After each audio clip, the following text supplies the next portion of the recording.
practice bayanihan in anything or most of the things that we do. And this is a manifestation of that. No? We have private sector, we have DEPED, we have local government, all working together.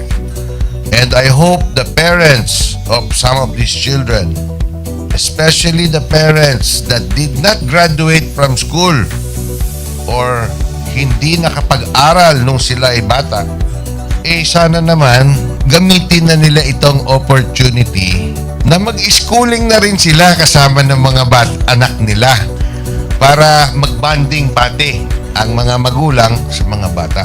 I look at this as doing God's work. Diba? So if you do God's work, it feels right. It's righteous. It's for good, not for evil. Good morning and happy learning, grade 4.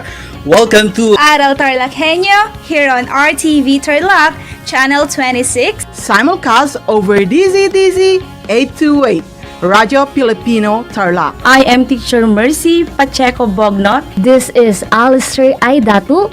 I am Marie Josephine B. Andrade. I am Teacher Princess Marie M. Dueñas, and I will be your teacher broadcaster for today.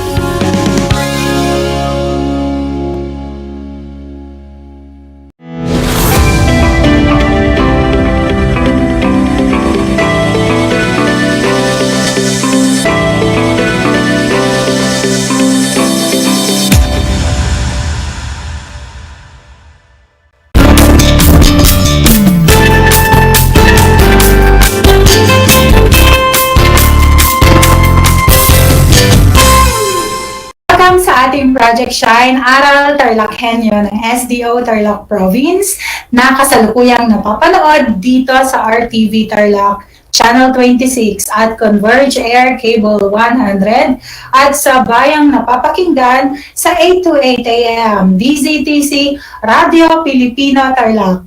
Magandang buhay, mabuting tao. Kamusta kayo mga giliw kong tagapakinig? Ang aking pagbati at paghanga sa inyong pagpapahalaga sa edukasyon at pagpupursiging matapos ito ng nagtatagumpay sa kabila ng hamon ng pandemya. Ako nga pala ang inyong guro sa edukasyon sa pagpapakatao, Baitang 8, Ginang Maylin Tagata, sumasahing papawid dito sa bayan ng Pura Tarlac na sasamahan at gagabayan ka sa Most Essential Learning Competency na isasagawa ang mga angkop na kilos tungo sa pagkakaroon at pagpapaunlad ng komunikasyon sa pamilya. Natitiyak kong kayo'y handang-handa na sa pagpapatuloy ng ating aralin sa araw na ito. Kaya't maging alerto at listo sa anumang impormasyong magbibigay sa atin ng inspirasyon, pag-asa at aral sa buhay na makatutulong sa pagiging mabuting tao. Makikita sa inyong screen mga bata ang larawan ng learners materials na ating gagamitin sa ating talakayan sa edukasyon sa pagpapakatao, Baitang 8. Ngayon, bago tayo dumako sa ating bagong leksyon, atin munang balikan ang ating nakaraang aralin. Tungkol ito sa komunikasyon sa katatagan at kaunlaran ng pamilya. Natatalakay natin ang tungkol sa antas ng komunikasyon. Ano-ano ang mga ito? Kung ang sagot ninyo ay interpersonal, intrapersonal, pangmasa, pampubliko, pangkultura, pang-organisasyonal at pangkaunlaran ay tama kayo. Ano ang pagkakaiba ng mga antas na ito? Una, ang intrapersonal ay ang pinakamababang antas ng komunikasyon na nagaganap sa isang tao lamang o ginagawa ng nag-iisa at ipinapalagay na sarili ang kausap. Pangalawa, ang interpersonal ang tawag sa pakikipag-usap sa ibang tao o pakikipagtalastasan sa iba't ibang individual. Ang pampubliko naman Ang tawag sa pakikipag-usap sa maraming tao na nagaganap sa isang tagapagsalita at maraming tagapakinig. Susunod ang pangmasa. Ang tawag sa pakikipag-usap na nagaganap sa pangkalahatan o malawakang media tulad ng pahayagan, internet, TV, radyo at iba pa. Pangkultura ang tawag sa pakikipag-usap para may pahayag at mabigyan ng pagkilala ang isang bansa o lugar. Pangkaunlaran naman ang pakikipag-usap na naglalayong gamitin sa pagpapaunlad ng bansa at ang panghuli, organisasyonal. Ito ay nangyayari sa pagitan ng mga taong may iba't ibang posisyon, obligasyon at responsibilidad sa lipunan. Ang komunikasyon sa antas na ito ay nakatutok sa isang layunin o adhikain ng pangkat. Sa episode naman natin ngayon, ating tatalakayin ay angkop na kilos sa maunlad na komunikasyong pampamilya. Matagumpay ang araw-araw sa pakikibaka sa buhay kung sa bawat pagkakataon at karanasan ay may natutunan ng tao. Bagaman ang karanasang ito ay limitado lamang kung hindi magawang makipag-ugnayan ng tao sa kanyang kapwa o lipunan. Ang pakikipag-ugnayang ito ay nagsisimula sa sariling pamilya o tahanan, na kung saan ay unang nalilinang ang mga pagpapahalagang nakatutulong sa pagkakaroon ng kakayahang makisalamuha sa iba. Gayunpaman, ang mga pagpapahalagang natutunan sa pakikisalamuha ay nakatutulong sa ikauunlad ng sarili at pamilya. Sinasabing ang pamilya ang pangunahing institusyon sa lipunan na nabuo sa pagmamahalan ng isang babae at ng isang lalaki na nauuwi sa isang simple o magarbong kasalan upang maging legal sa batas, sa mata ng tao, at may panalangin sa Panginoon.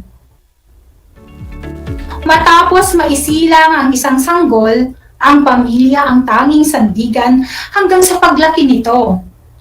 Ito ang unang humubog sa pagkatao ng mga Pilipino. Sa makatuwid, pamilya ang unang guro ng mga kabataan, samantalang tumatayong pangalawang magulang naman ang mga guro. Maraming mukha ang pamilya, may masaya o malungkot, na siyang sumasailalim kung papaano pinapahalagahan ng mga kasapi ng isang pamilya sa pagsasagawa ng kilos. Kung bibigyan ka ng pagkakataong pumili ng pamilya, alin ang iyong pipiliin?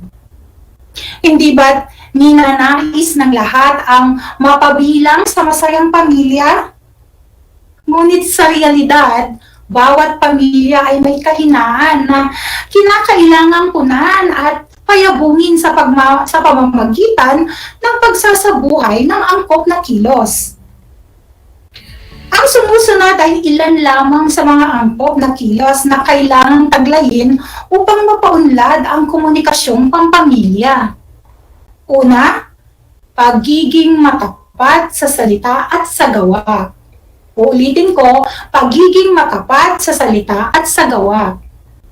Isa sa mga bertud na taglay ng isang tao ay maging tapat sa lahat ng panahon.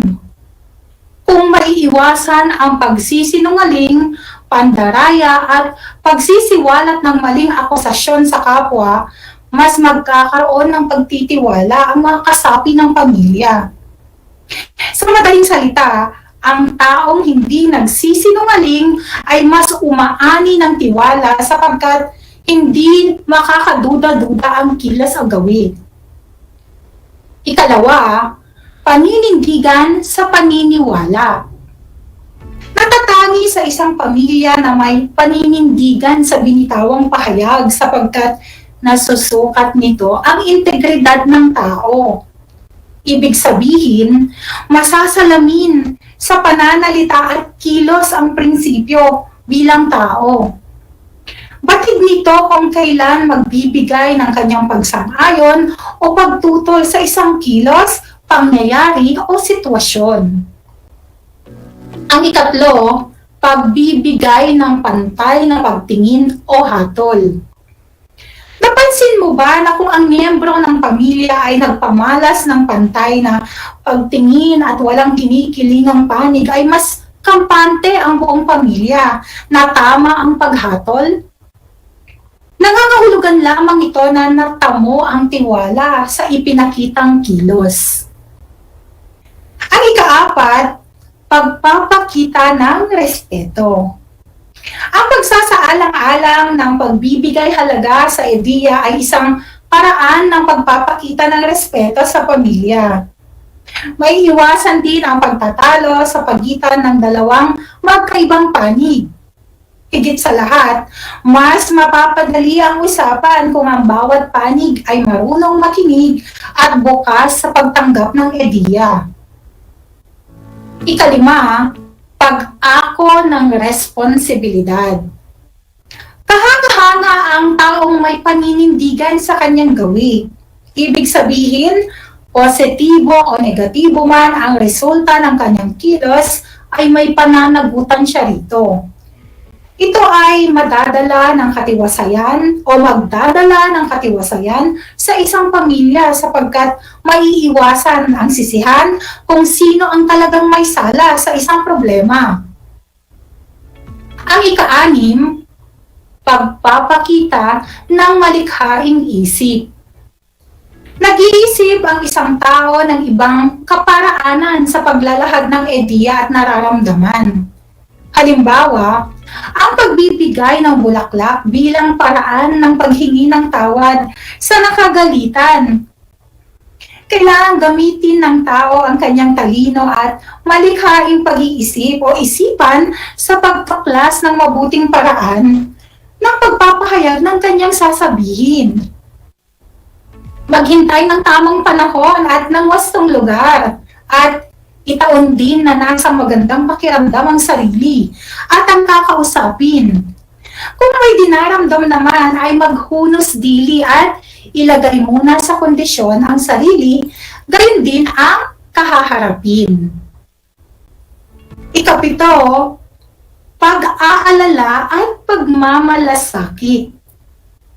Ipinapakita o pinakikita ang nararapat na kilos sa isang sitwasyon. Halimbawa, pakikiramay sa pinagdadaanan ng isang tao sa pamamagitan ng pagbabahagi ng mga salitang magpapalakas sa kanya. Pagbibigay ng payo upang makapag-isip hinggil sa kanyang desisyon na gagawin, ngunit pagbibigay pa rin ng kalayaang magpasya sa bandang huli. Magkaroon ng malasakit at galang sa kausap, sino man o anuman ang kanyang katayuan o nalalaman. Kahit na bata, katulong sa bahay o pulubi ang kausap. Isipin mayroon kayong pantay na dignidad at karapatan. Kahit itinuturing na mababa ang kanilang kalagayan sa lipunan, humingi ng paumanhin sa kanila kung nasaktan mo ang kanilang damdamin. Ikawalo, malayang pagpapahayag o pagiging bukas. Ang pagiging bukas sa kanyang sariling saloobin ay nagpapakita ng matapang na pagtanggap sa opinyon at mungkahi ng ibang tao, batay sa kanyang iniisip o isasagawang kilos. Ito ay hudyat ng pagiging totoo sa sarili at sa iba. Hindi dapat isipin ng kasapi na ang opinyon o reaksyon ng ibang miyembro ng pamilya sa kanyang kilos ay isang paninirang puri o paghila sa kanya pababa at pagdidikta, bagkus ito ay positibong titingnan na mas mapaunlad ang sarili. Sa pagkikipag-usap, maging bukas lagi at manatiling tapat. Huwag hanapin ang sariling katangian sa kausap. Huwag sukatin ang kausap sa kanyang kapintasan at kamangmangan. Tanggapin ang kausap bilang isang taong mayroong dignidad at karapatan. Halimbawa, nasira ng iyong katulong ang inyong computer dahil pinakialaman niya ito.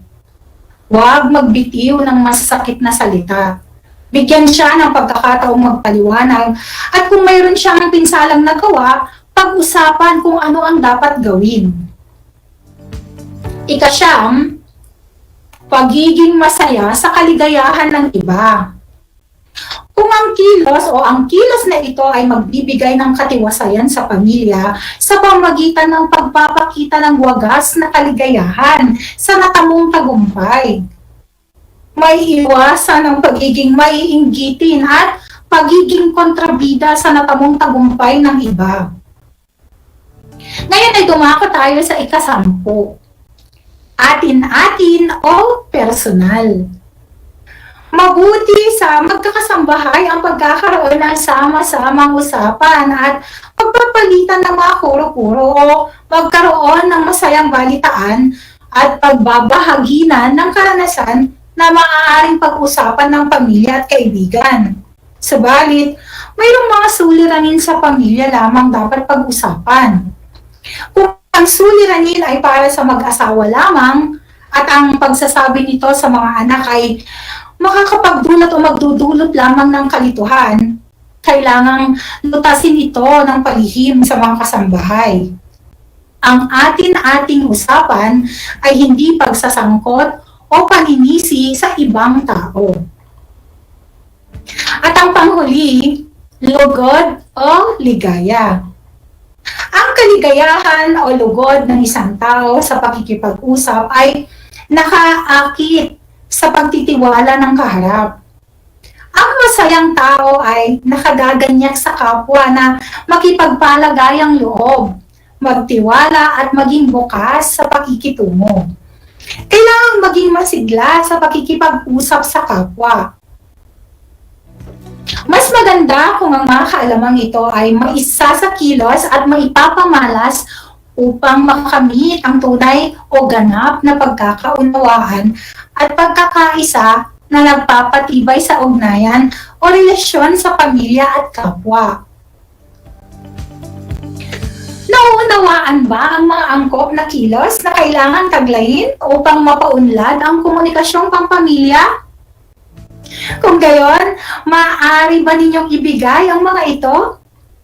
Kung ang sagot ninyo ay pagiging matapat sa salita at sa gawa, paninindigan sa paniniwala, pagbibigay ng pantay na pagtingin o hatol, pagpapakita ng respeto, pag-ako ng responsibilidad, pagpapakita ng malikhaing pag-iisip, pag-aalala at pagmamalasakit, malayang pagpapahayag o pagiging bukas, pagiging masaya sa kaligayahan ng iba, atin-atin o personal, at lugod at ligaya.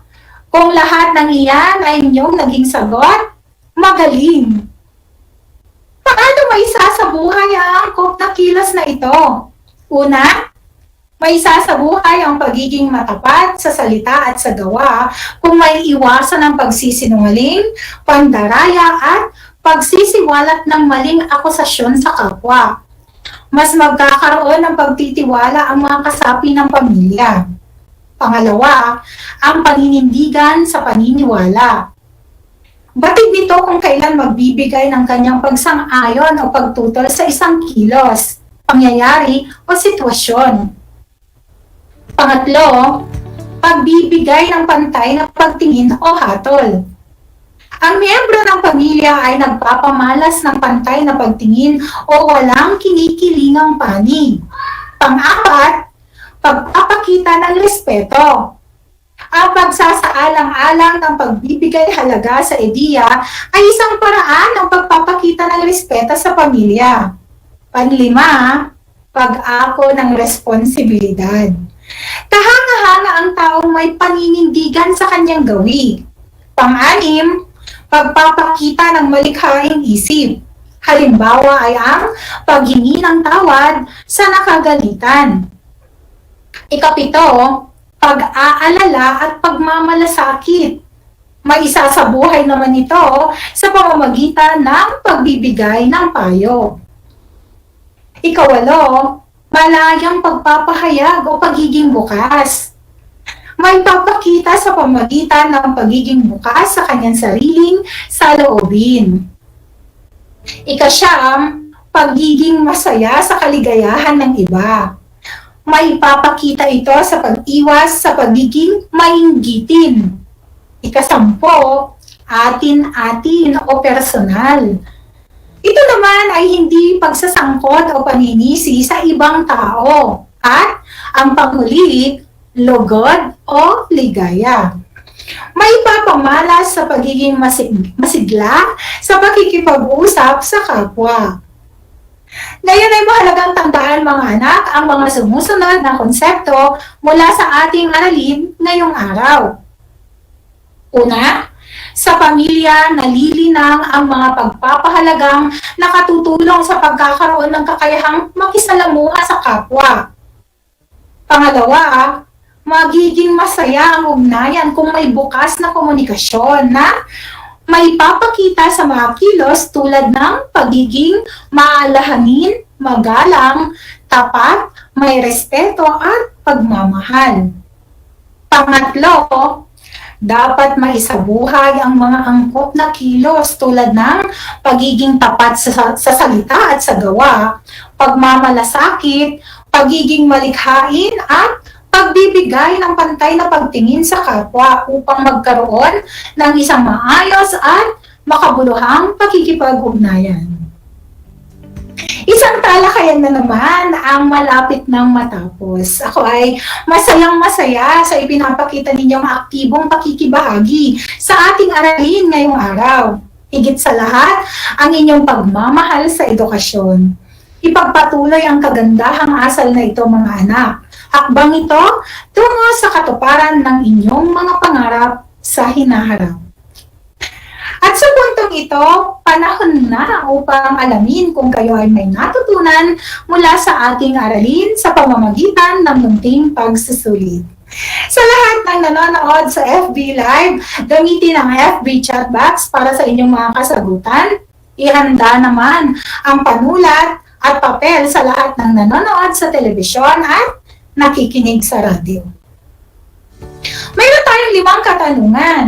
Pakinggan at unawain mabuti ang mga tanong at piliin ang pinakaangkop na sagot sa bawat bilang. Piliin lamang ang titik ng tamang sagot. Para sa ating unang bilang, kanino unang natutunan ng bata ang pagpapahalaga bilang tao? Ang ating mga pagpipilian sa titik A, guro. Sa titik B, pamilya. Sa titik C, pari. O sa titik D, principal. Ang ating sagot ay titik B, pamilya. Para naman sa ikalawang bilang, ano ang mabisang paraan upang ang isang pamilya ay magkakaintindihan? Sa titik A, bukas palad. Sa titik B, bukas sa pagtulong. Sa titik C, bukas sa pagsisikap. O sa titik D, bukas na komunikasyon? Siyempre, ang ating tamang sagot ay titik D, bukas na komunikasyon.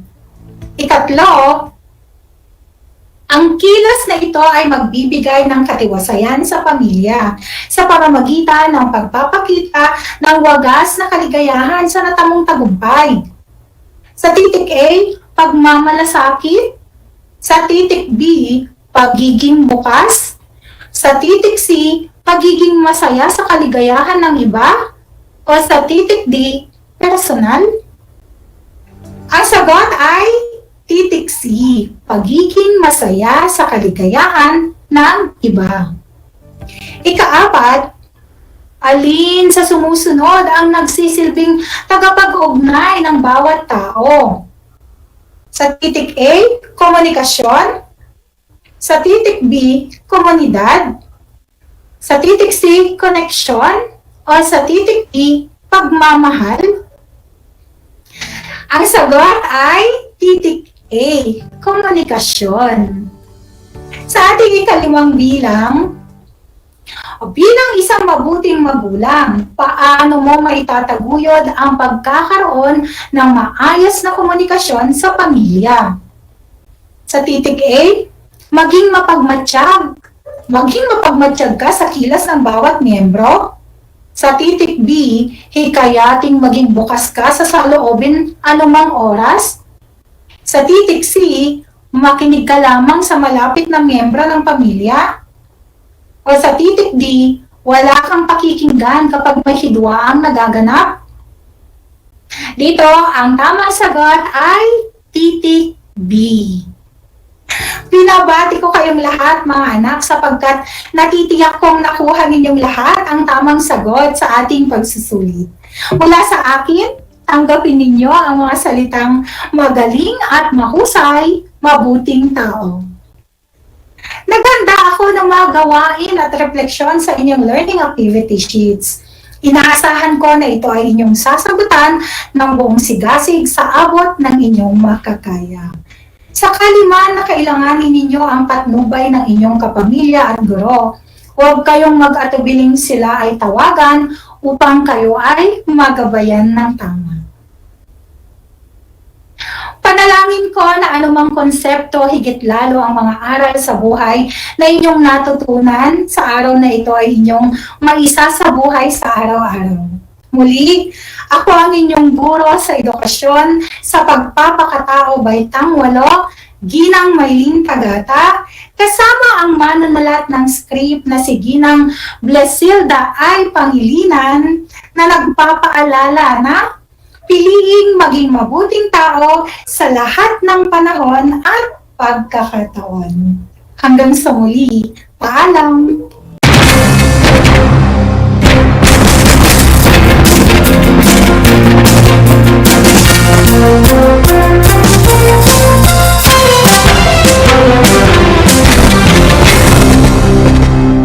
Nais mo bang magpabakuna?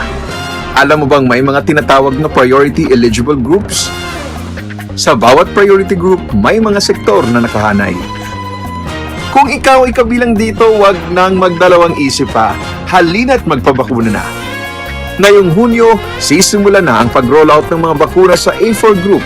Kabilang sa A4, ang essential frontliners tulad ng mga sumusunod. Mga nagtatrabaho sa pribadong sektor na nasa labas ng kanilang mga tahanan. Mga nagtatrabaho sa mga ahensya ng gobyerno, GOCCs at local government units. Mga nagtatrabaho sa mga informal na sektor sa labas ng kanilang mga tahanan. At mga nagtatrabaho sa mga pribadong tahanan. Kaya kung ikaw ay kabilang sa grupong ito, tumawag o makipag-ugnayan sa inyong LGU at sa inyong kumpanya upang malaman ang mga detalye tungkol sa inyong vaccination program, katulad ng petsa, oras at lugar kung saan ka magpapabakuna. Humingi ng medical clearance sa inyong doktor kung ikaw ay may autoimmune disease, HIV, cancer, malignancy, dumaan sa organ transplant, kasalukuyang dumadaan sa steroid treatment o nakaratay sa higaan. Huwag kalimutan ang iyong proof of eligibility o mga dokumentong nagpapatunay na ikaw ay kasama sa priority group na ito. Huwag din kalimutang dalhin ang iyong government ID, pati na ang face mask, face shield, sanitizer at ballpen bago ang iyong vaccination. At paalala, pagkatapos ng pagbabakuna, huwag mag-atubiling magtanong na makaragdagang impormasyon tungkol sa bakuna na ginamit sa iyo. Hingin at itago ang contact information ng personnel na tatawagan kung sakaling ikaw ay makaramdam ng seryosong side effects. Huwag ring kalimutan ang vaccination card at alamin ang petsa ng iyong second dose ng pagbabakuna. Higit sa lahat, ugaliin pa rin sundin ang minimum public health standards tulad ng wastong paghuhugas ng kamay, pagpapanatili ng safe physical distancing, at pagsusuot ng face mask at face shield. Ano pang hinihintay mo? Tara na sa Vida Vaccination!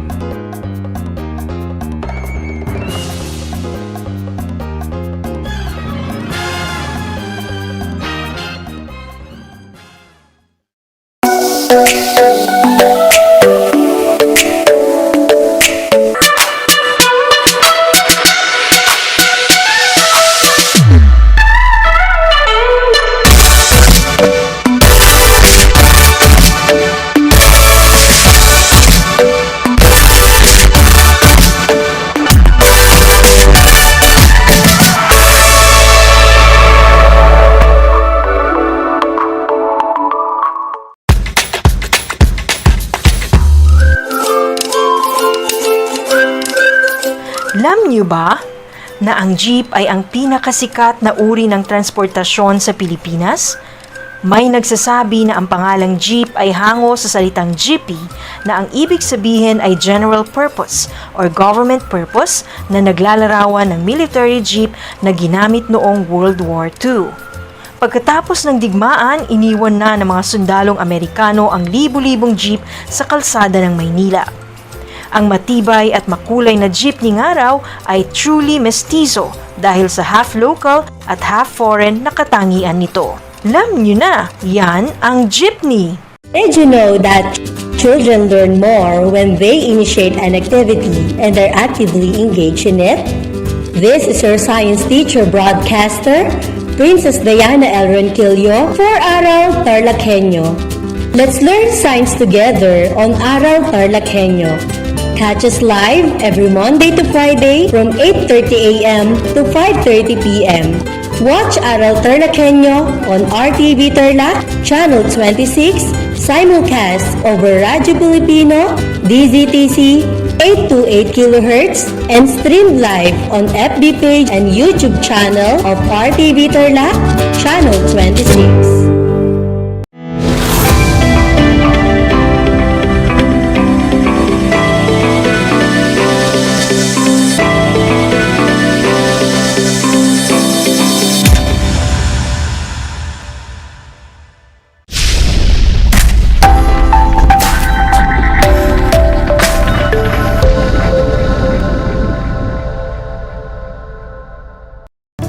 Welcome to Aral TarlakHenyo here on RTV Tarlac, Channel 26, simulcast over DZTC 828 Radyo Pilipino Tarlac. Hello, grade 8 learners! I am glad to be with you once again. This is Teacher Rosel Balmores Nabora, your teacher broadcaster for today, streaming here at Pura Tarlac via remote live broadcast. You can also watch us via Converge Cable TV Channel 100. Good afternoon. How are you, my dear learners? Have you had your lunch? Always remember to nourish your body and stay healthy. Welcome to another session of fun-filled learning. Are you ready for another 25 minutes of science discussion? Before we start, you should find a comfortable and conducive learning spot. Please have your Science 8, Quarter 1, Module 7 handy together with a paper and pen. With a ready mind and enthusiastic heart, let us venture together in the world of science. If you are watching our live Facebook broadcast, feel free to key in messages or questions in the comment box below. Are you ready? Let the learning begin. After going through Module 7, you are expected to learn one of the most essential learning competencies in Science 8, that is, to infer the relationship between current and voltage. Our learning objectives for this lesson are the following. First, enumerate the working formulas in finding current, voltage, and resistance. 2. Solve worded problems in current, voltage, and resistance. And third, promote safety and responsible use of electricity at home in light of the principles of Ohm's law. On our previous lesson, we have defined current, voltage, and resistance. It was also explained that voltage and current are directly proportional to each other if resistance is held constant, as stated in Ohm's law. Now, let's test how well do you remember our discussion last Monday by answering the 5 items understanding check that I have prepared for you. Grab your pen and paper so you can write your answers. Let's start. For the direction, choose the letter of the correct answer.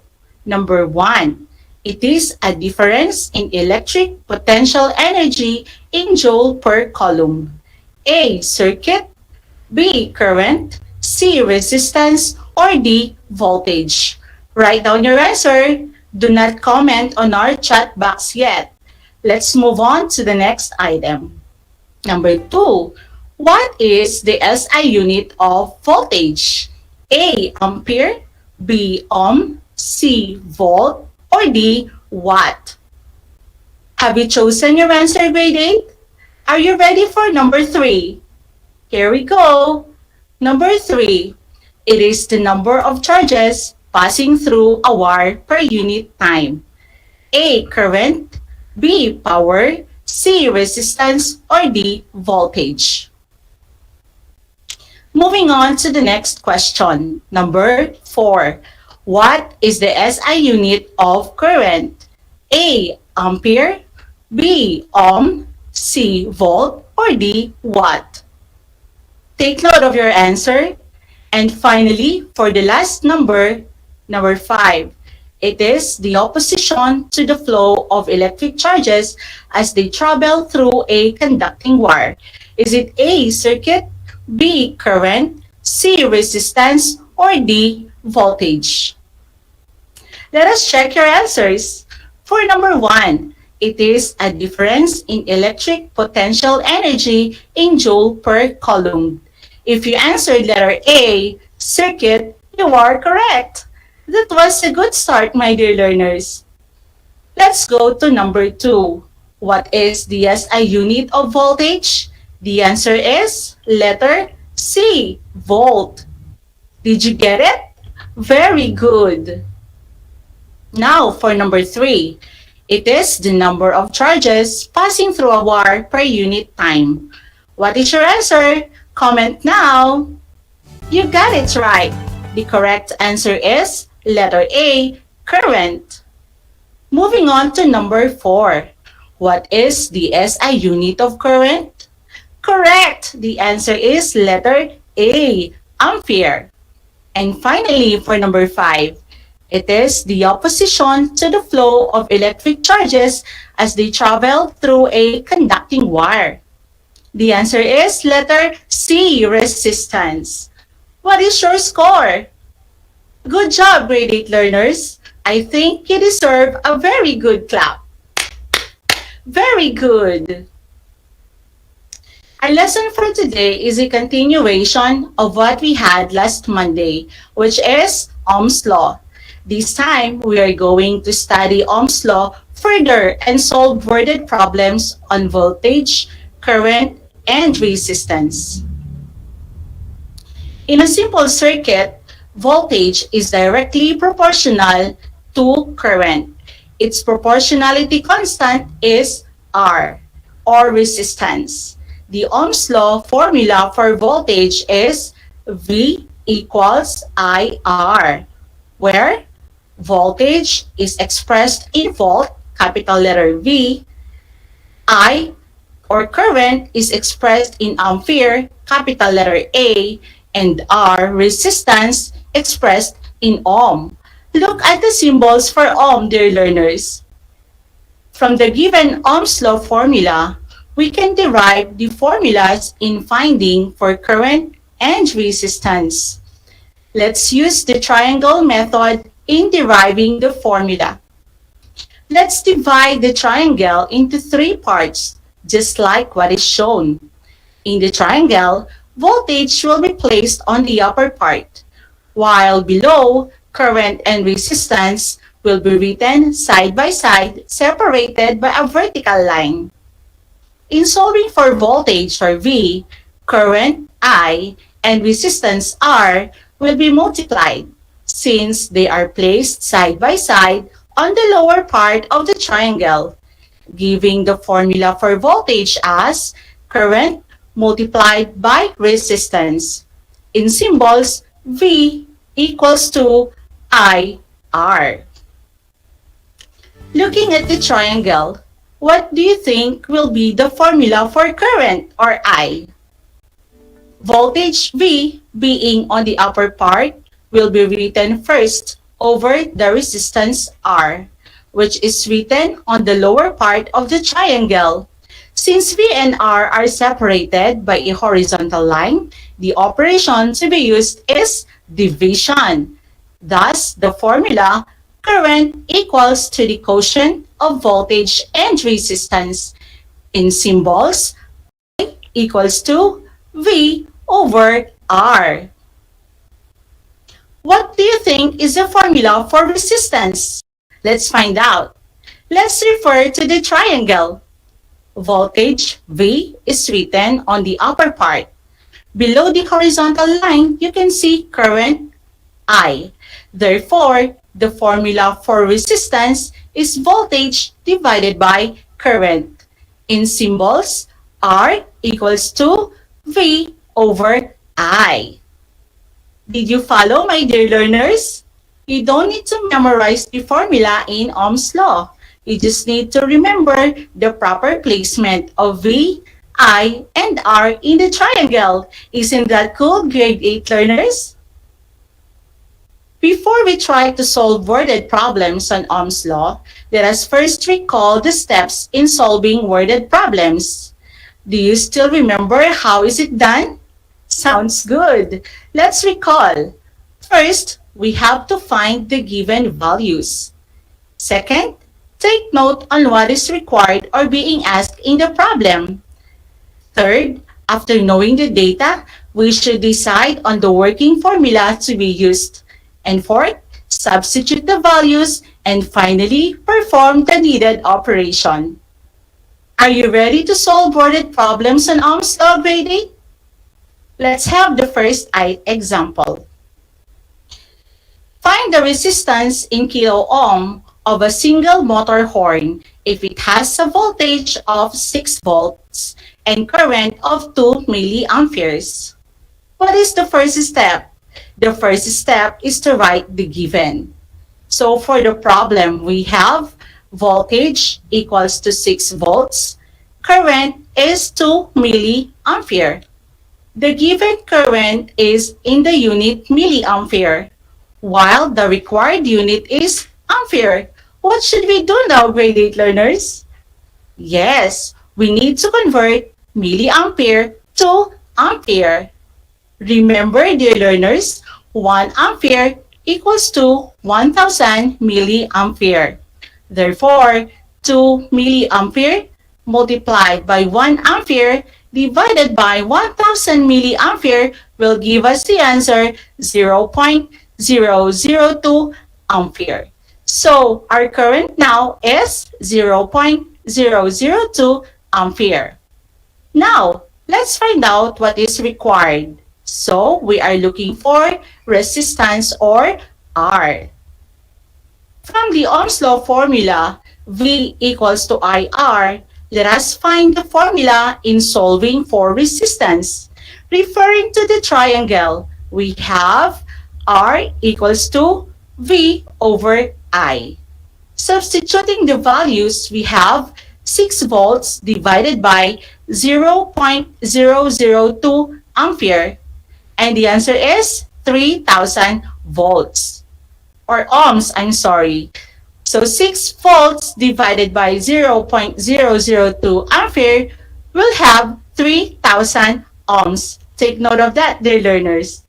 Please note that the required unit is kilo ohm, while the given is ohm. How can we convert ohm to kilo ohm?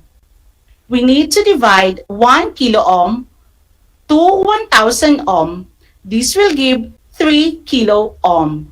Therefore, the resistance in kilo ohm of a single motor horn if it has a voltage of 6 volts and a current of 2 milliampere is 3 kilo ohm.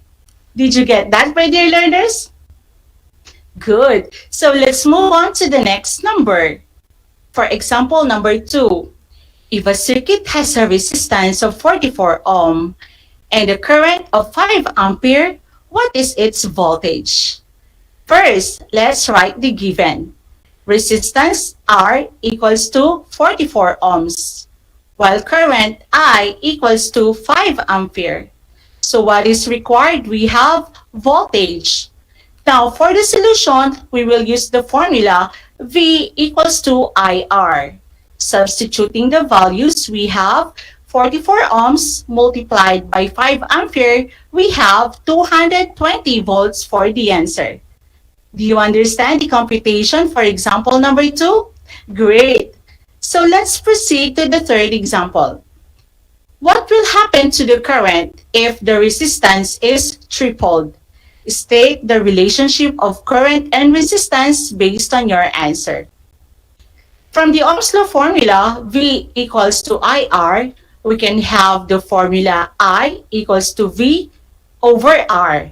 If resistance is tripled, then I equals to V over 3R. Since we have 3 as a denominator, automatically, we will have 1 as a numerator. Thus, we get I equals to V over 3R or 1V over 3R. Remember, when resistance is tripled, the current is reduced by 1/3. The result shows that when resistance is increased at constant voltage, the current is reduced. Did you follow, class? Very good.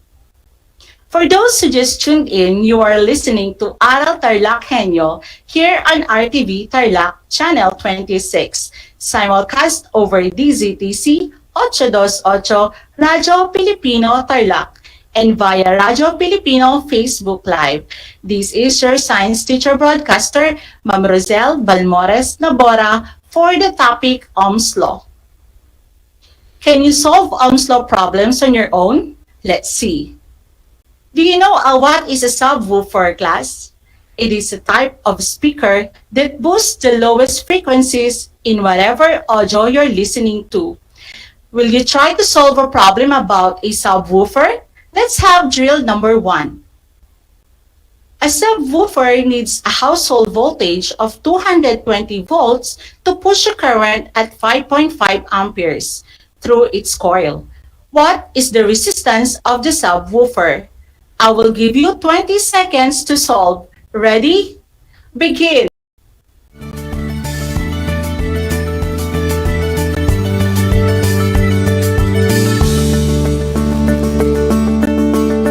Time is up. Let's solve the drill. So, what are the given? Yes, for volts, we have 220 volts. For I, we have 5.5 amperes. In finding resistance, the formula is R equals to V over I. Substituting the values, we have 220 volts over 5.5 ampere. Dividing the values, the quotient is 40 ohms. That is the resistance of the subwoofer. Did you get the same answer? Amazing. Now, let's have drill number 2. Our next example is about a light bulb. Listen carefully to the problem. Maximum current which passes through a light bulb with a resistance of 10 ohms is 20 amperes. How much voltage must be applied across its end before the bulb will break? Again, I will give you 20 seconds to solve. Ready? Begin.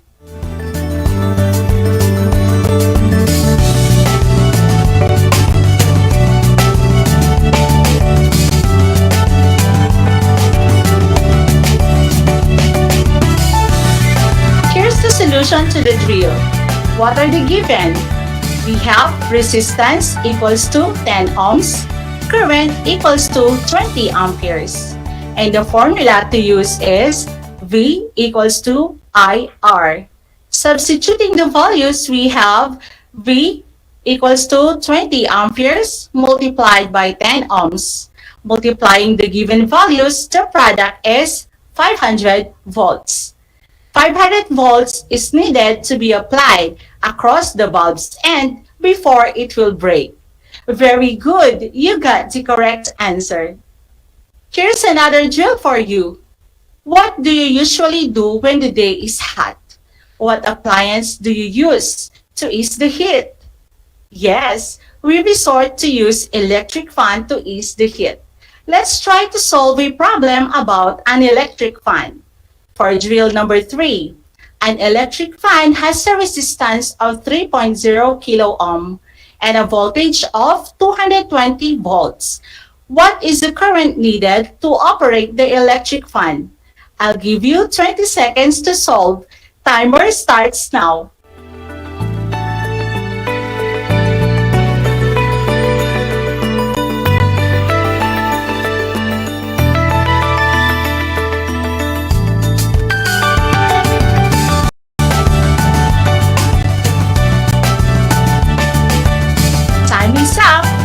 show the solution.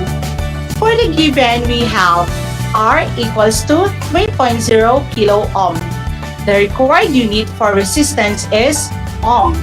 Therefore, we need to change the given unit to ohm by multiplying 3.0 kilo ohm by 1000 ohm.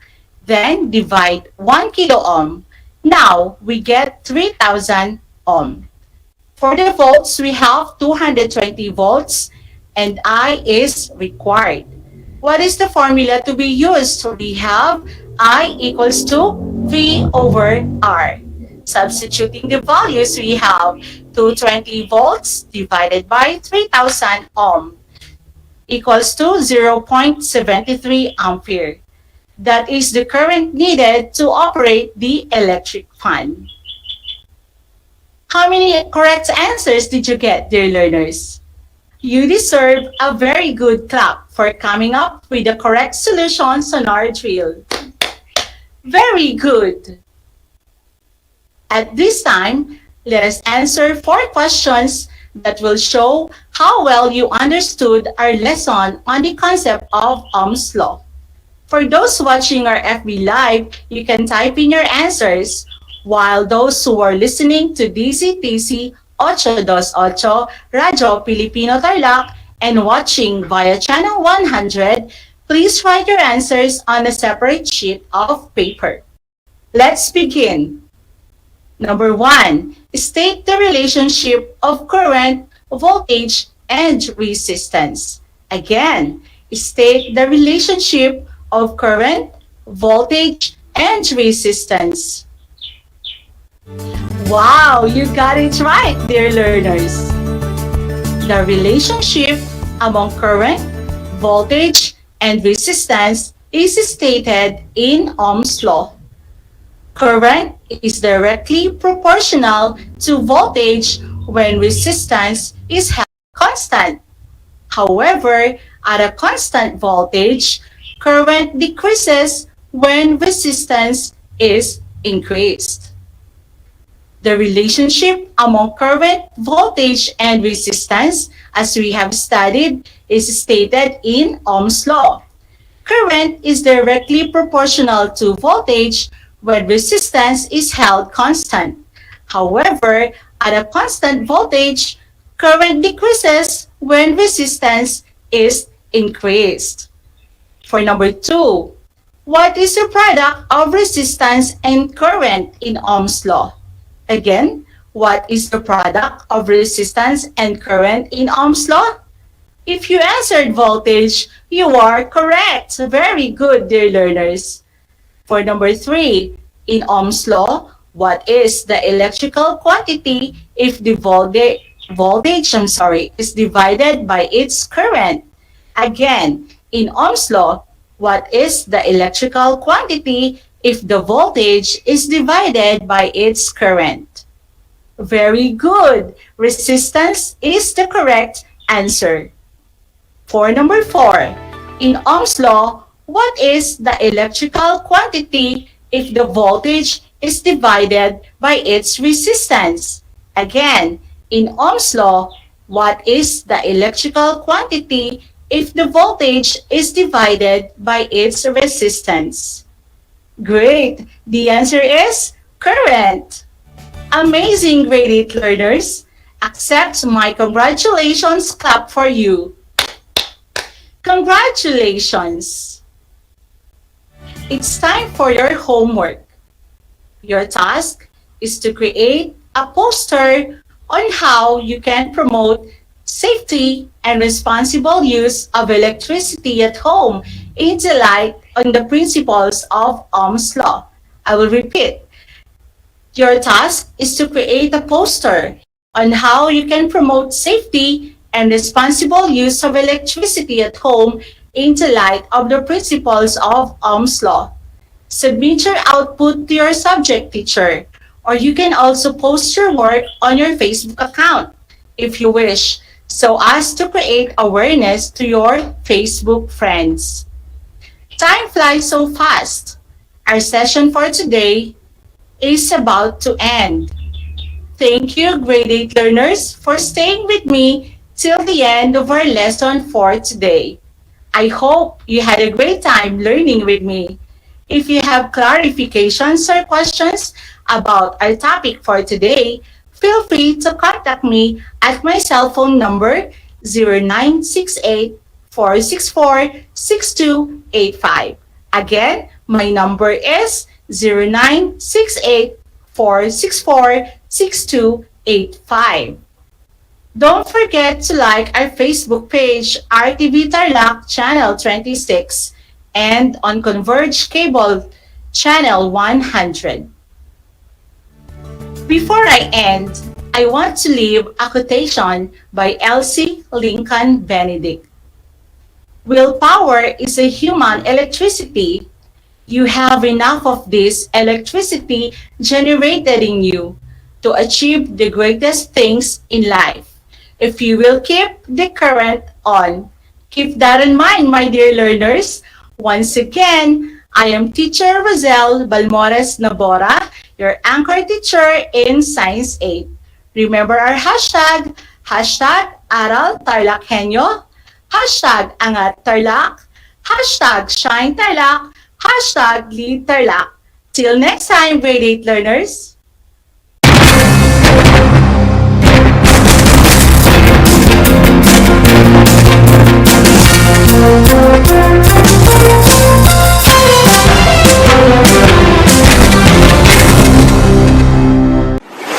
Kabahagi mo Radyo Pilipino. Impormasyong may kalidad, serbisyong may halaga, saan mang bahagi ng Pilipinas. On air. Saan mang bahagi ng mundo. Online. Anumang uri ng pamumuhay. Kasama, katuwang, kapinoy. Kabahagi mo Radyo Pilipino. Radyo Pilipino.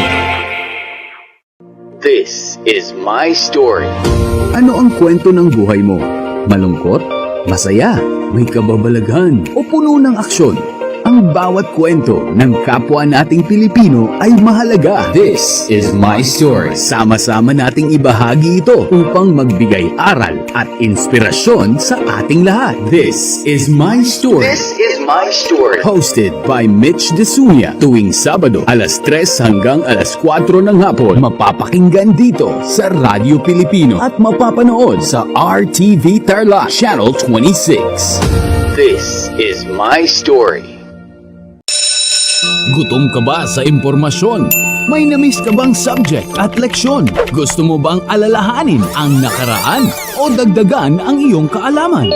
Lahat yan alamin natin because the professor is in. Professor on air And online. kasama si Professor Willie Perez. Isang oras na kaalaman, isang oras na makabuluhan. Professor on air, mamangha at tumawa sa mga tips at trivia, sa gabay at tanong. Sagot ka rin niya. Professor on air And online. kasama si Professor Willie Perez. Tuwing Sabado, alas 10 hanggang alas 11 ng umaga. Mapapakinggan sa Radyo Pilipino at mapapanood sa RTV Tarlac Channel 26. Professor on air.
Multiply 1089 by 9, you will get an answer, the exact reverse, which is 9801. My name is JRP Duldulao, your teacher broadcaster on Aral TarlakHenyo. For more math trivia and answers to your math questions, catch Aral TarlakHenyo every Monday to Friday from 8:30 a.m. to 5:30 p.m. Learning math is so much fun!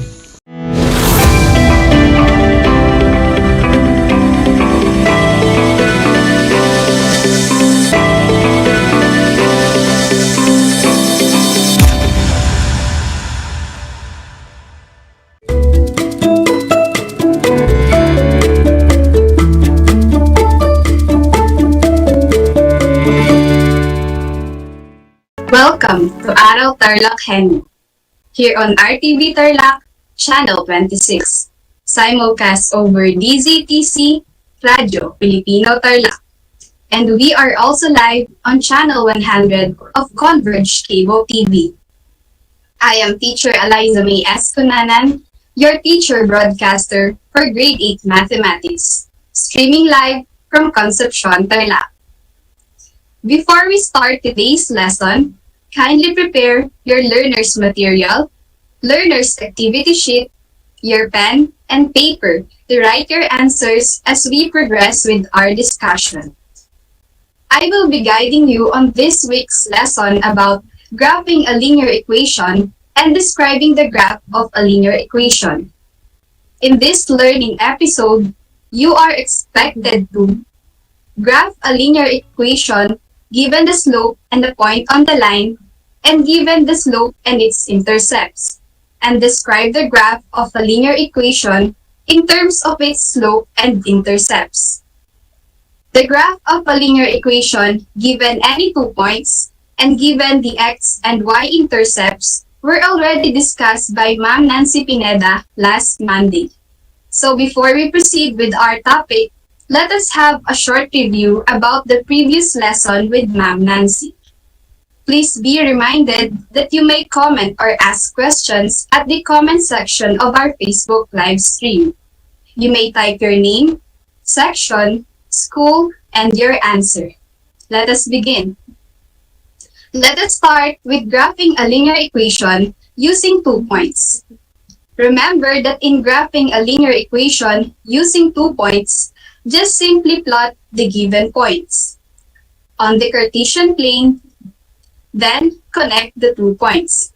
Now, given the points -4 and -2 and 1 and 3, graph the linear equation. I will give you 10 seconds to do this. Your time starts now.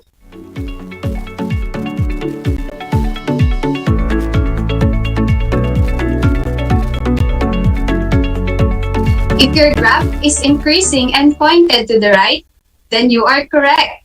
The point -4 and -2 is located at the third quadrant, and the second point, 1 and 3, is located at the first quadrant. After plotting, just connect the 2 points. Very good, grade 8 learners. Now, let us have the graph of linear equation using x and y intercepts. Given the x-intercept -2 and y-intercept -5, graph the linear equation. You have set 10 seconds to do this. Your time starts now.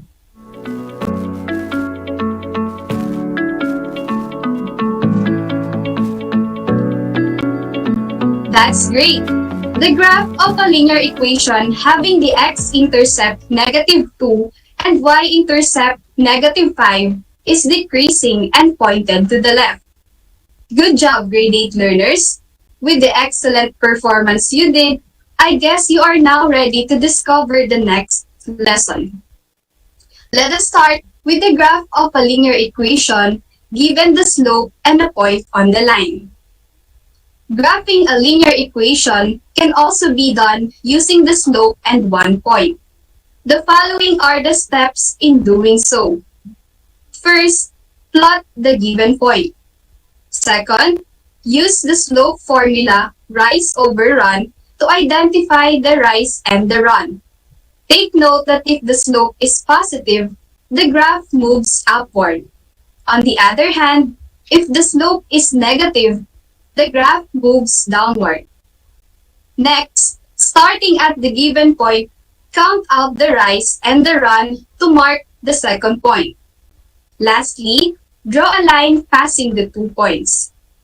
Now that you already know the steps in graphing a linear equation, given the slope and a point on the line, let us now have our first example.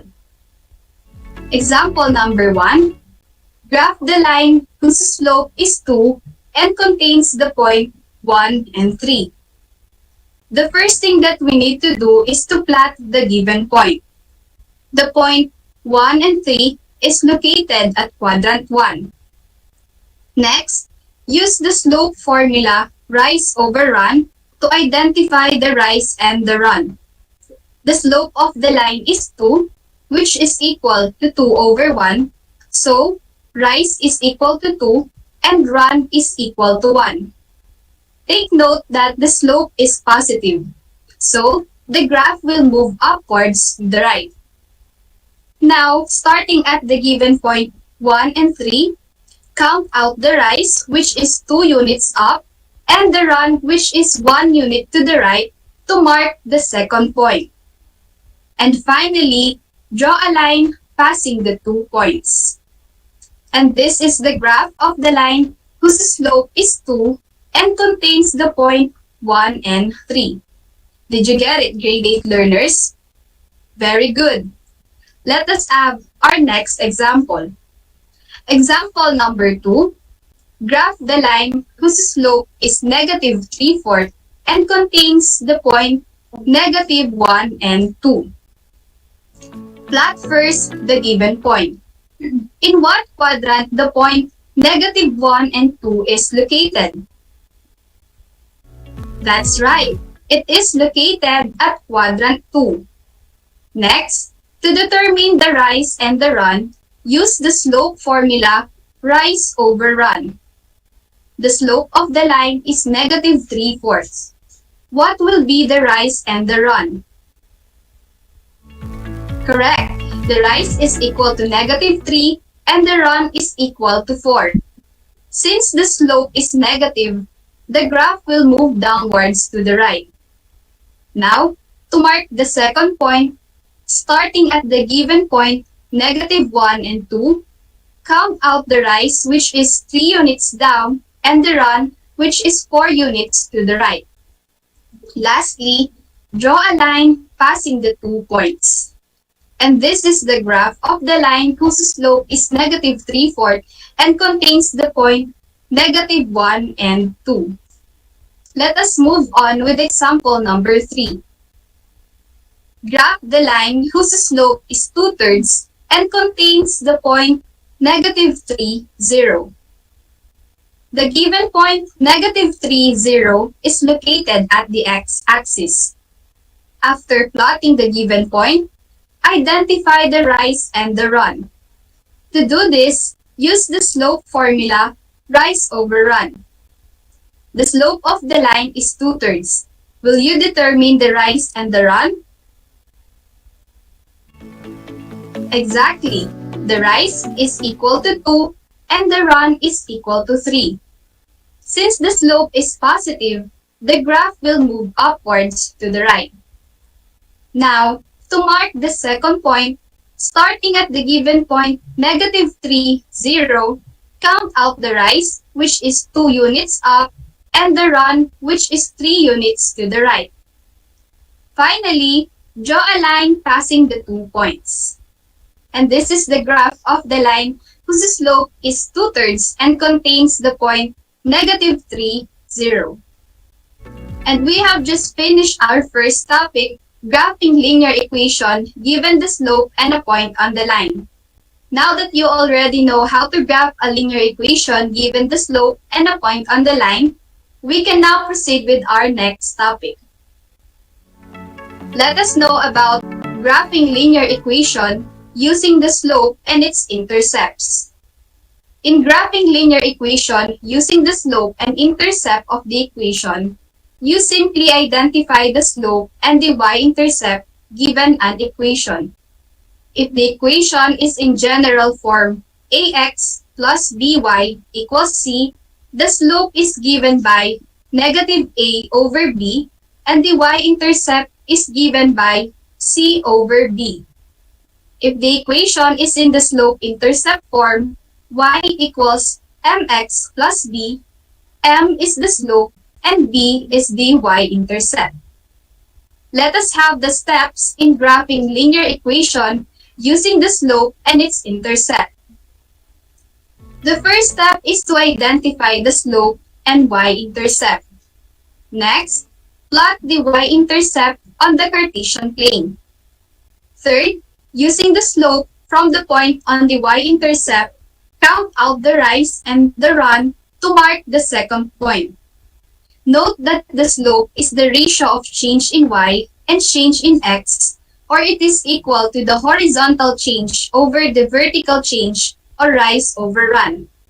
Then lastly, connect the 2 points. Did you understand? Great! In graphing linear equations, it is also important to know about the trend of the graph. The value of the slope tells the trend of the graph of a linear equation. Here are the 4 possible trends of the graph of a linear equation determined using the value of the slope. First, if the slope is positive, then the graph is increasing from left to right. Next, if the slope is negative, then the graph is decreasing from left to right. Third, if the slope is 0, then the graph is a horizontal line. Lastly, if the slope is undefined, then the graph is a vertical line. Those are the 4 possible trends of the graph of a linear equation. Since you already know the steps in graphing a linear equation using the slope and its intercept, as well as the different trends of the graph, I guess you are now ready to have examples and apply this. For our first example, graph the linear equation 6x minus 3y equals 3 and describe the graph. The first step is to identify the y-intercept and slope. Since the equation is in general form, we will determine the values of a, b, and c. The value of a is 6, b is negative 3, and c is 3. Then, substitute these values to get the value of the slope and y-intercept. The y-intercept is given by c over b, which is equal to 3 over negative 3 or negative 1, whereas the slope is negative a over b, which is equal to negative multiplied by 6 over negative 3 equals 2 over 1 or 2. Next, we will plot the y-intercept on the Cartesian plane. Now, from the point on the y-intercept negative 1, count out the rise, which is 2 units up, and the run, which is 1 unit to the right to mark the second point. Lastly, draw a line to connect the 2 points. Let us now describe the graph. In the graph, y increases as x increases, so the line slopes upward to the right. Also, since the equation has a positive slope, the graph is increasing. Thus, it can be deduced that its movement from the intercept is upward from left to right. This is how you describe the graph of a linear equation in terms of its slope and intercept. Did you get it, grade 8 learners? Very good. Are you ready for our next example? If yes, let us begin. Let us have another example.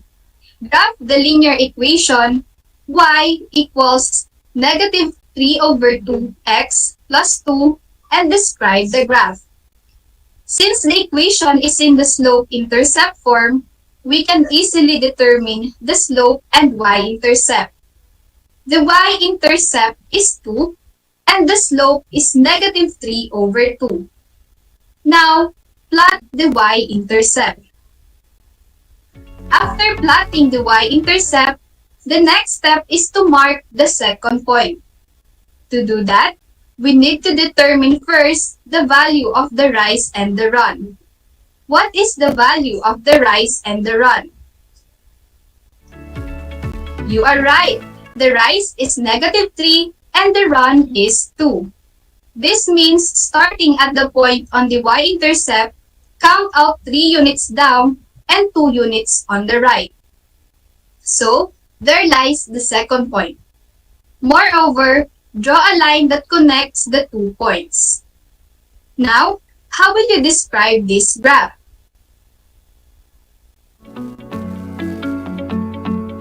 Correct. In the graph, y decreases as x increases. So, the line slopes downward to the right. Also, since the slope is negative, the graph is decreasing. Thus, it can be inferred that its movement from the intercept is downward from left to right. Let us have more examples on describing the graph of a linear equation in terms of its slope and intercepts. For our next example, describe the graph of the linear equation y equals 2. As you can see, the graph is a horizontal line. How will you describe this graph? In the graph, y does not change as x increases. So, the line is exactly horizontal. The slope of any horizontal line is always 0. I repeat, the slope of any horizontal line is always 0. Now, for our last example, example number 4, describe the graph of the linear equation x equals negative 3. In this example, the graph is a vertical line. When the line is exactly vertical, it does not have a defined slope. I repeat, when the line is exactly vertical, the slope is undefined. Now that you know how to graph a linear equation given the slope and a point on the line, and using the slope and its intercepts, and also how to describe the graph of a linear equation in terms of its slope and intercepts, let us now see what you have learned by answering this short activity. Again, you may type your answers on the comment section. Are you ready, grade 8 learners? Let us begin. For number 1, graph the linear equation given its slope 5 over 2 and passes through the point negative 1 and negative 4. I repeat, graph the linear equation given its slope 5 over 2 and passes through the point negative 1 and negative 4. Plot first the given point. In what quadrant is the point negative 1 and negative 4 located? Exactly. It is located at quadrant 3. Next, use the slope formula rise over run to identify the rise and the run. The slope is 5 over 2. Then what is the value of the rise and the run? Very good. The rise is 5 and the run is 2. Now, what will be the trend of the graph? Take note that the slope is positive. Correct. Since the slope is positive, the graph will move upwards from left to right. To plot the second point, starting at the given point negative 1, negative 4, count out the rise, which is 5 units up, and the run, which is 2 units to the right. Then, connect the 2 points. We have just graphed the linear equation with the slope 5 over 2 and passes through the point negative 1 and negative 4. Let us have number 2. Graph the linear equation with the slope negative 1/4 and passes through the point negative 2, 1. I repeat, graph the linear equation with the slope negative 1/4 and passes through the point negative 2 and 1.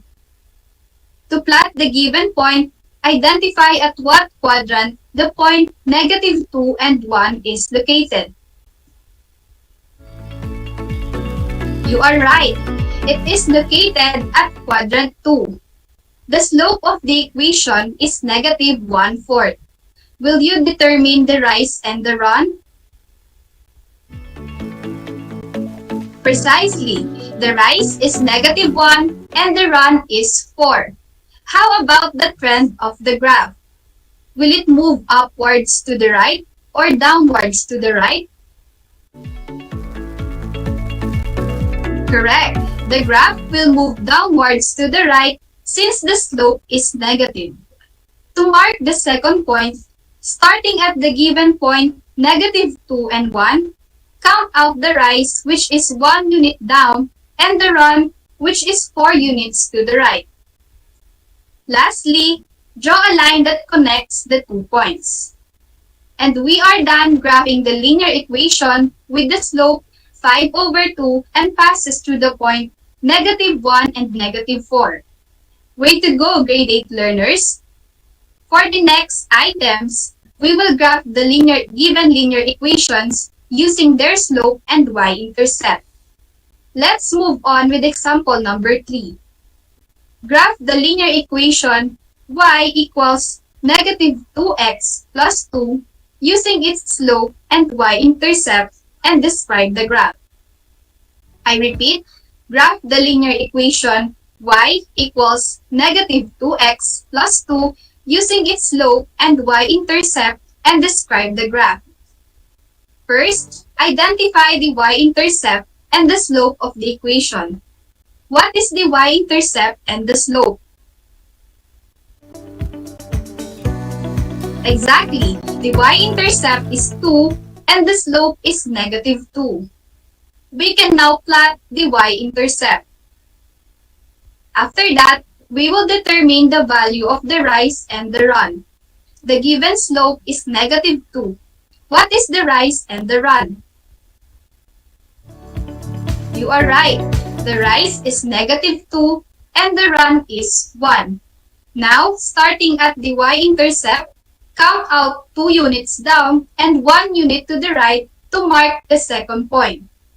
Finally, connect the 2 points. Now, how will you describe this graph?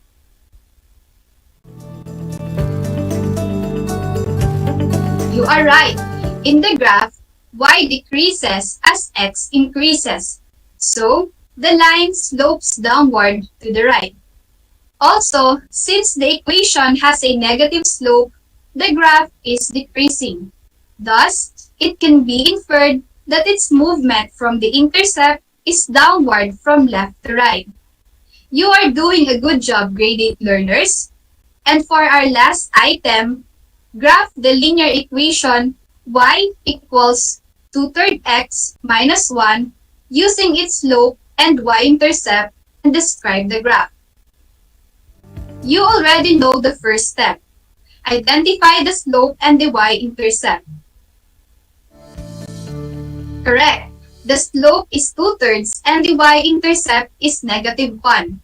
We can now plot the first point using the y-intercept negative 1.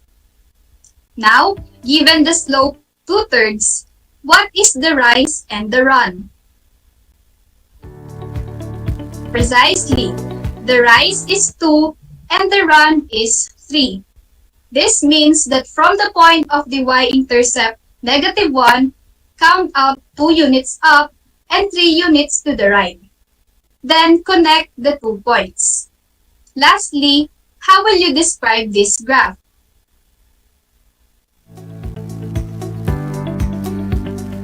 That's correct. Since the slope is positive, the graph is increasing. Therefore, its movement from the intercept is upward from left to right. Congratulations, grade 8 learners, for another excellent performance. You may take a screenshot of your answers and type in your scores.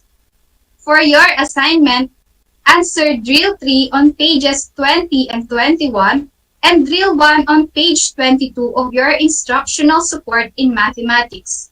I repeat, answer Drill 3 on pages 20 and 21 and Drill 1 on page 22 of your instructional support in mathematics.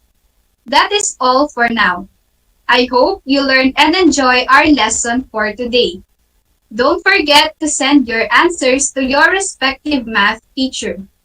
Tune in every Mondays and Wednesdays here on RTV Tarlac, Channel 26, and on Channel 100 of Converge Cable TV. Again, this is Miss Eliza May S. Cunanan, your teacher broadcaster. Until next time, have a nice day, be safe, and God bless us all.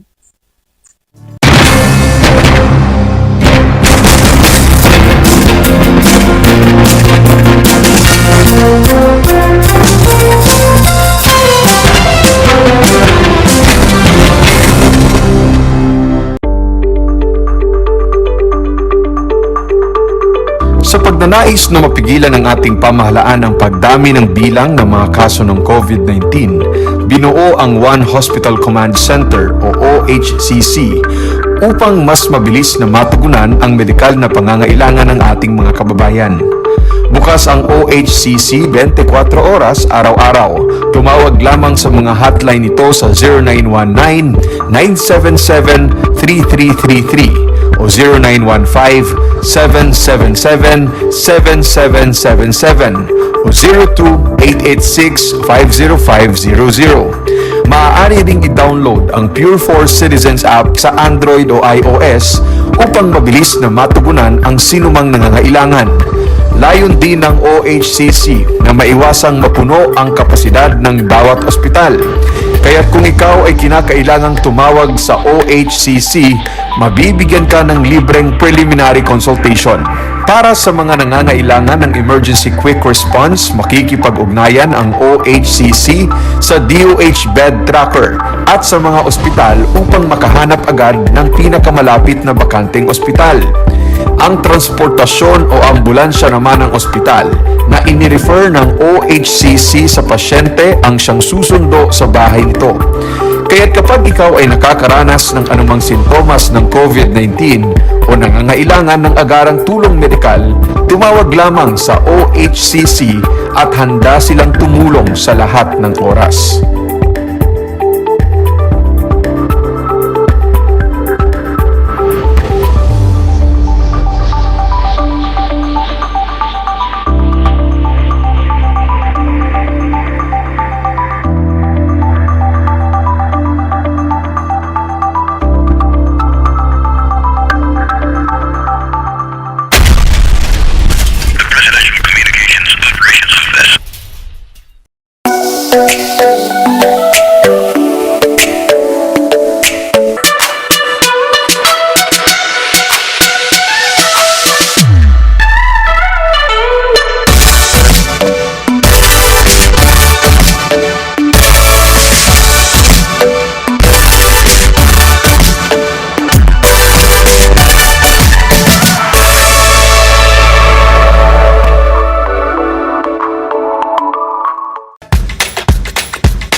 Alam niyo ba na ang kinikilalang Guinness Book of World Records holder bilang pinakamaliit na commercially harvested fish ay isang sinarapan? Ito ay matatagpuan lamang sa Pilipinas, sa Lake Buhi sa Bicol River. Isa itong uri ng goby na may transparent na katawan na may sukat na 12.5 mm. Alam mo na, yan ang sinarapan. Ang Tagalog ay ang wika ng mga taga-Quezon, Batangas, Bulacan at ng iba pang katutubong nagsasalita nito. Ang Filipino ay ang pambansang wika batay sa tinadhana ng 1987 Constitution. Tara na at matuto ng salitang Filipino. Manood at makinig ng Aral TarlakHenyo sa RTV Tarlac, Channel 26 at sa bayang naririnig sa Radyo Pilipino, DZTZ 828 at napapanood din live sa FB page at YouTube channel na RTV Tarlac, Channel 26. Manood at matuto ng ating mga aralin sa Filipino. Dito lang yan sa Aral TarlakHenyo. Ako si Ma'am Crystal May Aquino, ang inyong teacher broadcaster sa Filipino. I'm back! This is Sorzi, your teacher broadcaster. Magandang araw mga kapantas!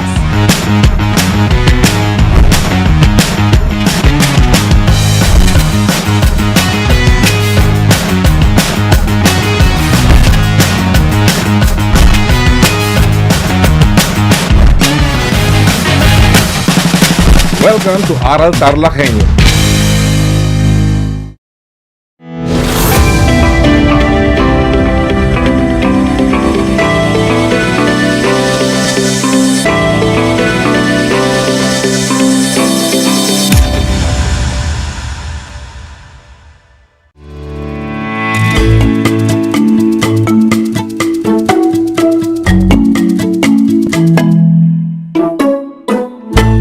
Magandang araw, Tarlac! Magandang araw, mga kapantas! Live mula dito sa San Vicente, Victoria, Tarlac sa pamamagitan ng live remote broadcast. Ito ang Project Shine, Aral TarlakHenyo ng Schools Division of Tarlac Province na mapapanood sa RTV Tarlac Channel 26, Converge Cable Channel 100, Facebook page, YouTube channel at sabayang naririnig sa DZTC 828 Radyo Pilipino Tarlac. Ako ang inyong kapantas, teacher broadcaster, Ma'am Charmaine Gonzalo. Samahan ninyo ako sa 25 minutong pagtalakay sa asignaturang Filipino, Baitang 8.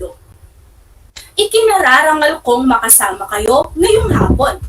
Naway, nasa maayos at ligtas na kalagayan kayo.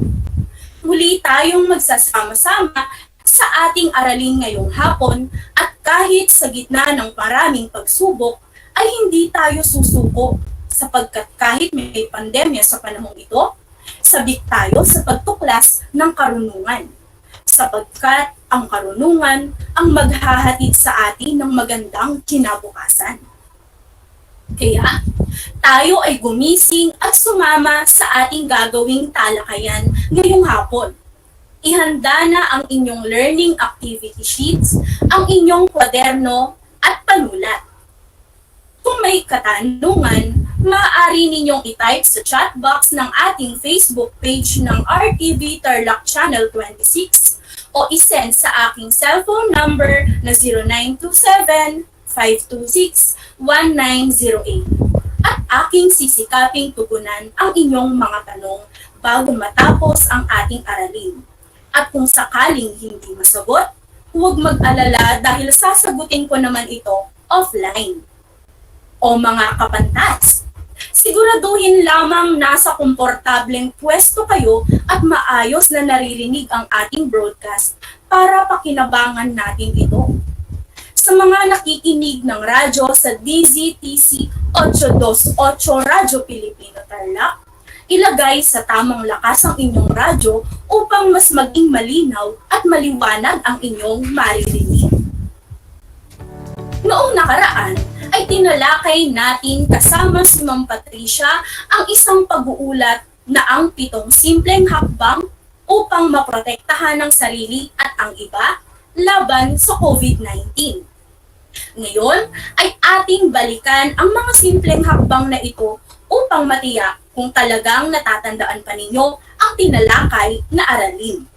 Uulitin ko, mula sa tinalakay noong nakaraan, ano-ano ang mga simpleng hakbang upang maprotektahan ang ating sarili at ang iba laban sa COVID-19. Napakahusay mga kapantas sapagkat ngayon pa lamang ay may mga nagbigay na ng kanilang mga sagot. Mula kay Phoebe ng Herona, Tarlac, hugasan ng madalas ang kamay. Mahusay. Mula naman kay Casey ng San Rafael, Tarlac City, iwasan ang paghawak sa mata, ilong at bibig at magtakip kung uubo o babahing. Magaling! Napakahalaga nito sapagkat maraming hinahawakan ng ating mga kamay at maaari itong makakuha ng mga virus. Gayun din kung tayo ay uubo o babahing, tumatalsik ang maliliit na droplet mula sa ilong at bibig na maaaring may virus. Pakinggan naman natin ang sagot ni Audrey ng binauganan Tarlac City. Iwasan ang mataong lugar at huwag lalabas o labas ng bahay lalo na kung ikaw ay may sakit. Tama?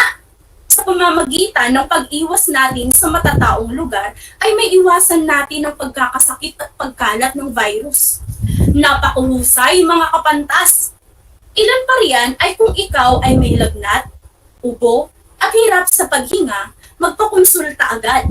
Ngunit, tawagan mo muna ang health facility at kumuha ng impormasyon sa mapagkakatiwalaang autoridad sapagkat sila ang mas nakakaalam kung anong tamang payo na dapat ibigay sa iyong lugar upang maprotektahan rin ng mga tao ang kanilang sarili. Palakpakan naman ninyo ang inyong mga sarili, mga kapantas, sapagkat patunay lamang iyan na marami kayong natutuhan sa ating nakaraang aralin. Muli, nasa ikalawang bahagi tayo ng ating talakayan sa isang pag-uulat. Ang 7 simpleng hakbang upang maprotektahan ang sarili at ang iba laban sa COVID-19. Layunin natin ngayong araw na maisakatuparan ang Most Essential Learning Competency na ipaliliwanag ang mga hakbang sa paggawa ng pananaliksik ayon sa binasang datos. Bago iyon, magkaroon muna tayo ng isang masayang gawain. Ang gawain ito ay tatawagin nating #hulatauhan. Suriing mabuti ang sumusunod na larawan. Kilala niyo ba sila? Sikaping i-comment ang kanilang mga pangalan at sikaping makapagbigay ng mga salitang maiuugnay sa kanila.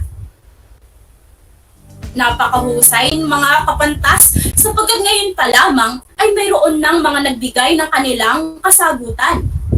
Basahin natin ang kasagutan ni Crisela Marie ng Victoria National High School. Isa sa mga nasa larawan ay si Vice Ganda. Siya ay isang kilalang artista at vlogger. Tama? Mula naman kay Lovely Ann ng Moncada, Tarlac. Si Duterte, ang Pangulo ng ating bansa. Mahusay! Mayroon pang humabol. Mula kay Jenny ng Matatalaib, Tarlac City. Ang ikatlong larawan ay sumisimbolo sa kasalukuyang hinaharap ng mundo, ang COVID-19 virus. Magaling, magaling! Binabati ko kayo sa matagumpay na pagbibigay ng mga pangalan sa mga larawan.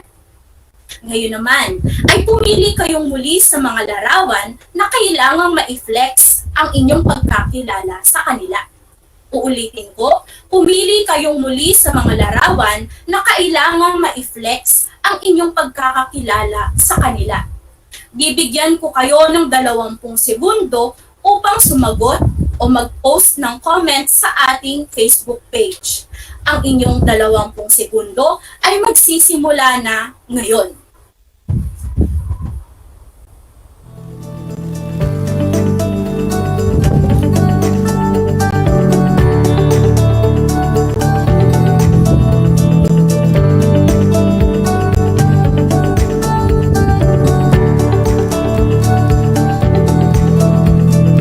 Na ang inyong 20 segundo at sa puntong ito ay atin nang basahin ang inyong mga kasagutan.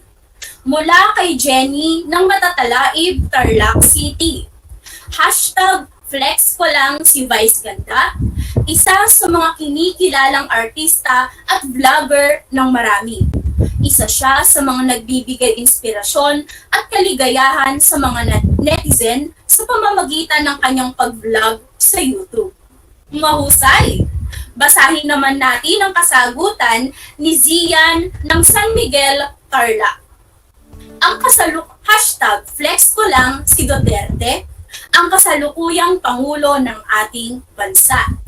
Isa isa sa mga pinakamatapang na taong aking nakilala sapagkat pasan niya ang napakalaking responsibilidad na maiayos at mapamahalaan ng mahusay ang bansang Pilipinas. Napakagaling ng ating mga kapantas! Ipagpatuloy pa ang inyong masigasig na pakikibahagi sa ating gawain. Basahin naman natin ang kasagutan ni Redemptor ng Kapas Tarlac. #flex ko lang ang COVID-19 virus na nagbigay ng malaking pagbabago sa buhay ng marami ngayon. Isang nakahahawang sakit na pumatay sa maraming tao sa mundo at nagsilbi ring paalala sa lahat upang mag-ingat at bigyang halaga ang mga bagay na ipinagkaloob sa atin, lalo na ang ating buhay. Napakahusay ng ating mga kapantas. Tanong ko lang, batay sa ating gawain, ano-ano ang mga bagay na iyong natutunan? Paano ka makakakalap ng impormasyong kapaki-pakinabang kung nais mong tuklasin ang pinagmulan ng katangian ng isang bagay o pangyayari? Tama? Maaaring sa pamamagitan ng pagbabasa ng mga artikulo o alinmang lilihito mong babasahin. Maaari ring sa pamamagitan ng panonood ng mga balita o dokumentaryo sa telebisyon o kahit sa mga social media platforms tulad ng Facebook, YouTube, Twitter, at iba pa. Ngayon, upang lubos ninyong maunawaan ang ating aralin ngayong araw, ay mayroon akong ilalahad na teksto para sa inyo. Makinig at unawaing mabuti ang bawat salitang aking sasambitin sapagkat pagkatapos ito ay magkakaroon kayo ng isang gawain. Handa na ba kayo? Ang pananaliksik ay isang mapanuri at makaagham na investigasyon o pagsisiyasat ng isang bagay, paksa o kaalaman sa pamamagitan ng pangangalap, pagpapakahulugan, pagbubuo at pag-uulat ng mga ideya ng objektibo, matapat at may kalinawan. Ang sistematikong pananaliksik ay isang pananaliksik na mayroong sinusunod na proseso at pagtuklas ng mga katotohanan. Ito ay pananaliksik na kailangang maging mapanuri sa pag-iimbestiga sa isang bagay, kaalaman o paksa. Pagtuklas sa solusyon ng iba't ibang uri ng suliranin na kinakailangan ang tamang pagsunod sa mga hakbang ayon sa pagkakasunod-sunod. Ano nga ba ang mga hakbang sa paggawa ng isang sistematikong pananaliksik? Una, ang pagpili ng paksa. Mga dapat isaalang-alang sa pagpili ng paksa. Kung ang paksa ba ay kawili-wili o naayon sa iyong interes. Kung kakayanin mo ba ang pananaliksik. Kung ang paksang pipiliin ay may sapat na malilikom na datos.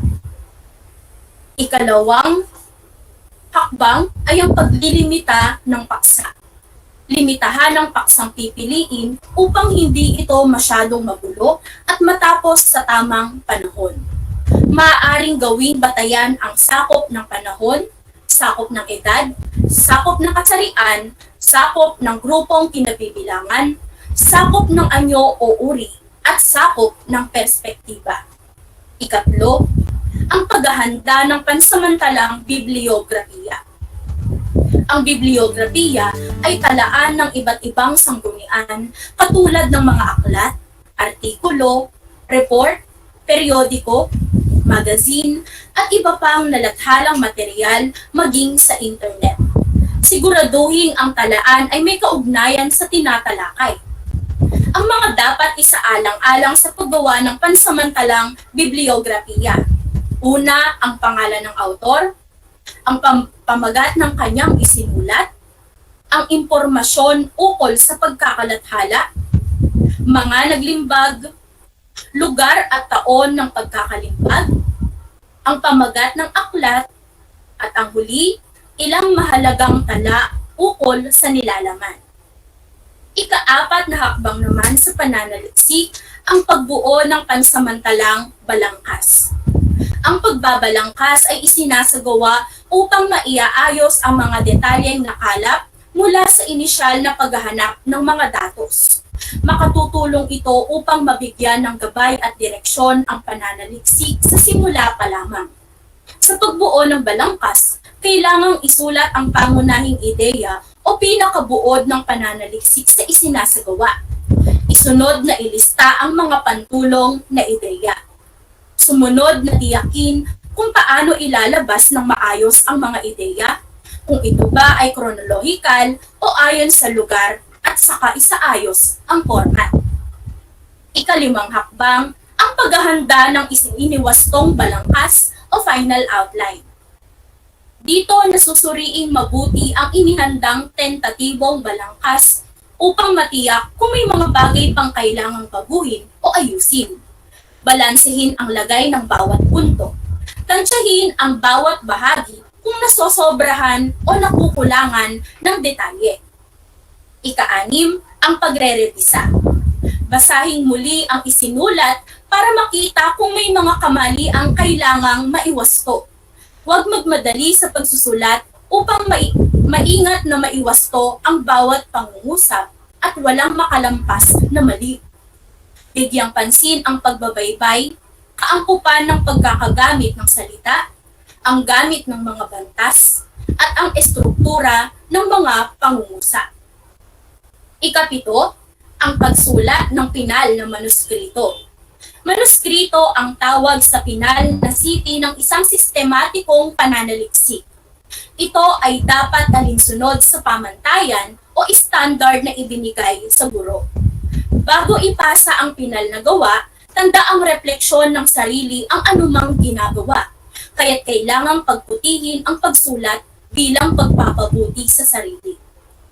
Tandaan, sa pagsusulat, dapat ding tandaan at isaalang-alang ang paggamit ng pahayag sa pag-aayos ng datos.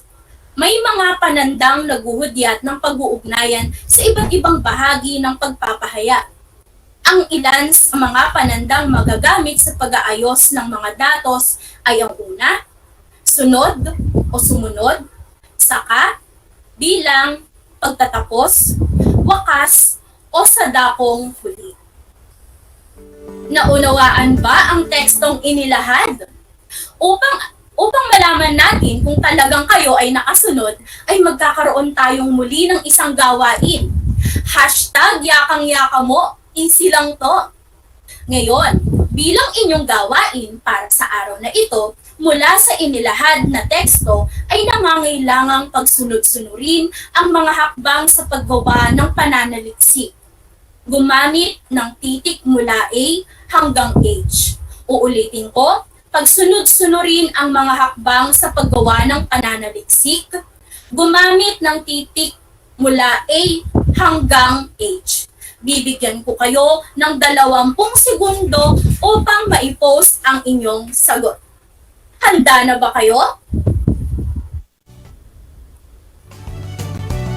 Ngayon, bilang inyong gawain para sa araw na ito, mula sa inilahad na teksto ay nangangailangang pagsunod-sunurin ang mga hakbang sa paggawa ng pananaliksik. Uulitin ko, gumamit ng titik mula A hanggang H. Uulitin ko, pagsunod-sunurin ang mga hakbang sa paggawa ng pananaliksik. Itatama ko lamang ha. Gumamit ng titik mula A hanggang G. Hindi titik A hanggang H, kundi titik A hanggang G. Bibigyan ko kayo ng 20 segundo upang ma-post ang inyong sagot. Ang inyong 20 segundo ay magsisimula na ngayon.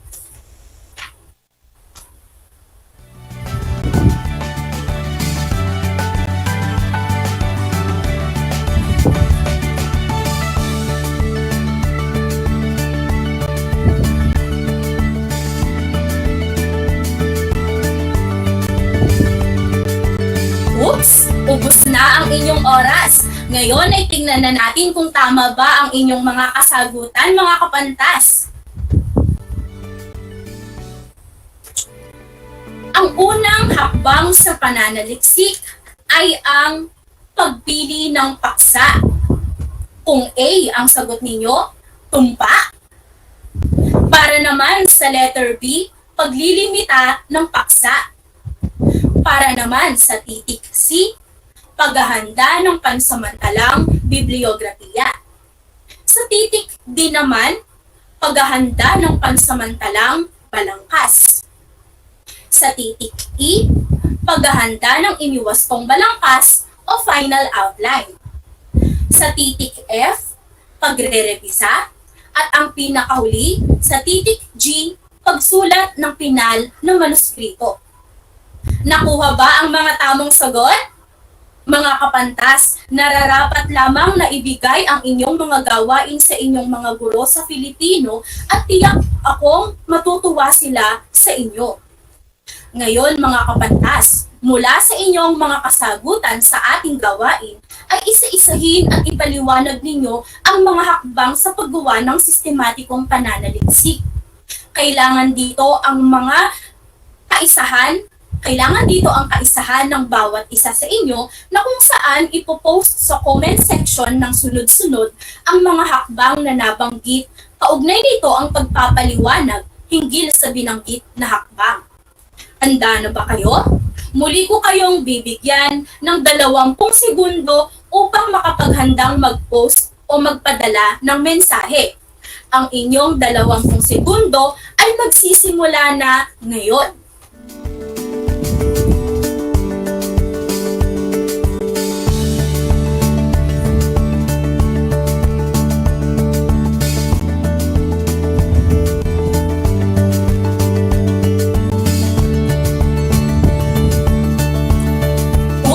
Ubos na ang inyong 20 segundo.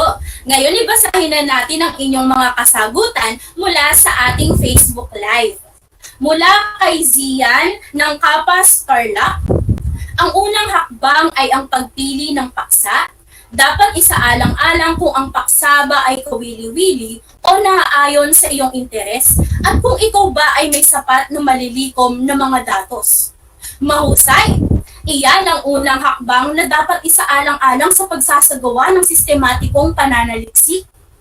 Mula naman kay Jason ng Pura Tarlac, ang ikalawang hakbang ay ang paglilimita ng paksa. Limitahan ng paksang pipiliin upang hindi ito masyadong magulo at matapos sa tamang panahon. Napakagaling! Ano naman ang ikatlong hakbang? Mula kay Glenda ng Binauganan Tarlac, ang ikatlong hakbang ay ang paghahanda ng pansamantalang bibliografiya. Tama! Tandaan na dapat din nating isaalang-alang sa paggawa ng pansamantalang bibliografiya ang pangalan ng autor, pamagat ng kanyang isinulat, impormasyon ukol sa pagkakalathala, mga nailimbag, lugar at taon ng pagkakalimbag, pamagat ng aklat at ilang mahalagang tala ukol sa nilalaman. Ngayon naman, para sa ika-4 na hakbang, mula kay Aldrin ng San Nicolas, Tarlac City, ang pagbuo ng pansamantalang balangkas. Tama, napakahusay. Ito ay isinasagawa upang maisaayos ang mga detalyeng nakalap mula sa inisyal na paghahanap ng mga datos. Mula naman kay Casey ng San Rafael Tarlac, ang ika-5 hakbang ay ang paghahanda ng final outline. Dito nasusuring mabuti ang inihandang balangkas upang matiyak kung may kailangan pang baguhin. Napakagaling! Patunay lamang na kayo ay nakinig at inunawa ninyong mabuti ang teksto. Para naman sa ika-6 na hakbang, mula kay Redemptor ng Kapas Tarlac City ang pagre-revisa. Ito ay isinasagawa upang makita kung may kamaliang kailangang maiwasto. Tama? Ngayon, para naman sa ating huling hakbang, mula kay Aaron ng San Miguel, Tarlac, ang pagsulat ng pinal ng manuskrito. Napakahusay ng ating mga kapantas, di ba? Yakang-yaka, easy lang. Sa tingin ko'y handang-handa na kayo sa mga gawaing iaata sa inyo sa mga susunod na pagtalakay kasama ng inyong mga guro sa Filipino. Ngayon, uulitin ko ang ating aralin para sa araw na ito, ang pananaliksik. Kapantas, naranasan na ba ninyong manaliksik? Mabuti kung ganon, basta't tatandaan na sa pananaliksik ay kailangan nating maging mapanuri at makaagham sa pag-iimbestiga o pagsisiyasat sa mga bagay, paksa o kaalaman. Mahalaga ang pananaliksik sapagkat natutuklasan natin ang mga bagay na kung saan tayo matututo. Okay, dyan na nagtatapos ang ating talakayan ukol sa pananaliksik. Naway, ang lahat ng aral na napulot ninyo ay maisagawa at maibahagi sa iba. I-send ang inyong mga kasagutan o activity sa inyong Google Classroom. Kung may tanong, mag-message sa ating Facebook page. Ilagay lamang ang code na #kapantas, tanong, pangalan, baitang, paaralan, at ito ay aking tutugunan at laging isa-isip at isa-puso na kahit na may pandemya sa panahong ito, palakasin ang katawan at maging sabik sa pagtuklas ng karunungan. Laging tandaan, walang ligaya sa lupa na hindi dinilig ng luha. Ang pag-aaral ng mabuti ang susi sa maganda nating kinabukasan. Inaasahan ko na kayo ay natuto sa ating aralin ngayong araw. Ma'am Charmaine Gonzalo, ang inyong guro sa Filipino, Baitang 8. Mga kapantas, hanggang sa muli.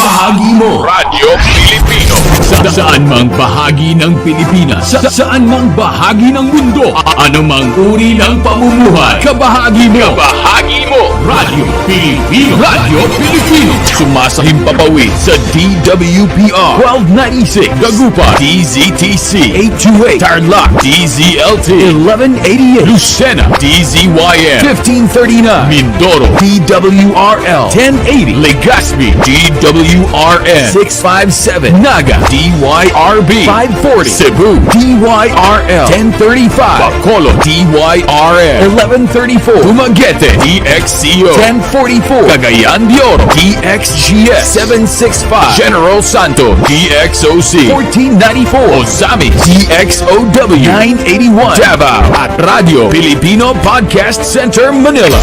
Ito ang kabahagi mo Radyo Pilipino, napapakinggan on air and online sa buong mundo sa pamamagitan ng www.radiopilipino.com. Impormasyong may kalidad at serbisyong may halaga. Kasama katuwang kapinoy. Kabahagi mo Radyo Pilipino. Radyo Pilipino.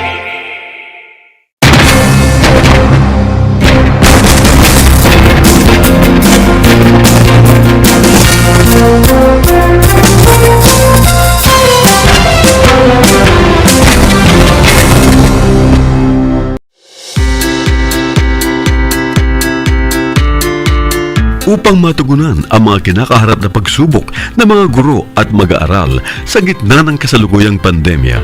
Nagsanib tulong sina Congressman Charlie Cojuangco ng unang distrito ng Tarlac, DEPED Region 3 Regional Director Dr. May B. Eclar at Tarlac Schools Division Superintendent Dr. Ronaldo Pozon para sa isang napapanahong proyekto na tinaguriang Project Shine, Aral TarlakHenyo.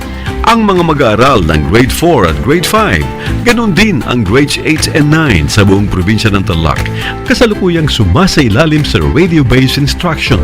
Katuwang ang himpilang DZTC 828 kHz AM at RTV Tarlac, Channel 26. Ang Tarlac po nangunguna po ngayon pagdating po sa radio-based instruction. Marami pong humahanga sa atin. I'm very happy this station, itong DCTC, could reach the whole of Region 3. Hindi natin alam, we are contributing. We are creating a very big dent in the history of Philippine education. And I am proud. I am here in Tarlac. This is the noble cause of education in which you and I, without you knowing it, we are bound to do.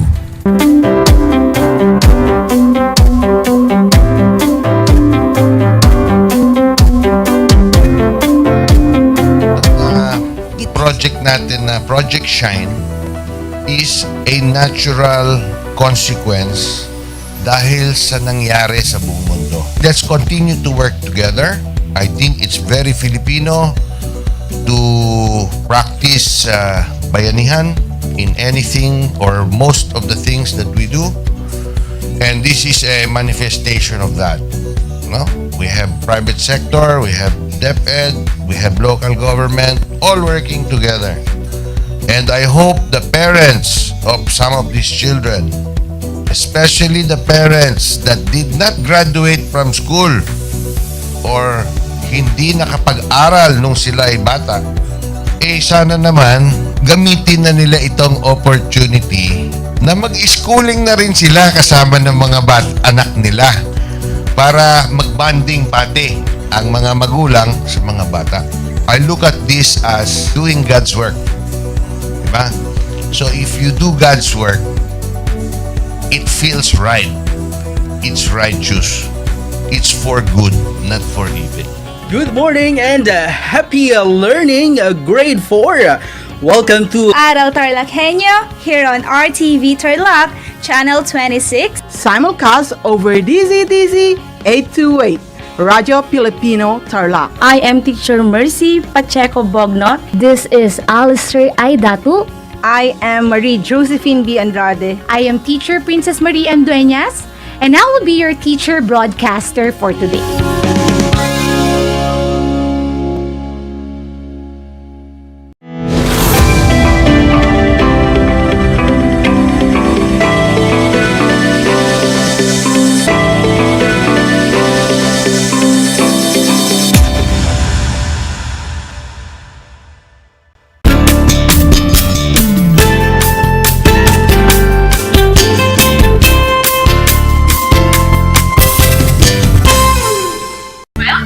Sa ating Project Shine, Aral TarlakHenyo ng SDO Tarlac Province na kasalukuyang napapanood dito sa RTV Tarlac Channel 26 at Converge Air Cable Channel 100 at sa bayang napapakinggan sa 828 AM DZTC Radio Filipino Tarlac. Magandang buhay, mabuting tao. Kamusta kayo mga diliw kong tagapakinig? Ang aking pagbati at paghanga sa inyong pagpapahalaga sa edukasyon at pagpupursiging matapos ito nang nagtatagumpay sa kabila ng hamon ng pandemya. Ako ang inyong guro sa edukasyon sa pagpapakatao sa ika-9 na baitang Binibining Maria Luisa S. Duba, sa Himpotawid mula sa bayan ng Victoria, lalawigan ng Tarlac. Sasamahan at gagabayan ka sa Most Essential Learning Competency na nakatataya ng lipunang ekonomiya sa isang barangay, pamayanan at lipunan o bansa gamit ang dokumentaryo o photo o video journal. Natitiyak kong kayo ay handang-handa na mga anak sa pagpapatuloy ng ating aralin sa araw na ito. Maging alerto at listo sa anumang impormasyong magbibigay sa atin ng inspirasyon, pag-asa at aral sa buhay na makatutulong sa pagiging mabuting tao. Subalit, bago tayo formal na magsimula sa pagtatalakay ng panibagong paksa, magkakaroon muna tayo ng maikling pagbabalik-aral sa ating nakaraang paksa na ating pinag-aralan. Sa ating nakaraang talakayan, ating napag-aralan kung paano umuunlad ang isang lipunang pang-ekonomiya. Ating tinalakay sa nakaraan na sa pamamagitan ng pagsisikap ng tao sa paggawa ay makakamit niya ang pansariling pag-unlad. Kailangang magsikap ang tao na paunlarin ang kanyang sarili, hindi upang ito ay maipagmayabang sa iba, ngunit upang maging produktibo sa kanyang sarili. Ating ding nalaman na isang paraan sa pag-unlad ng lipunang pang-ekonomiya ay ang pangangasiwa na ginagawa ng Estado upang maibigay ng patas na oportunidad sa bawat isa na umunlad sa kanya-kanyang sarili sa pamamagitan ng paglikha ng trabaho o hanap buhay na naaayon sa pangangailangan at kakayahan ng bawat isa. Bilang panghuli, kung ang bawat isa ay mabigyan ng patas na oportunidad sa pansariling pag-unlad, ito ay nagre-resulta ng kolektibong pag-unlad para sa bansa sa pangkalahatan. Bago natin simulan ang ating talakayan, nais ko lang ipaalam sa inyo na ang mga konseptong ating pag-aaralan sa araw na ito ay inyong mababasa sa inyong self-learning module, pahina 12 ng ESP9. At kung may learner's material naman kayo ng ESP9, ay maaari nyo itong buksan sa pahina 42 hanggat 45 upang mas masundan at maintindihan nyo ang ating gagawing talakayan. Ngayon ay atin nang simulan ang ating aralin. Sa ating gagawing pag-aaral sa araw na ito, ating pagsasama-samahin ang lahat ng konsepto na ating napag-aralan na may kinalaman sa pag-unlad ng lipunang pang-ekonomiya. At atin itong iugnay sa kalagayan ng lipunan at ekonomiya sa ating pamayanan. Sadyang magkakaiba ang mga tao. May mga magagaling sa math, may mahuhusay sa pagdodrawing, may masinop sa gamit, may marunong sa pera, may magaganda at makitisik ang katawan kahit hindi nag-eehersisyo. Meron din namang tabain at kailangang mag-ingat sa pagkain. May masipag at mayroon din namang kailangan laging paalalahanan upang gumawa. May nakapagtapos ng pag-aaral, mayroon namang hindi. May nakapagtrabaho at mayroong naghahanap pa lamang ng pagkakakitaan. Iba-iba rin ang tungkulin at propesyon o trabaho. Dahil sa pagkakaibang ito ng mga tao, hindi maiiwasan ang paghahambing sa isa't isa. Ang pag-unlad ng ekonomiya ay nagsisimula sa pagsisikap ng isang tao na mapabuti ang sarili para sa magandang kinabukasan. Dito nakataya ang pag-unlad ng lipunang pang-ekonomiya ng isang bansa o pamayanan. Ano nga ba ang kahulugan ng mabuting lipunang pang-ekonomiya? Para saan ang lipunang pang-ekonomiya? At paano ba makatutulong ang isang tao sa pag-angat ng lipunang pang-ekonomiya? Ang mga sagot sa tanong na ito ay binibigyang tugon natin sa ating gagawing talakayan sa araw na ito. Sa ating mga nakaraang aralin, ay binigyang kahulugan na sa atin ang ekonomiya. Ang pinagmulan ng salitang ekonomiya ay ang mga Griyegong salita na oikos, ibig sabihin ay bahay, at nomos naman, ang ibig sabihin ay pamamahala. Ang ekonomiya ay tulad lamang din ng pamamahala sa bahay. Mayroong sapat na budget ang namamahay. Kailangan niya itong pagkasyahin sa lahat ng bayarin tulad ng kuryente, tubig, pagkain, panlinis ng bahay, at marami pang iba upang makapamuhay ng mahusay ang mga tao sa bahay, maging buhay tao, ang kanilang buhay sa bahay at upang maging tahanan ang bahay. Sa pag-iral ng ekonomiya, bawat isa ay may tungkulin o gawain na kailangang gampanan. Ito ay naayon sa kanya-kanyang kakayahan at pangangailangan.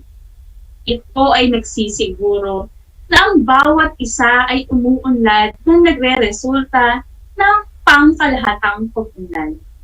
Ito ang bumubuo sa lipunang pang-ekonomiya. Ang lipunang pang-ekonomiya ay nagsisikap na pangisiwaan ang mga yaman ng bayan ayon sa kaangkupan nito sa mga pangangailangan ng tao. Ito ay ang mga pagkilos na masiguro na ang bawat bahay ay magiging tahanan. Pinapangunahan ito ng Estado na tumiyak na maayos ang pangangasiwa at patas ang pamamahagi ng yaman ng bayan. Ito ay nakaayon sa prinsipyo ng proportion na nangangahulugang pagkakaloob ng naayon sa pangangailangan ng tao. Sinisikap gawin ng Estado na maging patas para sa nagkakaiba-ibang tao ang mga pagkakataon upang malikha ng bawat isa ang kanilang sarili ayon sa kani-kanilang mga tumuhin at kakayahan na nagreresulta ng pansariling pagtunlad. Marahil ay itatanong nyo sa papaanong paraan ng iba't ibang tao na may iba't ibang kakayahan ay makakatulong sa pagtunlad ng lipunang pang-ekonomiya. Gaya ng ating napag-aralan sa nakaraan, ang Estado na pangunahing nangangasiwa sa lipunang pang-ekonomiya ay nagbibigay ng patas na oportunidad sa bawat isa na magamit ang kanilang kakayahan sa pansariling pagtunlad. Ito ay sa pamamagitan ng pagkakaloob ng iba't ibang trabaho o hanap buhay na angkop sa kani-kanyang kalakasan at kakayahan. Magbigay tayo ng ilang halimbawa ng mga trabaho o hanap buhay na ating nakikita sa ating komunidad. Una, ay ang guro na siyang nagtuturo sa mga kabataan sa komunidad ng mga kaalaman at gumagabay din sa kanila upang maging mabuting mamamayan. Pangalawa, ay ang mga nasa propesyon ng medisina, gaya ng doktor, nurse at dentista, na silang nagsisiguro na ang mga mamamayan sa ating lipunan ay may malusog na pangangatawan at malayo sa sakit. Pangatlo, ay ang mga arkitekto at inhenyero na nangangasiwa sa pagpapatayo ng mga gusali sa establishmento na ating nagagamit. Pang-apat, ay ang mga pulis at bombero na silang pangunahin natin tinatawag sakaling may mga aksidente o kalamidad sa ating lugar. Sila rin ang nagpapanatili ng payapa at maayos na komunidad. Panglima, ay ang mga magsasaka. Kung wala sila, walang magtutustos ng ating pagkain sa araw-araw. Isa sila sa may pinakamahalagang trabaho sa ating komunidad. At pang-anim, ay ang mga basurero. Napakahalaga ng kanilang ginagampanang trabaho sa ating lipunan, sapagkat sila ang nagsisiguro na malinis ang ating kapaligiran. Kung wala sila, maaaring maging madumi ang ating paligid, na maaaring maging sanhi ng pagbaha at paglaganap ng iba't ibang sakit. Ang mga nabanggit na mga hanap buhay ng individual ay isang napaka-importanteng bagay para sa pagtunlad ng ekonomiya ng barangay, pamayanan, at lipunan o bansa. Bagamat ang mga nabanggit na trabaho sa itaas ay iba-iba ang antas ng kaalaman at kakayahan na kailangang makamit upang ito ay magampanan. Subalit, mayroon itong pagkakapareho at pagkakapantay-pantay na importansya sa ating lipunan. Na kung ang mga trabahong ito ay pagsisikapan ng bawat isa na magampanan ng may pagtatagumpay at pag-unlad ay makapagre-resulta ng pag-unlad ng lipunan sa kabuuan. Bilang isang kabataan, paano ka ba makakatulong sa pagkamit ng maunlad at mabuting lipunang pang-ekonomiya? Isa sa mga mabuting katangian ng isang kabataang katulad mo para makamtan ang isang maunlad at mabuting lipunang pang-ekonomiya ay ang pagiging masikap sa pag-aaral. Sa pamamagitan nito, matatamo mo ang iyong mikliing propesyon at pagdating ng takdang panahon ay makakatulong ka sa pag-angat ng ekonomiya ng lipunan na iyong kinabibilangan. Bilang paglalahad sa ating ginawang talakayan sa araw na ito, narito ang mga mahalagang punto na kailangan niyong matandaan. Una, ang pag-unlad ng lipunang pang-ekonomiya ay nakaugnay sa pag-unlad ng bawat individual sa lipunan na may kakayahan sa paggawa.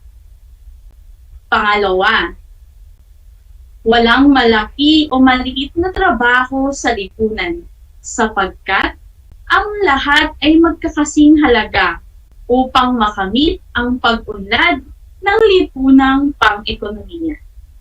At pangatlo, bilang isang kabataan, makakatulong ka sa pag-unlad ng lipunang pang-ekonomiya sa pamamagitan ng pagsisikap at pagsisipag sa pag-aaral upang makamit ang iyong minimiting propesyon o trabaho sa hinaharap.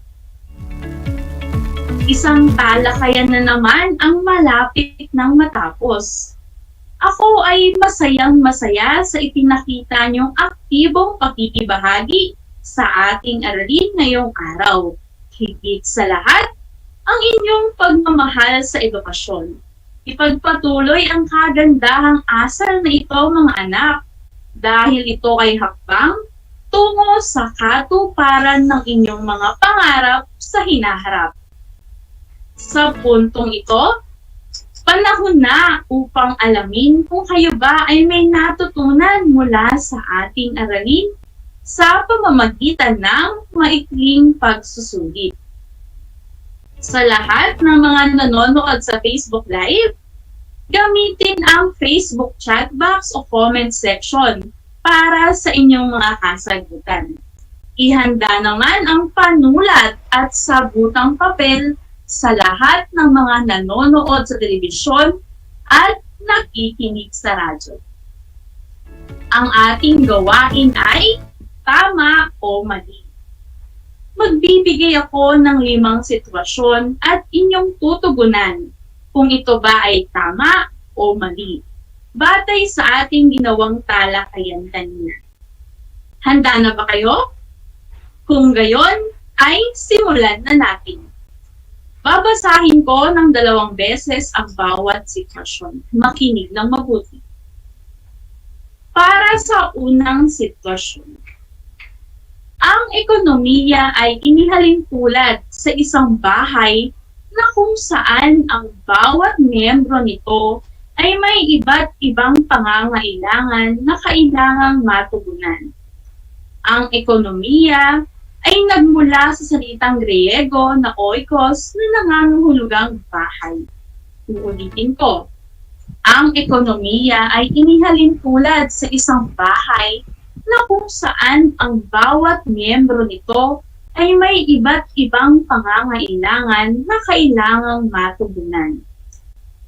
Ang ekonomiya ay nagmula sa salitang Griego na oikos na nangangahulugang bahay. I-type na sa ating comment section ng inyong mga kasagutan. Ito ba ay tama o mali? Ang sagot sa unang sitwasyon ay tama. Tumako na tayo sa ikalawang sitwasyon.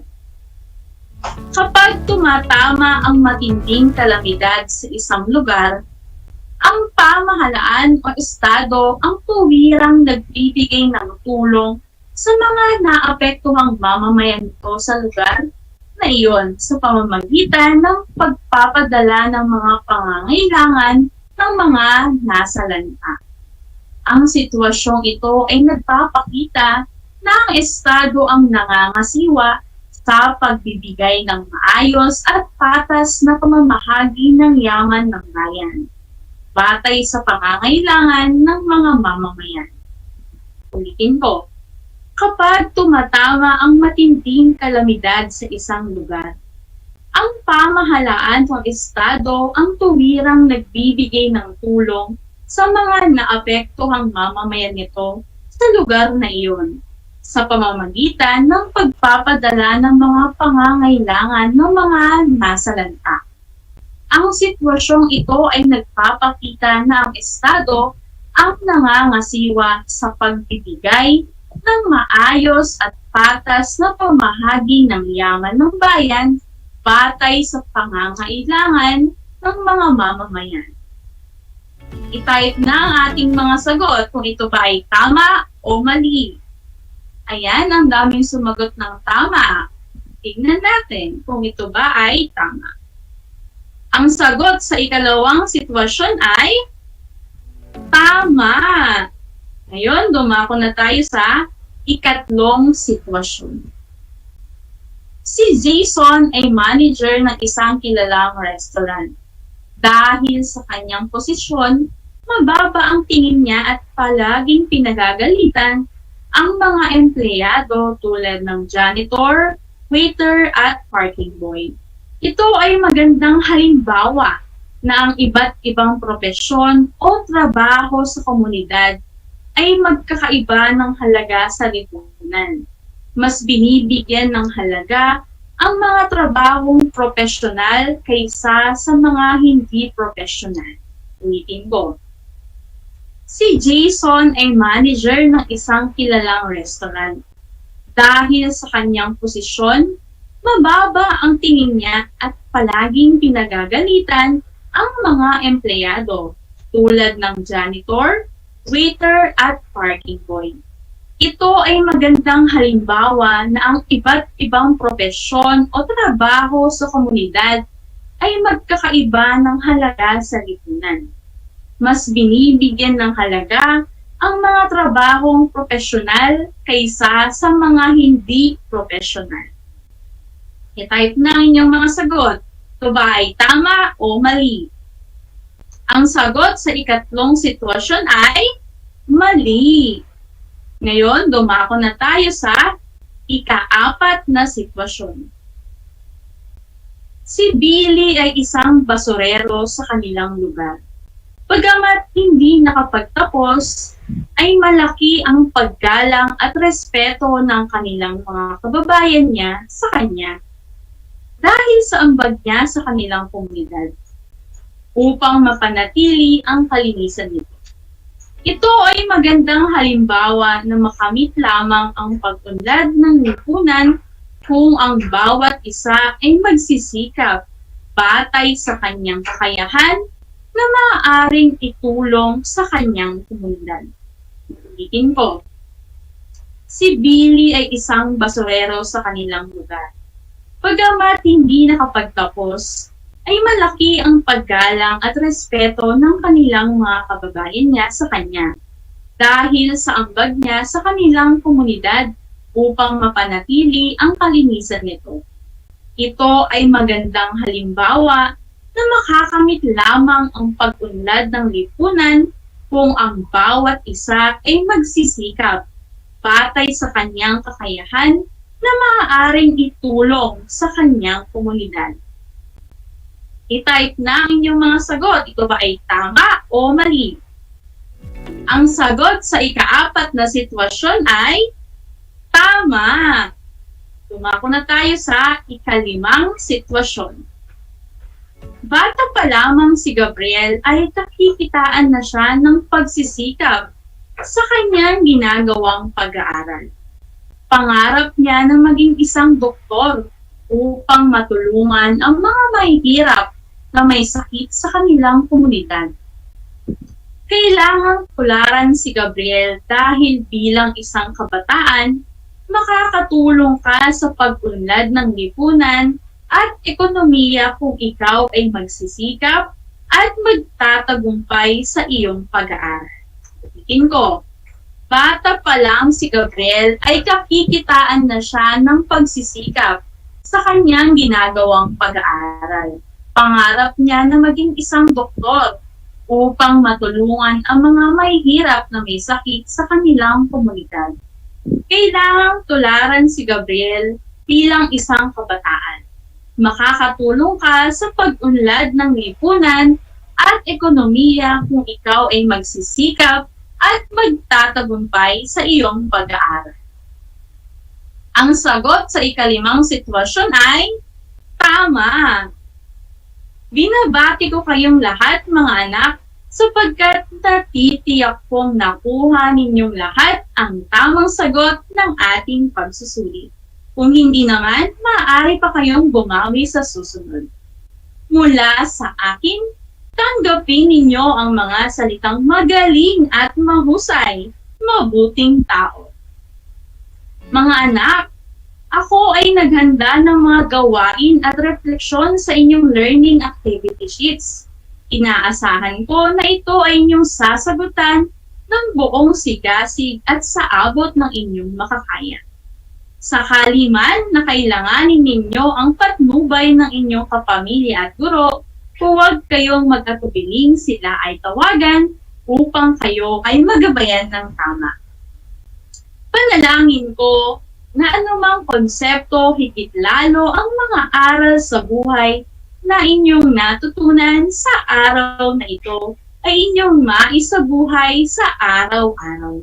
Muli, ako ang inyong guro sa edukasyon sa pagpapakatao, Baitang Siyam, Binibining Maria Luisa S. Dupa, sumasahing papawid mula sa bayan ng Victoria, lalawigan ng Tarlac.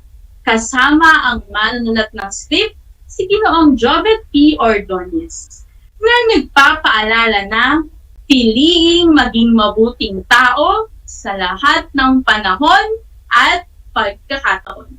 Hanggang sa muli!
you know that children learn more when they initiate an activity and are actively engaged in it? This is your science teacher broadcaster, Princess Diana L. Ronquillo for Aral TarlakHenyo. Let's learn science together on Aral TarlakHenyo. Catch us live every Monday to Friday from 8:30 a.m. to 5:30 p.m. Watch Aral TarlakHenyo on RTV Tarlac, Channel 26, simulcast over Radyo Pilipino, DZTC 828 kHz, and streamed live on FB page and YouTube channel of RTV Tarlac, Channel 26.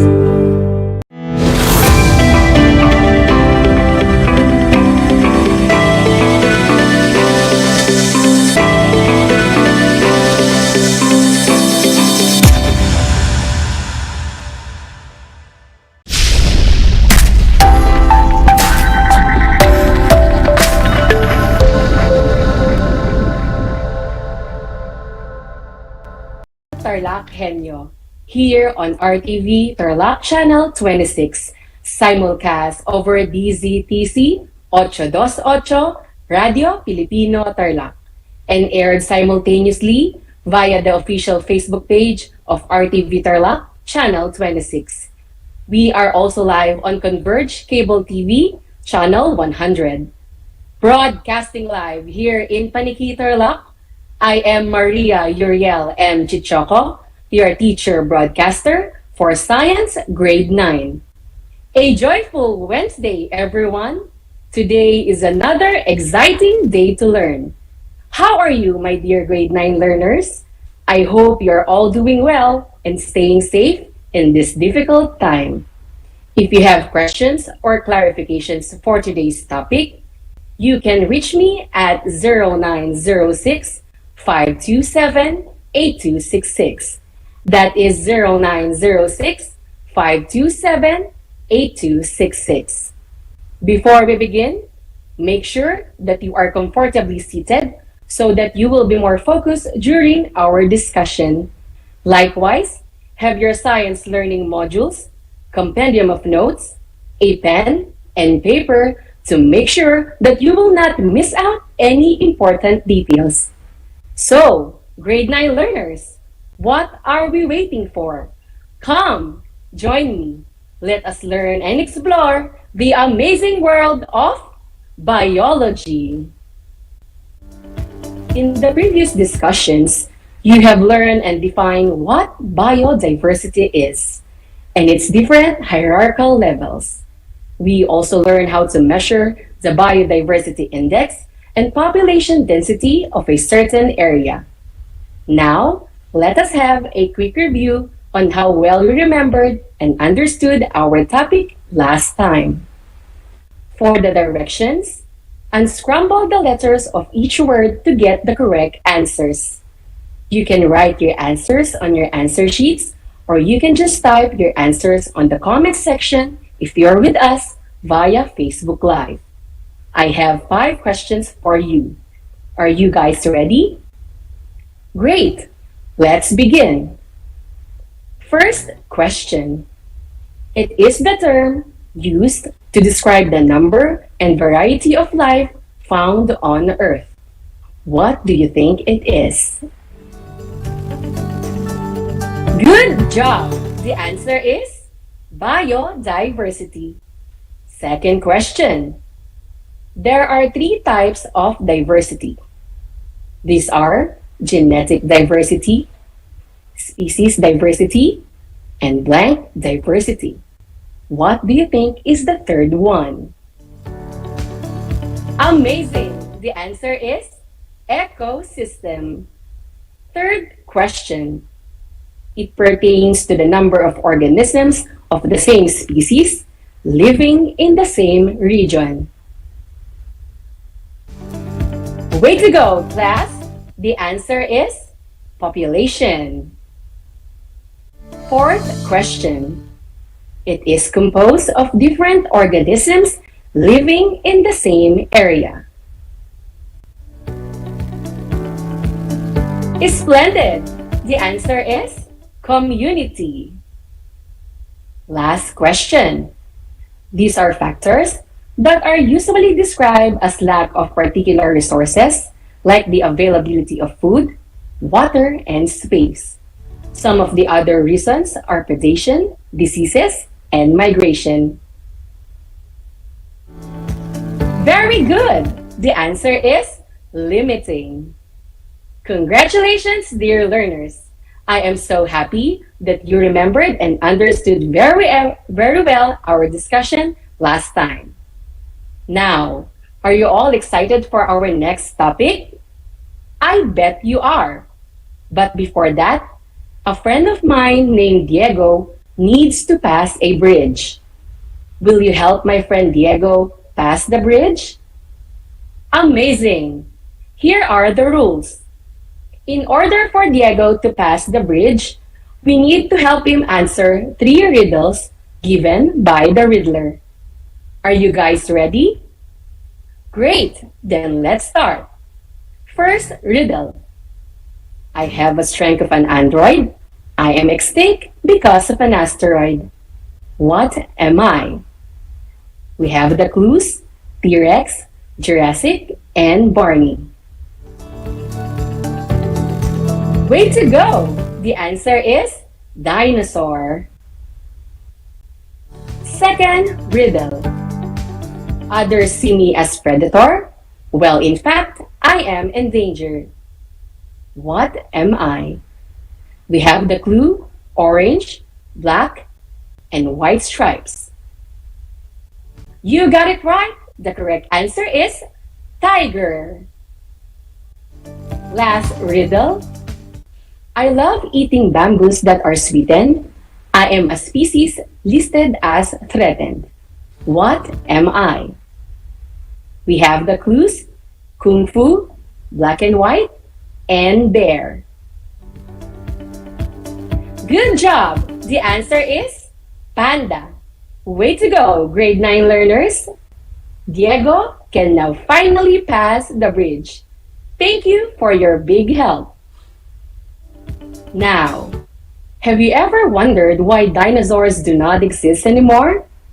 Why we can only see mammoths, saber-toothed cats, and dodo birds on TV and not in real life? Do you want to know the answer? Well, let me present to you our objectives first before answering your questions.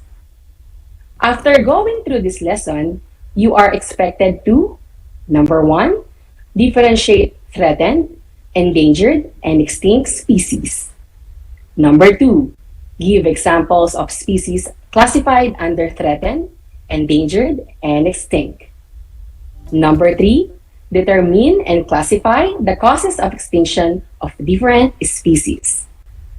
Now, for you to understand why dinosaurs do not exist anymore, let's talk about the words threatened, endangered, and extinction. Threatened species refers to any species of either animal or plants that is in danger of extinction. If animals or plants of a particular species are vulnerable at risk in terms of the number of population of its kind, it is said to be threatened. These are the criteria used to classify species, whether it is threatened or not. First, there is a current destruction or modification of their habitat. Second, natural and man-made factors that may affect their species. Third, there is a population size reduction. And last, the species geographic range. Now, let us proceed to the different classification of threatened species. The first one is the critically endangered species. These are animals and plants with extremely high risk of extinctions. Examples of these are tamaraw, waling-waling, Philippine eagle, and dugong. The second one is endangered species. These are species that when its population becomes so low, there is a possibility of becoming extinct. Examples are butanding, tarsier, molave, and Philippine turtle. Next, we have vulnerable species. These species is not critically endangered, but is under threat. Examples of this are tiger cat, apitong, seahorse, and Philippine duck. Now, let us now proceed to one of the most important terms to be discussed, which is extinction. Extinction happens when the last member of the species die. It occurs when there are no more individuals of that species alive in the wild or anywhere in the world. One of the most well-known theories for the extinction of the dinosaurs is the asteroid impact. It happened 65 million years ago. Along with this dreadful event, it also wiped out 50% of fauna and flora species. Did you know that in the Philippines, there are animals that existed long before we lived? Yes, but unfortunately, we can no longer see them because they are already extinct. These are the Philippine rhinoceros, which are much bigger than the living rhinoceros today, the stegodons with huge long tusks, and the dwarf buffaloes with a height of only 2.5 feet. This species can no longer adapt to the changes in the environment. That is why they are extinct. The IUCN Red List, or also known as International Union for Conservation of Nature, is the world's most comprehensive inventory of the global conservation status of biological species.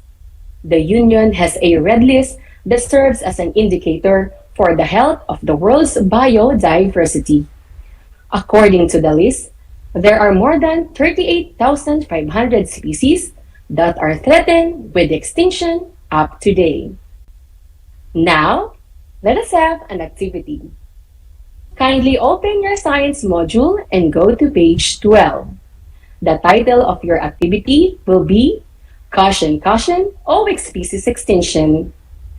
Take a look at the given pictures of species.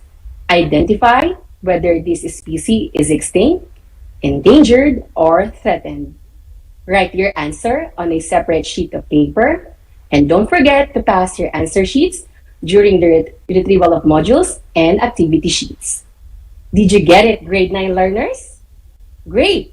Let us proceed to the next part. Why does species extinction occur? Well, there are actually two factors that causes species extinction.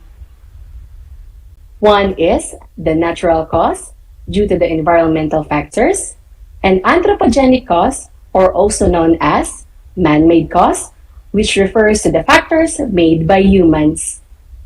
Let us start with the natural causes. The first one is climate change and global warming. Climate change refers to the increasing changes in the measures of climate over a long period of time.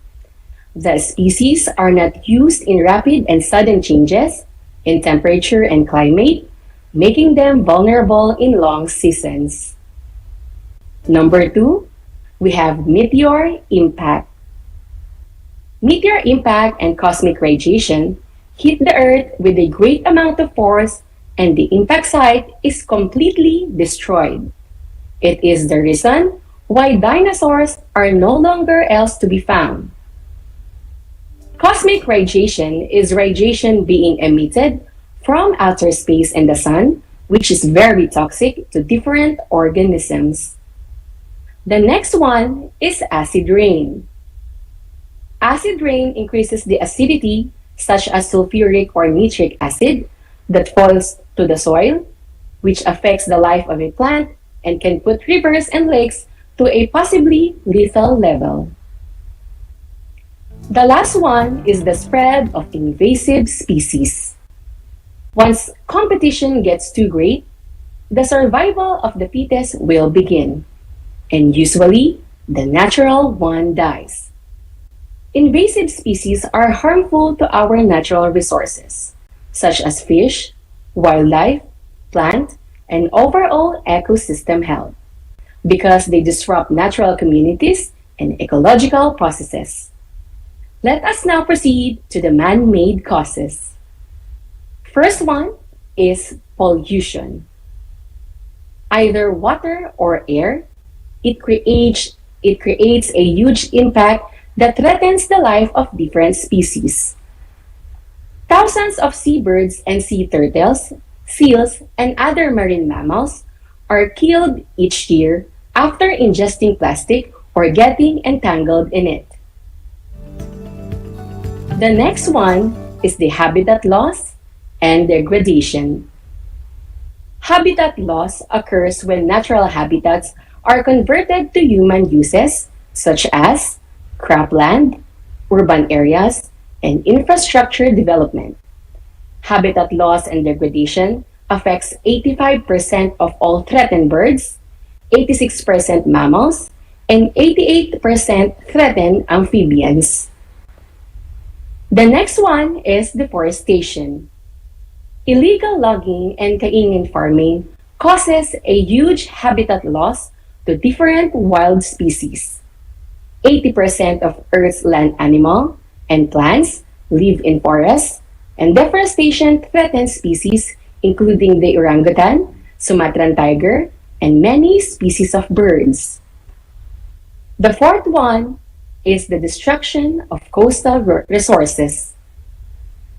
Using dynamite in fishing, muro-ami, and the conversion of beach into residences and over-harvesting of fishes. These environmental conditions and issues can affect both local and global perspective and can create a big impact in sustaining the ecological balance of the Earth. At this point, let us summarize what we have learned a while ago. Threatened species refers to any species of either animals or plants that is in danger of extinction. We can say that a species is considered threatened when it is A. There is a current destruction or modification of their habitat. B. Natural and man-made factors that may affect their species.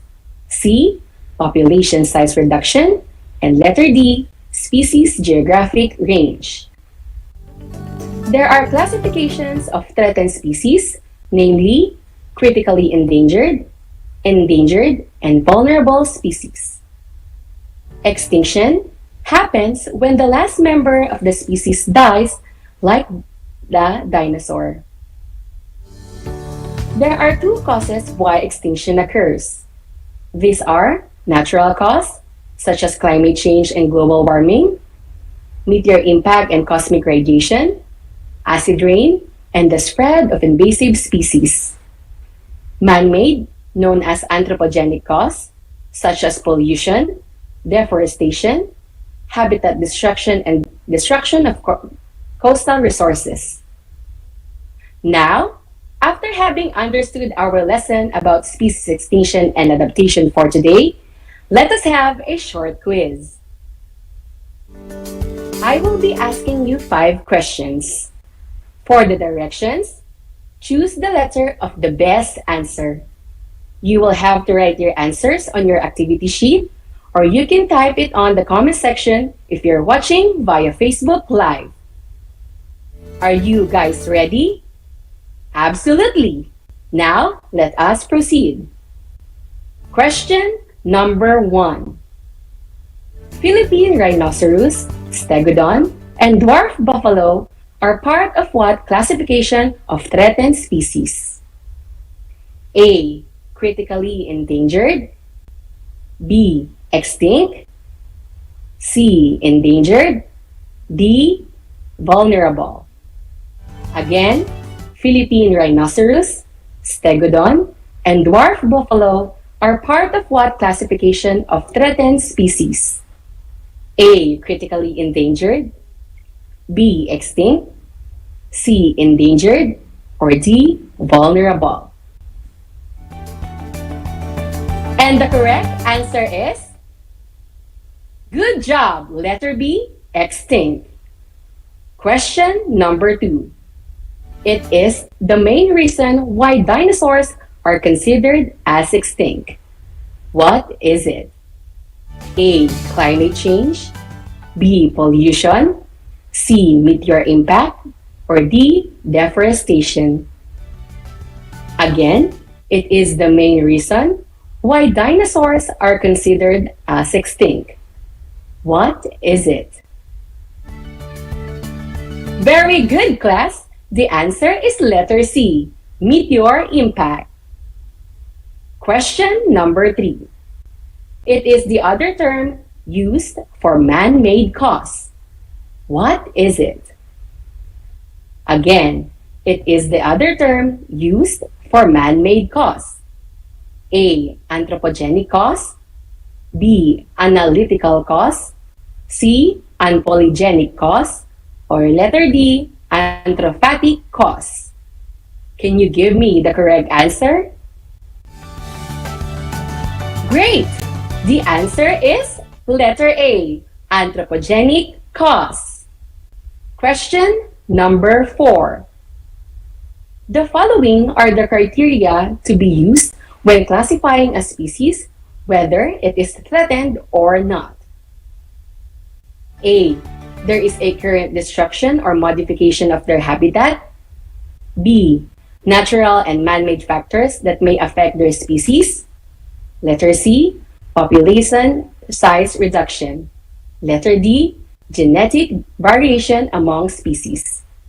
Again, the following are the criteria to be used when classifying a species, whether it is threatened or not, except for A. There is a current destruction or modification of their habitat. B. Natural and man-made factors that may affect their species. C. Population size reduction. Or letter D. Genetic variation among species. What do you think is the answer? Excellent! The correct answer is letter D. Genetic variation among species. Finally, question number 5. It occurs when the last member of the species dies and permanently diminished because of environmental factors. A. Endangered. B. Extinction. C. Evolution. D. Threatened. And the correct answer is... Way to go, class! The correct answer is letter B. Extinction. So how did you find the quiz, class? Did you get a perfect score? I am pretty sure that most of you got the correct answers. And there you have it, class. We have just finished a very fascinating topic about species extinction and adaptation. I hope you had fun as much as I did. For your assignment, kindly do an advanced reading on the geological timescale of evolution. As we end today's session in science, I am encouraging everyone to give some feedbacks on the flow of our lesson. Your feedbacks will be a great help for the succeeding sessions. Stay tuned for our next session on Science 9 every Monday and Wednesday, 3:30 to 3:55 p.m. here on our very own radio station, DZTC 828, Radio Filipino Tarlac. Keep on watching RTV Tarlac, Channel 26. Once again, this is Teacher Maria Uriel, your science anchor teacher for today, leaving you with this thought. Learning is the only thing that never fades and never goes extinct. Have a nice day, everyone. Keep safe, and I'll see you next time. Bye!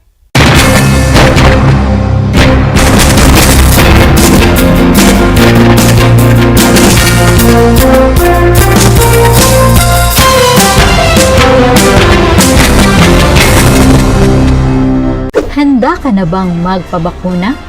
Narito ang mga paalala at hakbang na gagawin sa proseso ng pagbabakuna. Bago ang pagbabakuna, kinakailangan mo nang dumaan sa pre-vaccination screening. Kinakailangan kumuha muna ng medical clearance sa doktor ang mga kabilang sa special population tulad ng mga sumusunod. May problema sa immune system, may cancer, may HIV, sumasailalim sa transplant operation, kasalukuyang umiinom ng steroids, mga senior citizens na may special conditions. Step 1. Waiting area. Siguraduhin kayo ay pumunta sa tamang oras at petsa ng inyong schedule sa pagbabakuna. Hindi papayagan ang mga walk-in sa vaccination sites. Maupo sa bakanting upuan alinsunod sa tamang pagkakasunod ng bilang. Hintayin na tawagin kayo para sa susunod na hakbang. Habang nag-aantay, sumunod sa minimum public health standards. Isuot ang face mask at face shield. Sundin ang proper physical distancing at ugaliing maghugas at isanitize ang kamay. Step 2. Registration. Sundin ang mga patakaran ng inyong LGU o vaccination site sa pag-register at ipakita ang inyong government ID. Bibigyan kayo ng kopya ng informed consent form, health screening form, at mga pamphlet tungkol sa bakuna na pwede ninyong basahin. Hintayin na matapos ang proseso ng registration bago pumunta sa susunod na hakbang. Step 3. Screening. Kayo ay isa sa ilalim sa health screening at tatanungin tungkol sa inyong kalusugan tulad ng history of COVID-19 exposure, history of vaccination, mga gamot na iniinom, kung may allergies at iba pa. Ito ay para makasiguro kung angkop para sa inyo ang magpapakuna sa kasalukuyan. Step 4. Health Education. Makinig sa ibabahaging importanteng impormasyon tungkol sa pagbabakuna para sa COVID-19. Kung mayroon pa kayong ibang katanungan, sumangguni sa ating mga vaccination staff. Siguraduhin na pirmahan ang consent form na pumapayag kayong magpabakuna bago pumunta sa susunod na hakbang. Step 5. Vaccine Administration. Ito ang panahon kung saan kayo ay babakunahan sa loob ng 1 hanggang 2 minuto. Huwag kalimutan na kunin ang inyong vaccination card pagkatapos matanggap ang bakuna. Step 6. Observation. Alinsunod sa Department of Health, ang lahat ng magpapabakuna ay kailangang manatili sa pasilidad ng 15 hanggang 30 minuto para obserbahan kung may hindi magandang nararamdaman. Ang ating medical staff ay nakatutok sa inyo para ma-monitor ang inyong kalusugan.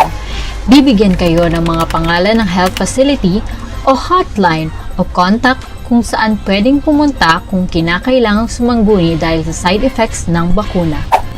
Narito rin ang mga paalala na dapat tandaan. Siguraduhin bumalik sa schedule para sa pangalawang dose ng bakuna.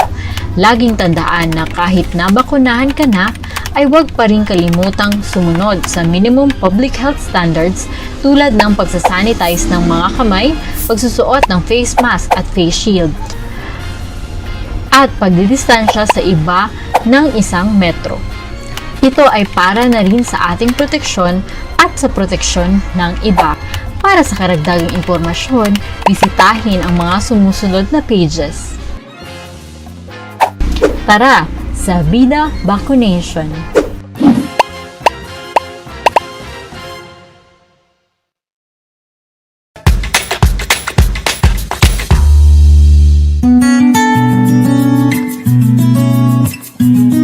Alam niyo ba na ang kinikilalang Guinness Book of World Records holder bilang pinakamaliit na commercially harvested fish ay isang sinarapan? Ito ay matatagpuan lamang sa Pilipinas, sa Lake Buhi sa Bicol River. Isa itong uri ng goby na may transparent na katawan na may sukat na 12.5 mm. Alam mo na, yan ang sinarapan.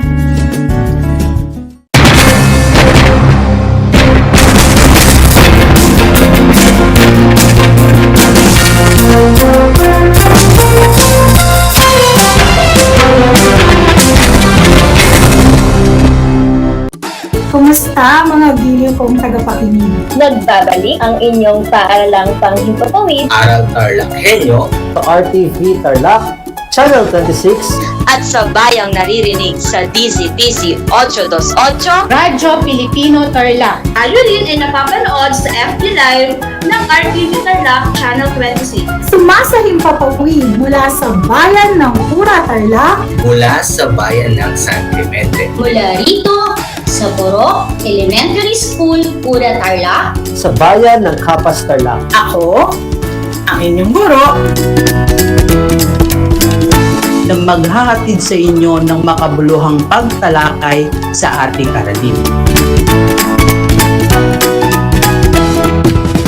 multiply 1089 by 9, you will get an answer, the exact reverse, which is 9801. My name is JRP Duldulao, your teacher broadcaster on Aral TarlakHenyo. For more math trivia and answers to your math questions, catch Aral TarlakHenyo every Monday to Friday from 8:30 a.m. to 5:30 p.m. Learning math is so much fun!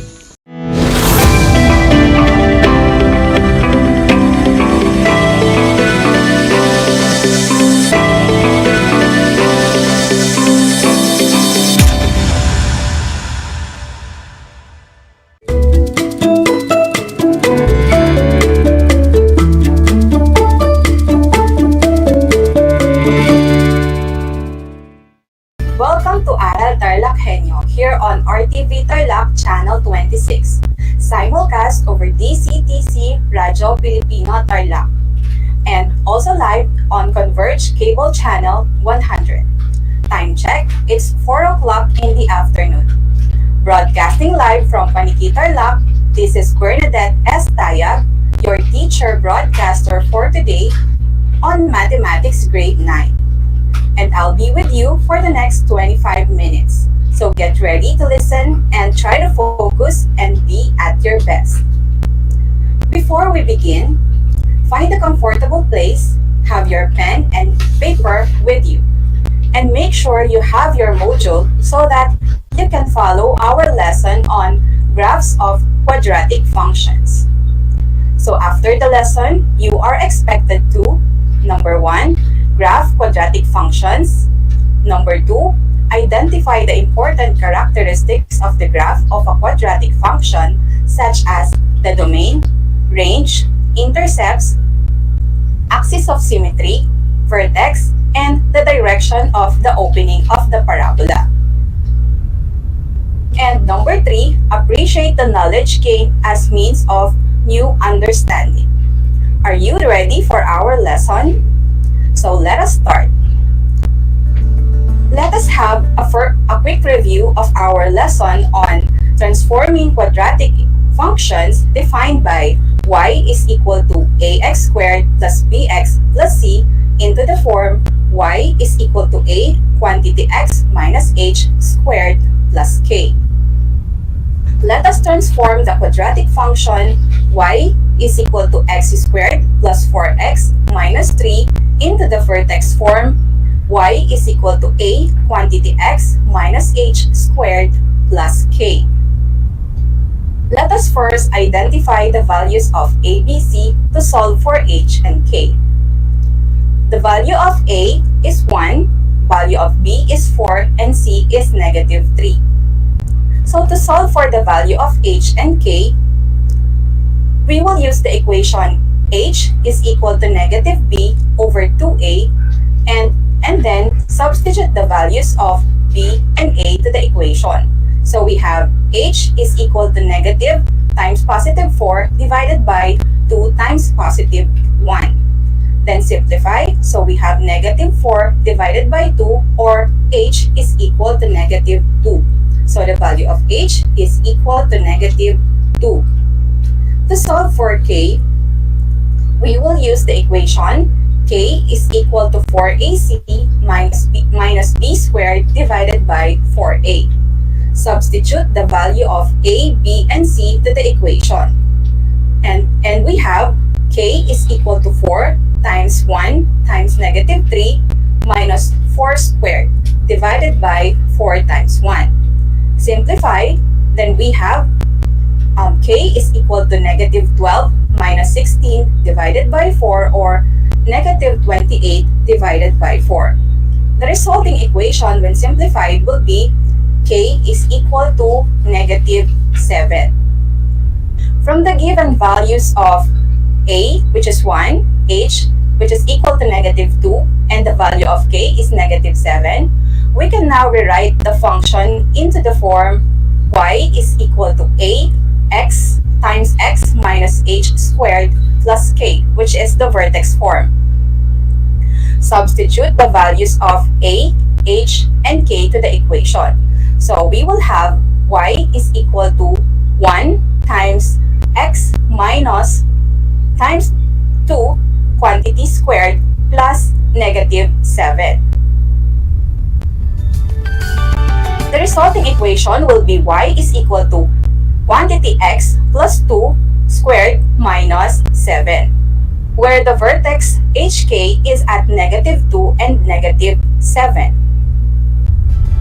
Now let us begin with our new lesson for today, the graphs of quadratic functions. Open your compendium of notes on page 36. The graph of a quadratic function, f of x is equal to ax squared plus bx plus c, where a is not equal to 0, is called a parabola which opens either upward or downward. It has important characteristics which are necessary to analyze, solve, and predict real-life situations. Refer to the figure at the right. So the important characteristics of a function are the following. We have domain, range, intercepts, axis of symmetry, vertex, and the direction of the opening of the parabola. Now let us define the following characteristics of the graph of the quadratic function. So first we have the domain. The domain is the set of all possible values of x. The domain of all quadratic functions is all real numbers, or from negative infinity up to positive infinity. The range depends on whether the parabola opens upward or downward. The range is the set of possible values of y. If the parabola opens upward, the range is the set of y such that y is greater than k. If it opens downward, then the range is the set of y such that y is less than or equal to k.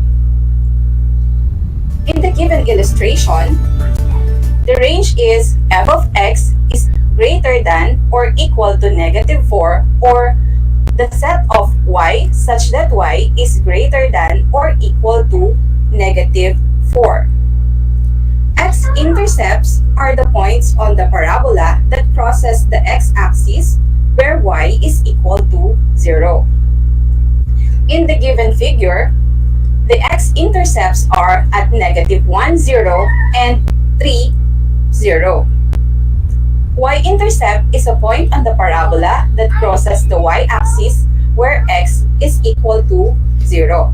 In the given figure, y-intercept is at 0, negative 3. Next is we have the axis of symmetry. The axis of symmetry is an imaginary line through the graph of the parabola that passes through a line x is equal to h at the vertex and divide the graph into two congruent halves. Each side of the parabola is a reflection of the other side. In the figure, the equation of the axis of symmetry is x is equal to 1. The vertex of our function, so the vertex is the point on the parabola which is either the lowest point or the highest point of the graph, whose coordinates are h and k, where h is equal to negative b over 2a and k is equal to 4ac minus b squared divided by 4a. The vertex of the graph in the figure is 1, negative 4. If the value of a is greater than 0, the parabola opens upward and has a minimum point or minimum value. If the value of a in the quadratic function is less than 0, then the parabola opens downward and has a maximum point or the maximum value. In the given figure, the vertex is at 1, negative 4. It has a minimum value since the parabola opens upward, or a is greater than 0. The direction of the opening of the parabola is determined by the vertex of the quadratic function h and k. When the range is y is greater than or equal to k, then the graph opens upward. And when the range is y is less than or equal to k, then the graph opens downward. Now let's have illustrative example number 1. Are you ready to listen and learn? So determine the important characteristics of the graph of the given quadratic functions. So with a given table of values, we will plot the points so that you will have the graph on the right as the graph of the quadratic function. You may use a graphing paper. So plot the following coordinates of points. So we have number 1, -4, +3, number 2, -3, 0, number 3, -2, -1, and number 4, -1, 0, and the last point is 0, +3. The figure at the right shows the graph of the given function. So let us identify the domain of the function. So the domain of the function is the set of all real numbers from negative up to positive infinity. So that means all the possible values of x are all the real numbers. And then the range of the function, or the values of y, or the possible values of y is greater than or equal to -1, which is the value of the vertex, or the set of y such that y is greater than or equal to -1. The direction of the opening of the parabola is upward, since y is greater than or equal to k. The parabola has a maximum point. The axis of symmetry is the imaginary line. The vertex of the function is at -2 and -1. The axis of symmetry is given by the equation x is equal to h, where h is equal to -2. So the equation of the axis of symmetry is x is equal to -2. The x-intercepts are at -3, 0 and -1, 0. The y-intercept is at 0, +3. So let's have another example. This time, the given is a function and not a graph. So we're going to determine the important characteristics of the graph of the given quadratic function f of x is equal to x squared minus 2x minus 3. Then we write the function in vertex form. So to find the vertex, identify first the value of a, b, and c. So the value of a, b, and c is a is 1, b is -2, and c is -3. So to find the vertex, use the formula for h and k. So to find the value of h, we have h is equal to -b over 2a, and that is equal to negative times -2 divided by 2 times -1 is equal to 2 over 2, or h is equal to 1 when simplified. To get the value of k, use the equation k is equal to 4ac minus b squared divided by 4a. Substitute the values of a, b, and c to the equation so that we will have 4 times 1 times -3 minus -2 squared divided by 4 times 1. Simplify, so we will have -12 minus 4 divided by 4 is equal to -16 divided by 4, or the value of k is -4.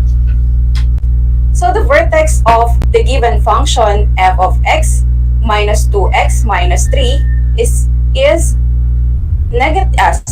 the vertex of the function is 1, -4. So let us identify the characteristics of the graph. So So the domain of the function, so the vertex of the function is 1, negative 4. The domain is all real numbers, so from negative infinity up to positive infinity. And the range or the possible values of y is greater than or equal to k, or that is y is greater than or equal to negative 4, since k is equal to negative 4. The opening of the graph is upward, since the value of a is greater than 0. The graph has a minimum value, since the opening is upward. The equation of the axis of symmetry is given by x is equal to h, or that is x is equal to 1, because h is equal to 1. Rewriting the function in the vertex form, f of x is equal to quantity x minus h squared plus k, we have the function f of x is equal to quantity x minus 1 squared minus 4. So I hope you can follow the discussion. Now, let us have illustrative example number 3. For illustrative example number 3, you're going to determine the vertex, the axis of symmetry, x-intercepts, y-intercepts, domain and range of the graph on the right. So the vertex of the function is at negative 3, positive 4. So the domain of the function are all real numbers. How about the range of the function? Can you now answer this one? So for those who are watching on the FB Live, you may comment your answers on the chat box. So the range of the function is y is less than or equal to k, or that is y is less than or equal to 4. The x-intercepts are negative 5, 0 and negative 1, 0. The y-intercept is at 0, negative 5. How about the equation of the axis of symmetry? So the equation of the axis of symmetry is x is equal to negative 3, since the imaginary line passes through the negative 3 on the x-axis. What about the opening of the graph? So the graph opens downward, since y is since y is less than or equal to k. The graph has a maximum value, since the opening is downward. So I hope you were able to understand our lesson for today. So good job, grade 9 learners. I think you are now ready to answer your activities on your own. Are you ready? But before that, let us first recall the important parts of our lesson for today on the graphs of quadratic functions. So let us have the summary of our lesson for today. So the graph of the quadratic function f of x is equal to ax squared plus bx plus c, where a is not equal to 0, is a parabola which opens either upward or downward. Now let's have the characteristics of the graph. So we have the domain, which is the set of all possible values of x. The range is the set of all possible values of y. The intercepts are the points on the parabola that crosses the x and y axis. The axis of symmetry is the imaginary line that passes through the x-axis and divides the parabola into two equal halves. The equation of the axis of symmetry is x is equal to h. Then we have the vertex. The vertex of the parabola is the point on the parabola which is either the lowest point or the highest point on the graph, whose coordinates are h and k, or that is negative b over 2a. And the equation for k is 4AC minus B squared divided by 4A. Next is the direction of the opening of the parabola. If the value of A is greater than 0, then the parabola opens upward and has a minimum point or a minimum value. If A is less than 0, then the parabola opens downward and has a maximum point or maximum value. And when the range is y is greater than k, then the graph opens upward, and when the range is y is less than k, then the graph opens downward. Now, it's your turn to apply them by answering the learning activities. By answering learning activities on page 23 to 25, activity number 1 and number 2 on your instructional support materials. So, you may screenshot the following activities here on the FB Live. So, this is page 1. And this is the second. And this is the third page. So, after accomplishing the activity, you may submit them to your math teachers during the retrieval of modules. You can ask your teacher, parents, or siblings to help you. To our dear parents and guardians, thank you for your guidance and assistance given to our learners. So that's all for today. Congratulations, dear learners. You did a great job.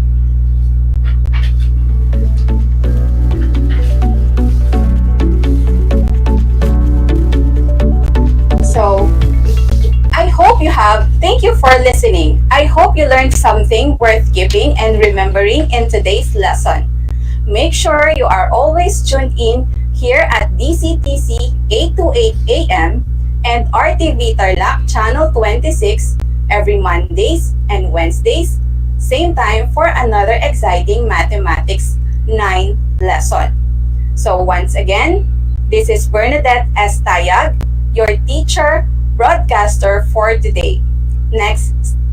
Till next time, stay safe and God bless everyone.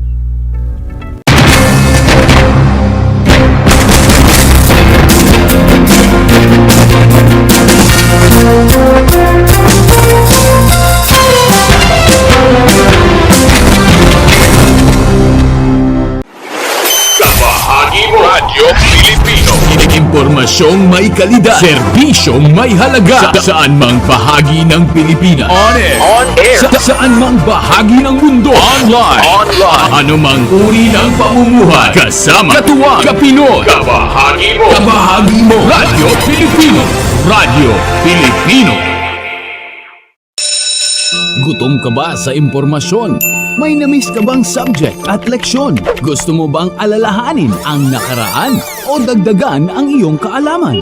Lahat yan alamin natin because the Professor is in. Professor on air and online. Kasama si Professor Willie Perez. Isang oras na kaalaman, isang oras na makabuluhan. Professor on air. Mamangha at tumawa sa mga tips at trivia. Sa gabay at tanong, sagot ka rin niya. Professor on air and online. Kasama si Professor Willie Perez. Tuwing Sabado, alas 10 hanggang alas 11 ng umaga. Mapapakinggan sa Radyo Pilipino at mapapanood sa RTV Tarlac Channel 26. Professor on air. This is my story. Ano ang kwento ng buhay mo? Malungkot? Masaya? May kababalaghan? O puno ng aksyon? Ang bawat kwento ng kapwa nating Pilipino ay mahalaga. This is my story. Sama-sama nating ibahagi ito upang magbigay aral at inspirasyon sa ating lahat. This is my story. This is my story. Hosted by Mitch Desunia. Tuwing Sabado, alas 3 hanggang alas 4 ng hapon. Mapapakinggan dito sa Radyo Pilipino at mapapanood sa RTV Tarlac Channel 26. This is my story.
Nais mo bang magpabakuna?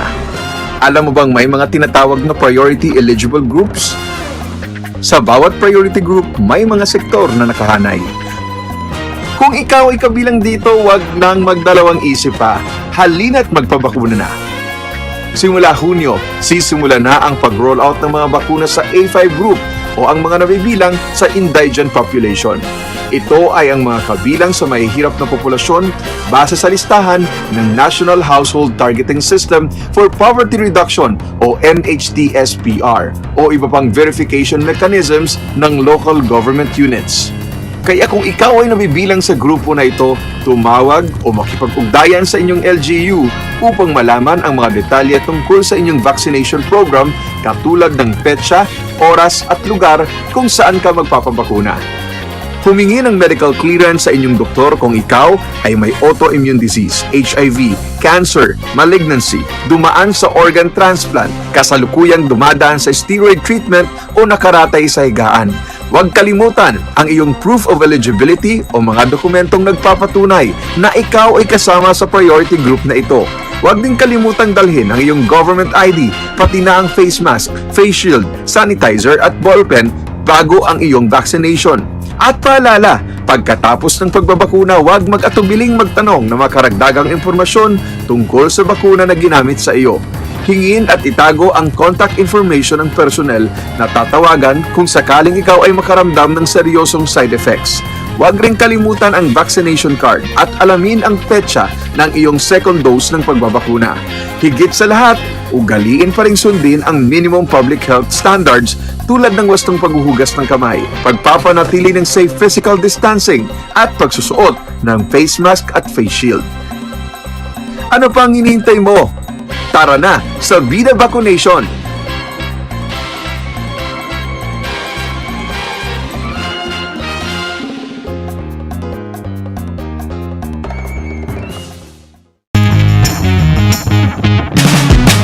I'm back! This is Sir Z, your teacher broadcaster. Magandang araw mga kapantas!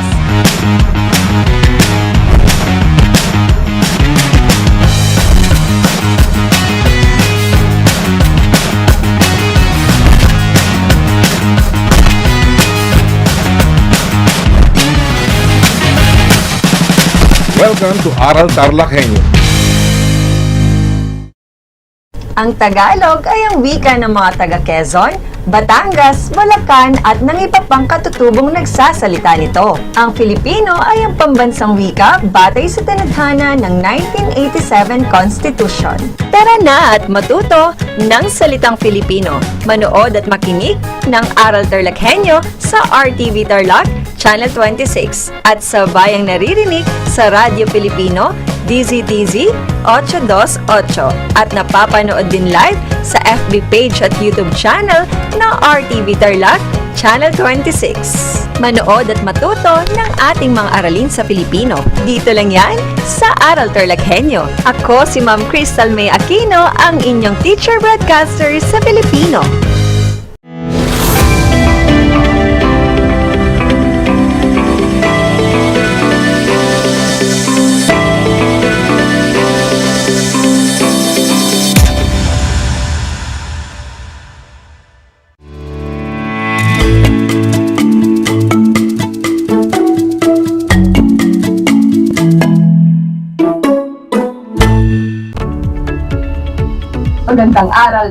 Magandang araw Tarlac, magandang araw mga kapantas. Sumasa inyo ang Aral TarlakHenyo mula sa RTV Tarlac, Channel 26 at sa bayang naririnig sa DCTC 828 Radyo Pilipino Tarlac at napapanood sa Converge Channel 100.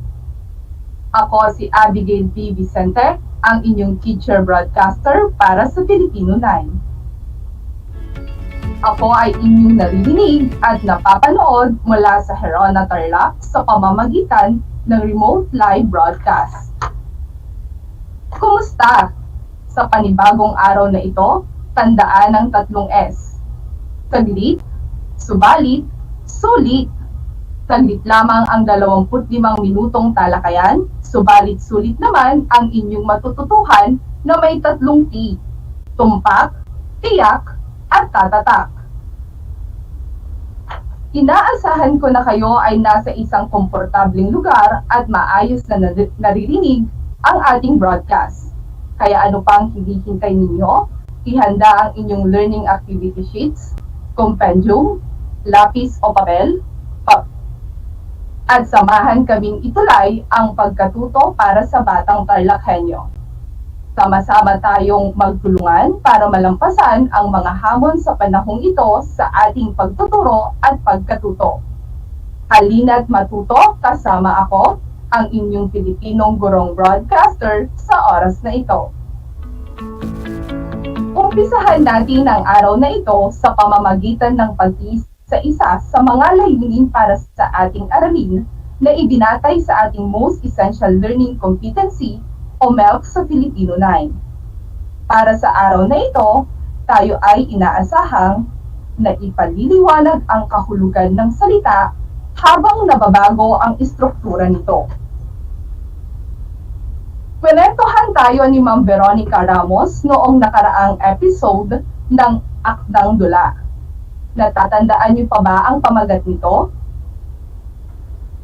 Magaling!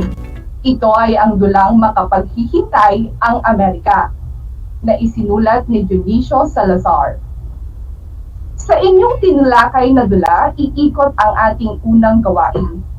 Susubukin ko kung naalala niyo pa ba ang mga pangyayari sa akdang nabanggit. Ang gawain ito ay tatawagin nating i-react mo, kung saan magbibigay ako ng mga pangyayari at ilagay mo sa ating chat box ang nakangiting emoji kung ito ay wastong pangyayari mula sa akda at malungkot na emoji naman kung ito ay hindi angkop o nagganap sa ating akdang tinalakay. Bibigyan ko lamang kayo ng 3 segundo sa pagsagot sa bawat bilang. Handa na ba kayo? Kung gayon, ay simulan na natin. Mula sa bilang 1, nagsimula ang dula sa tahanan ng pamilya Cortez, kung saan nadatnan ni na Lola Marta Siligaya na nagbabasa ng pocketbook sa kanilang sala. Ano pang hinihintay nyo? E-react mo na! Ibahagi sa ating chat box ang iyong sagot. Mahusay! Ang ating reaksyon ay nakangiti dahil ang binigay na pangyayari ay ang siyang simula ng dulang tinalakay noong nakaraan na makapaghihintay ang Amerika. Magpatuloy tayo. Ang suliraning kinakaharap ng mag-anak sa dula ay ang pagnanais ng haligi ng tahanan na magtungo sa ibang bansa upang ito ay magtrabaho. E-react mo na! Muli, ito ay masaya. Sa dulang tinalakay ay nakita nating tumutol ang buong pamilya Cortez sa desisyon ng kanilang ama na magtrabaho sa ibang bansa.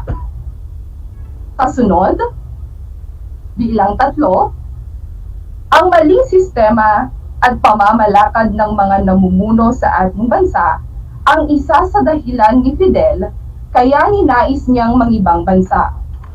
I-react na! Napakagaling ninyo. Muli, ito ay nakangiting emoji. Noong nakaraan ay nakita natin ang paniniwala ni Fidel na kaya siya mangingibang bansa dahil nakita niyang mabagal ang asenso dahil sa maling pamamalakad ng mga nanunukulan sa ating bansa, katulad na lamang ng padrino system o palakasan system.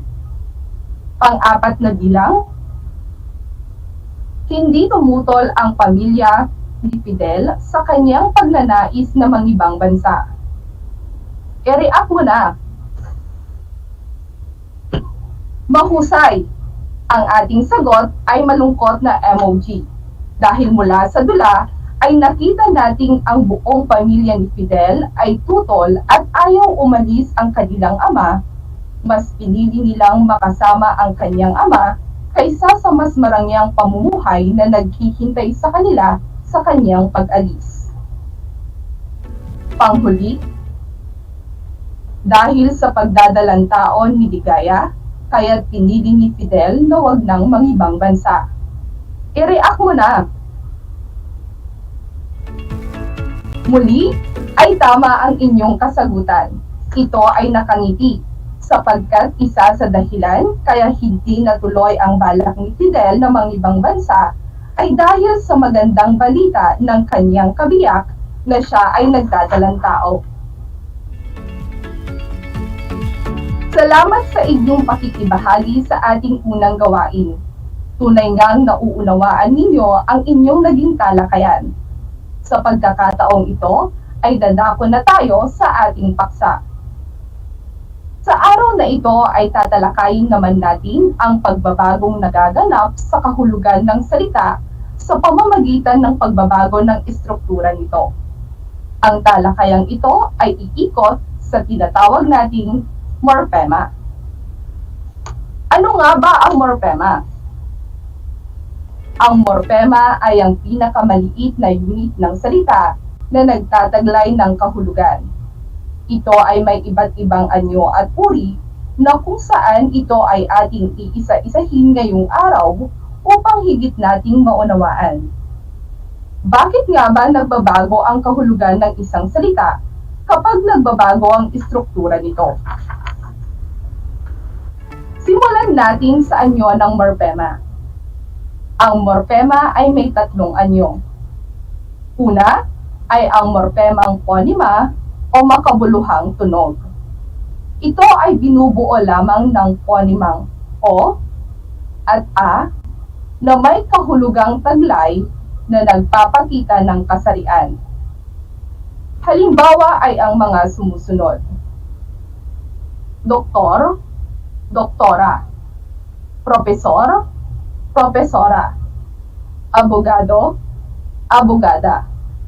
Kusinero, kusinera.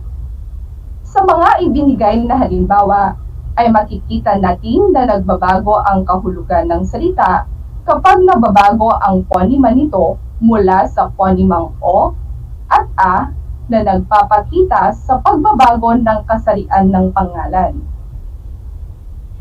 Kasunod ay ang morphemang salitang ugat. Ito ay maituturing na malayang morphema dahil nakatatayo itong mag-isa.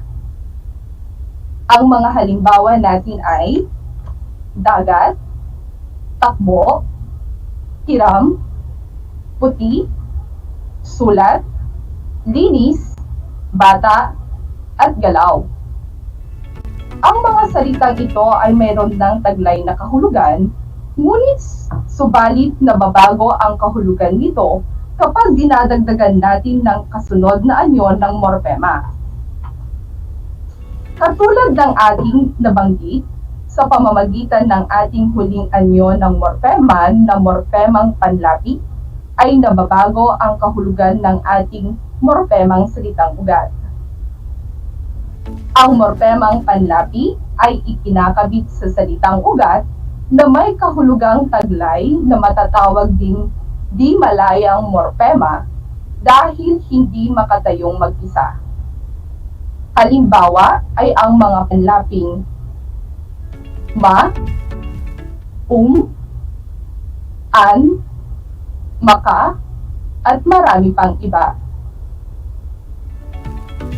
Tunghayan natin ang mga ilang halimbawa.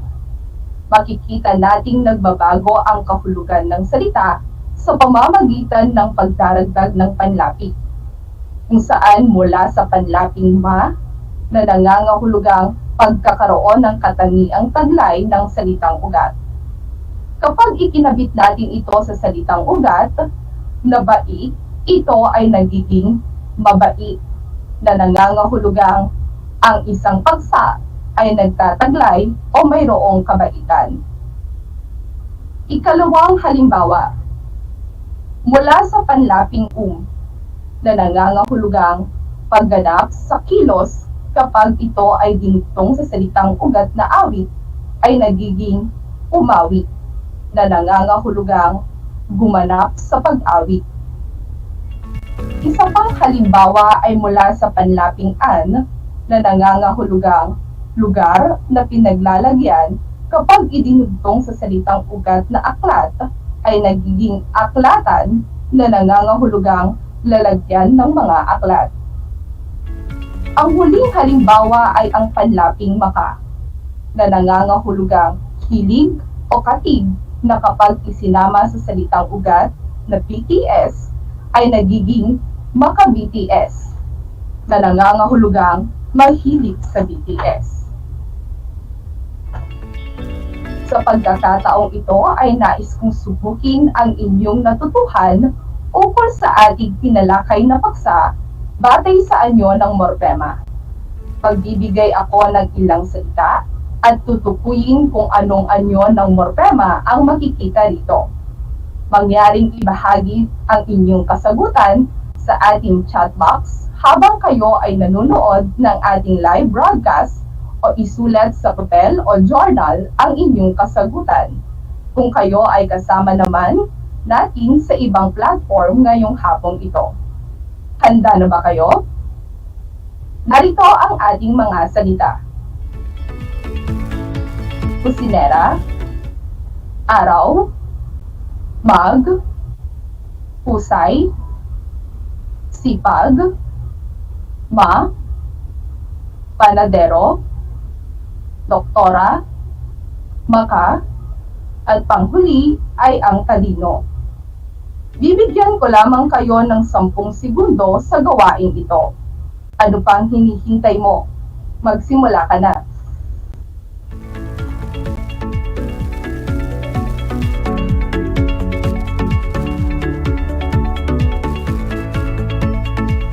Ngayon ay ating namang iwasto ang inyong mga kasagutan. Kung ang sagot mo sa bilang isa na kusinera ay morpemang ponima, ikaw ay tama. Sa bilang 2, ang tamang sagot ay morpemang salitang ugat. At sa bilang 3 naman, ito ay morpemang panlapi. Kung ang sagot mo sa bilang 4 at bilang 5 ay morpemang salitang ugat, ikaw ay tama. Pang-6, ang tamang sagot ay morpemang panlapi. At sa bilang 7 at bilang 8, ang tamang sagot ay morpemang ponima. Sa bilang 9, ang tamang sagot ay panlapi. At sa bilang 10, ang tamang sagot ay salitang ugat.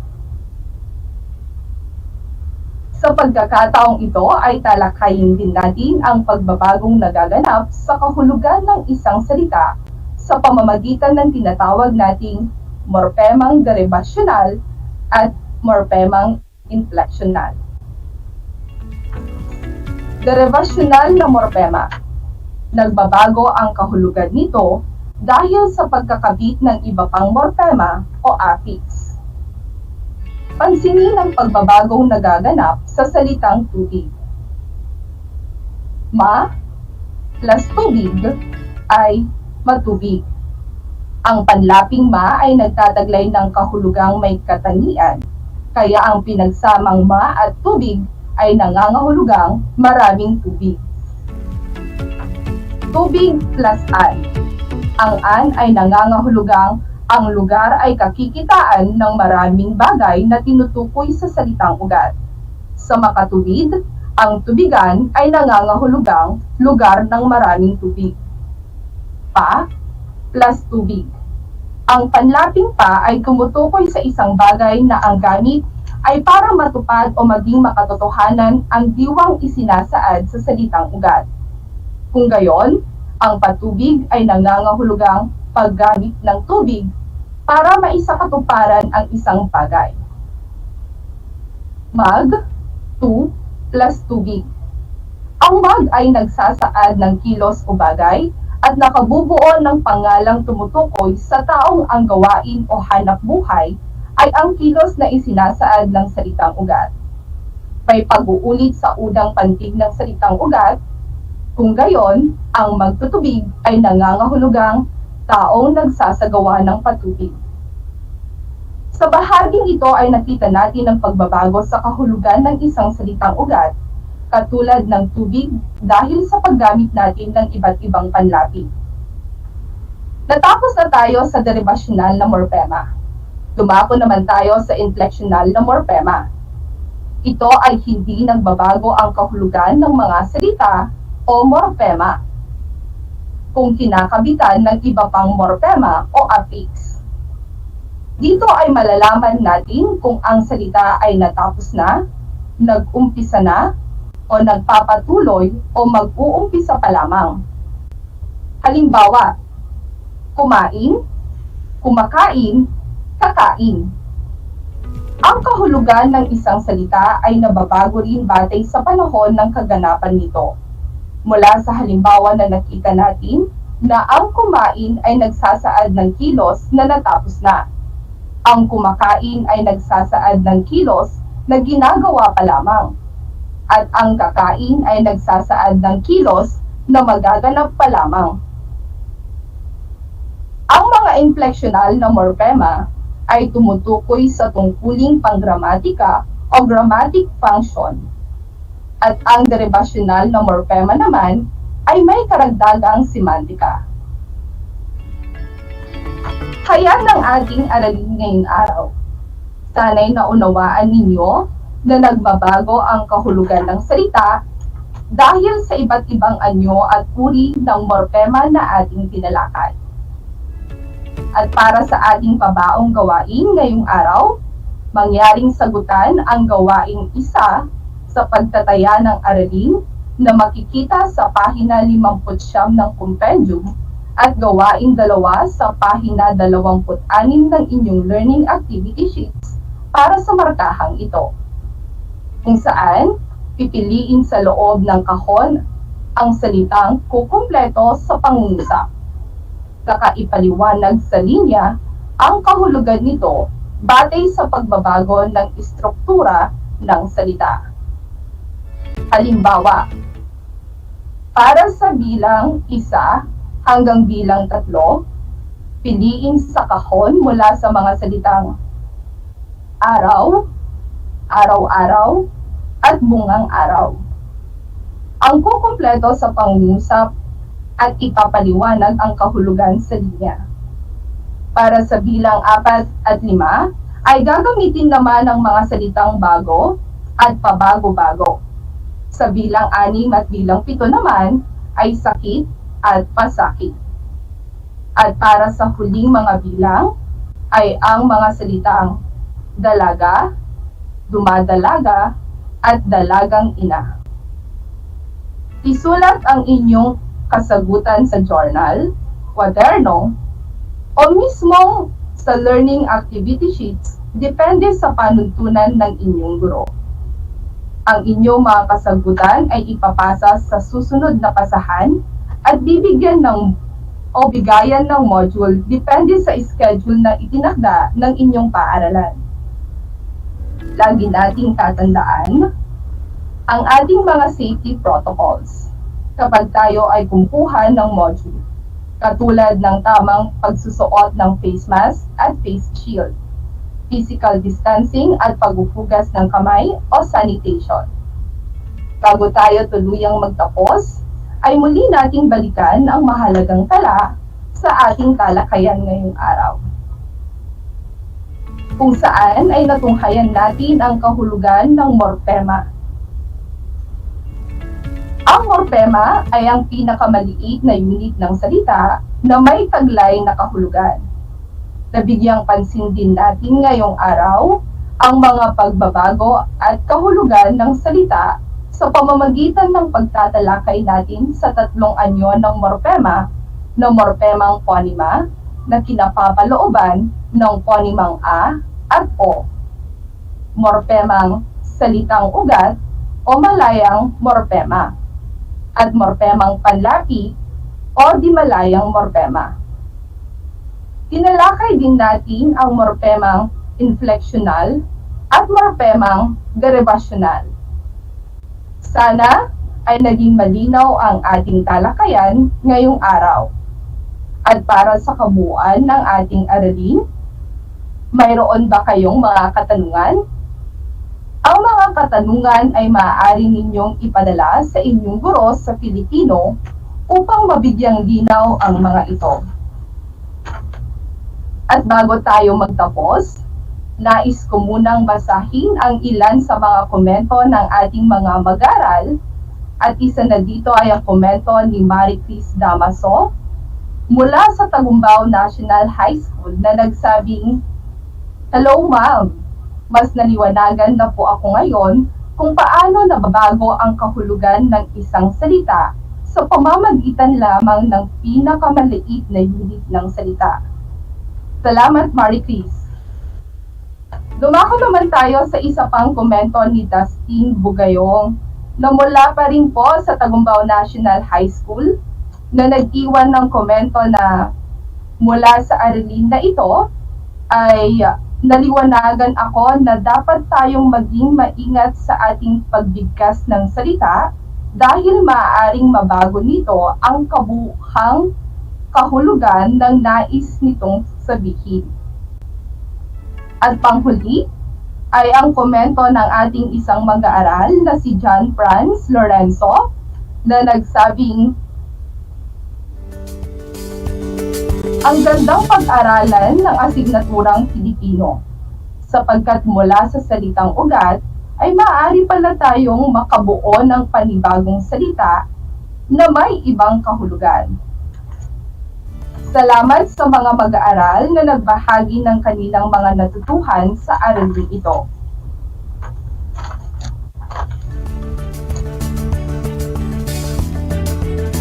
At dyan natatapos ang ating talakayan.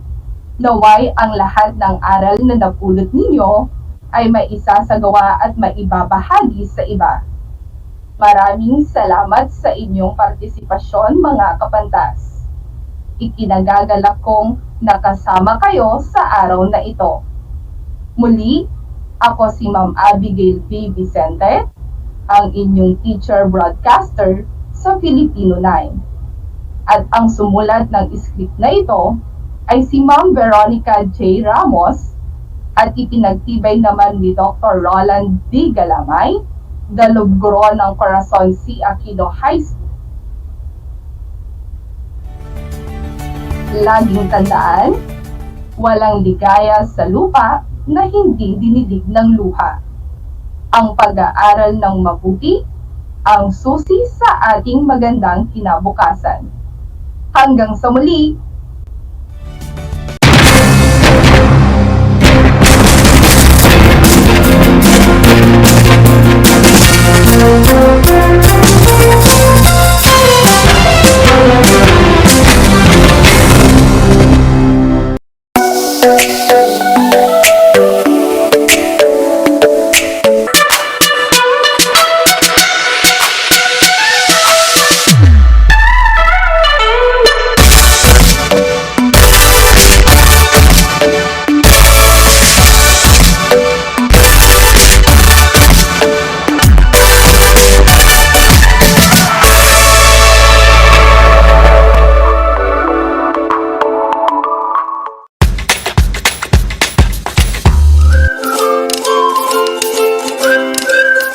Alam niyo ba na ang jeep ay ang pinakasikat na uri ng transportasyon sa Pilipinas? May nagsasabi na ang pangalang jeep ay hango sa salitang jeepy na ang ibig sabihin ay general purpose or government purpose na naglalarawan ng military jeep na ginamit noong World War II. Pagkatapos ng digmaan, iniwan na ng mga sundalong Amerikano ang libu-libong jeep sa kalsada ng Maynila. Ang matibay at makulay na jeepney nga raw ay truly mestizo dahil sa half local at half foreign na katangian nito. Alam nyo na, yan ang jeepney!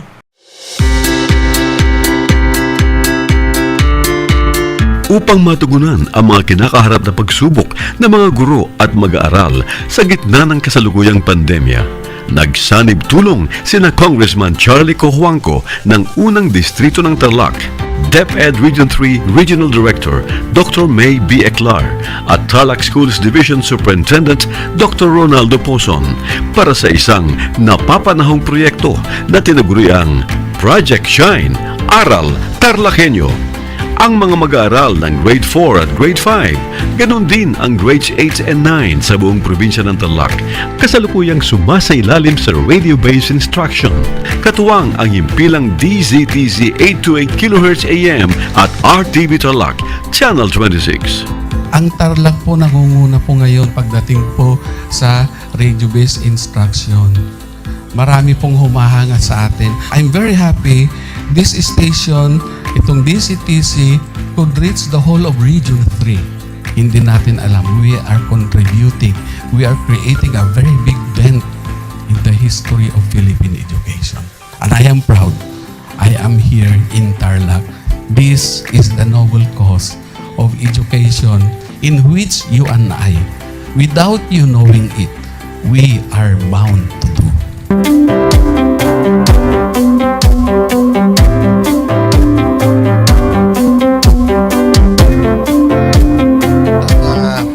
Project natin na Project Shine is a natural consequence dahil sa nangyari sa buong mundo. Let's continue to work together.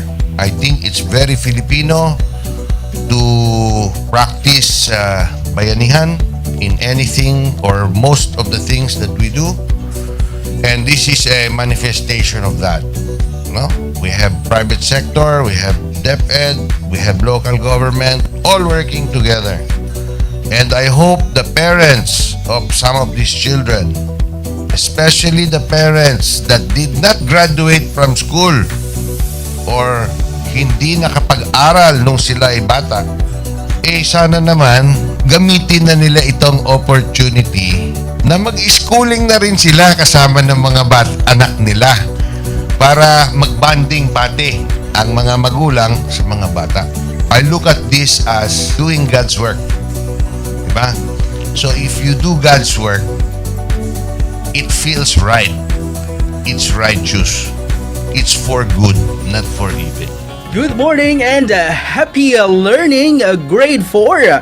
Welcome to Aral TarlakHenyo here on RTV Tarlac, Channel 26. Simulcast over DZTZ 828, Radio Filipino Tarlac. I am Teacher Mercy Pacheco Bogno. This is Alistair Aidatu. I am Marie Josephine B. Andrade. I am Teacher Princess Marie M. Dueñas, and I will be your teacher broadcaster for today.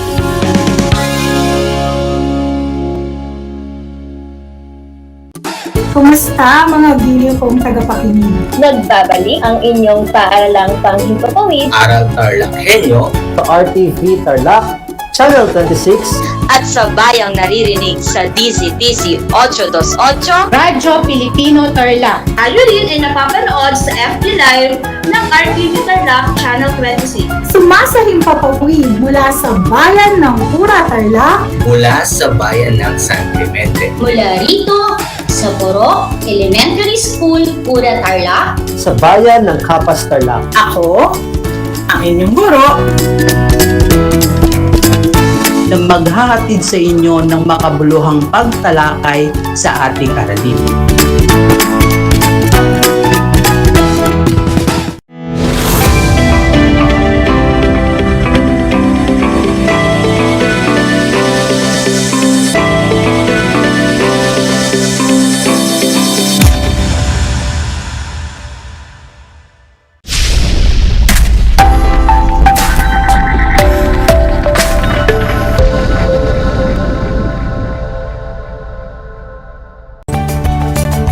Good afternoon, TarlakHenyos.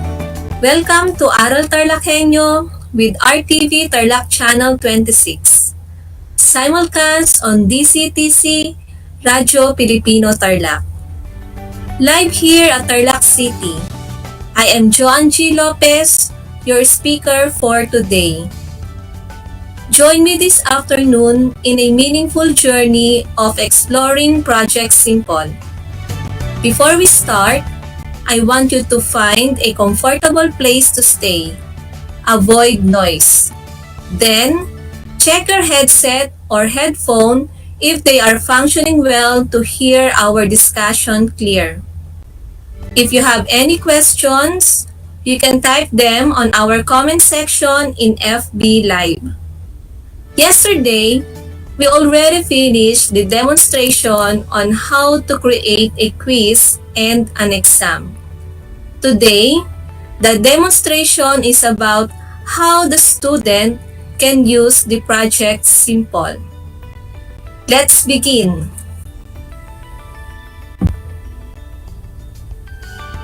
So to start, let's log on simple.ph, press enter, then type the credential of the student. Then type the password. Press enter or click login.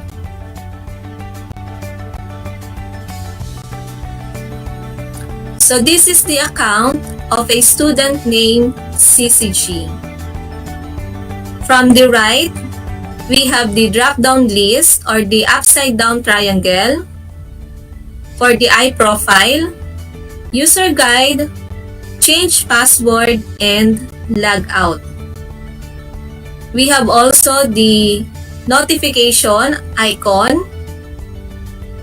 So it notifies the student if the teacher has already uploaded a lesson, a quiz, an exam, a project, or an assignment.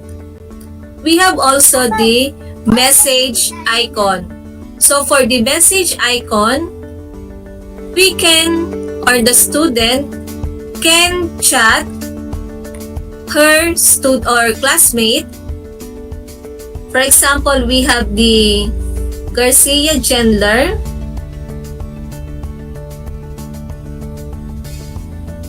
How are you? Then press enter.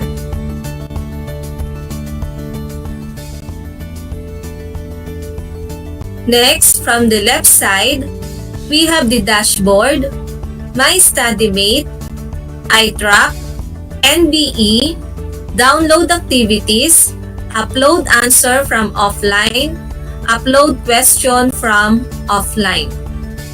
First, we have the dashboard. So same as the environment of the teacher account, we can see the due date, due this week, and overdue. Next, we have the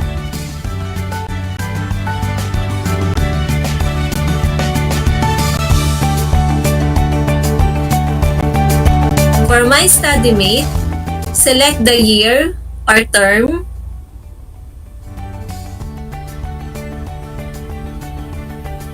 Then you will see the subjects of the student. So we have Computer System Servicing NC2, Personal Development, Physical Education and Health, Pagsulat sa Filipino sa piling larang, pagbasa at pagsusuri ng iba't ibang teksto, Research in Daily Life, Reading and Writing Skills, and the last subject is Statistics and Probability. Each, meron siyang go-to activities. So under go-to activities, makikita ng estudyante lahat ng lesson na in-upload ni teacher. Even the assignments, projects, quizzes, and exam. So for CSS, okay, so we have the period 1 and 2,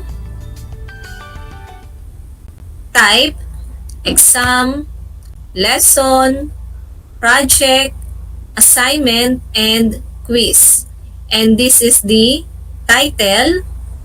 We have the start date, the due date, so the student can monitor the due date of each activity. Then we have the completed. So once it is checked, may green na check, ibig sabihin, nagawa na ng estudyante. Kapag may cross, hindi pa natatapos o hindi pa nagagawa ng estudyante. So we have Yesterday, we upload the exam, summative test, and we have also the quiz number 7. So if the student will answer the exam,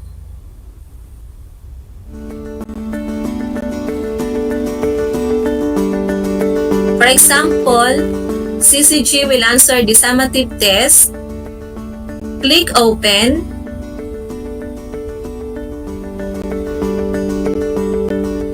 okay. Yesterday, the summative test has 3 parts. So the test 1 is true or false. So the student can answer directly if she is using the simple in online, or she can download this summative test. So if the student will answer, question number 1, a flash drive is an example of storage device. Just select the answer, then click submit. Do you wish to submit your answer? Click OK.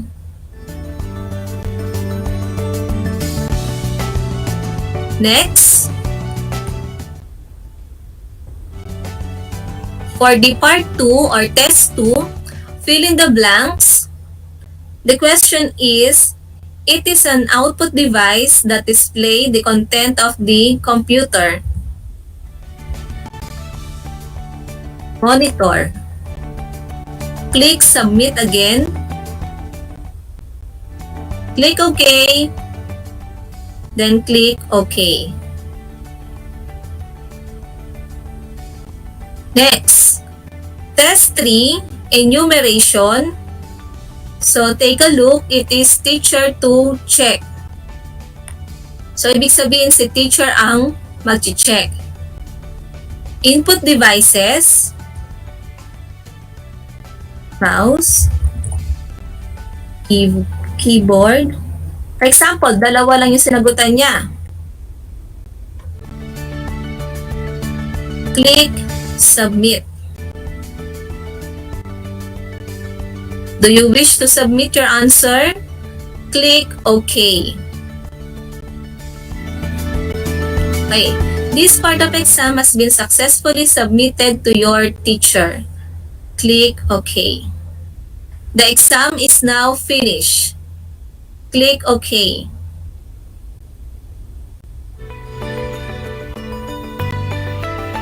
Take a look. Okay, so tingnan natin. For the result, on test 1, so it is 1 item, CCG got the correct answer. Then for the test 2, again, CCG got the correct answer. And for the test 3, enumeration, 0 pa yung nakalagay.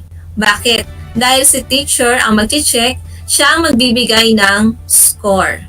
So mamaya tingnan natin paano nga ba magbibigay ng score si teacher.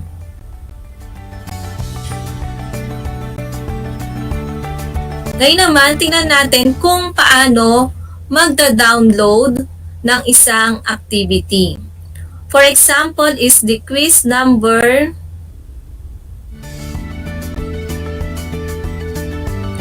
7.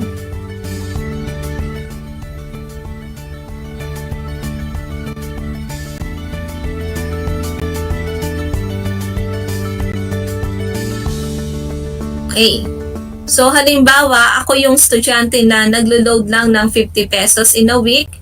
So, ang gagawin ko, ida-download ko lahat ng activities na in-upload ni teacher. Hindi muna ako magsasagot. So, download. Okay. So, mapupunta siya doon sa downloads natin.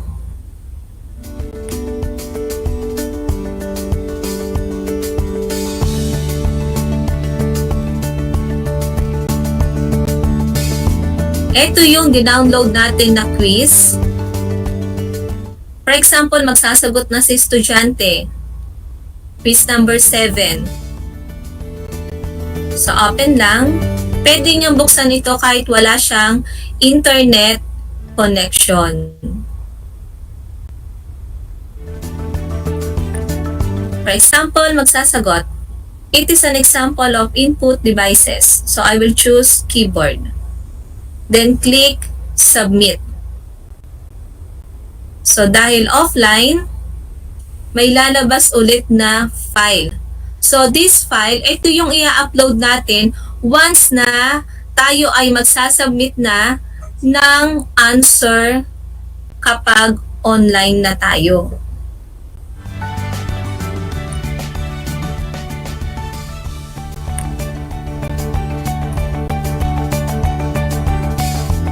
Okay, so let's close it.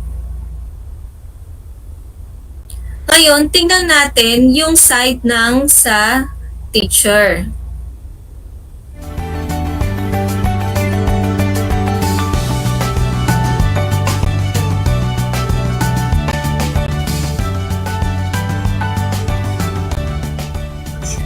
Okay, log in.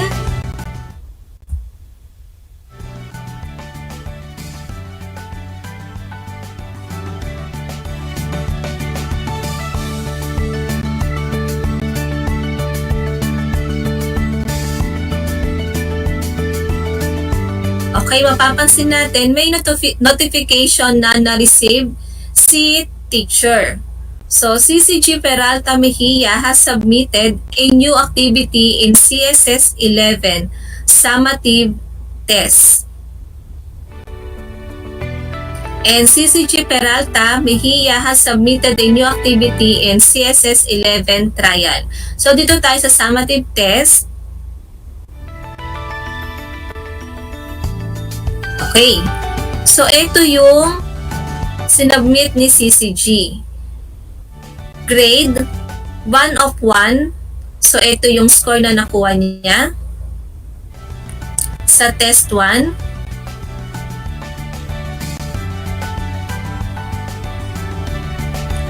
Sa test 2, 1 of 1.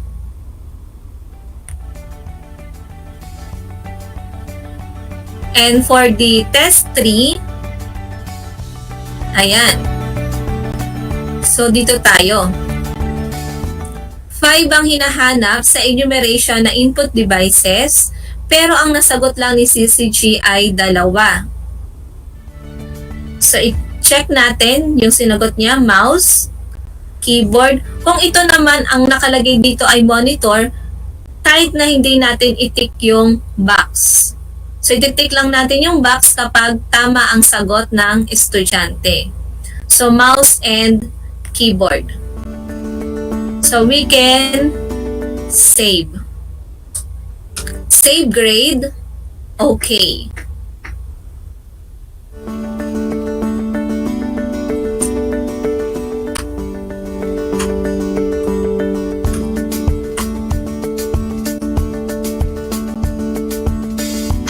Okay, so let's wait.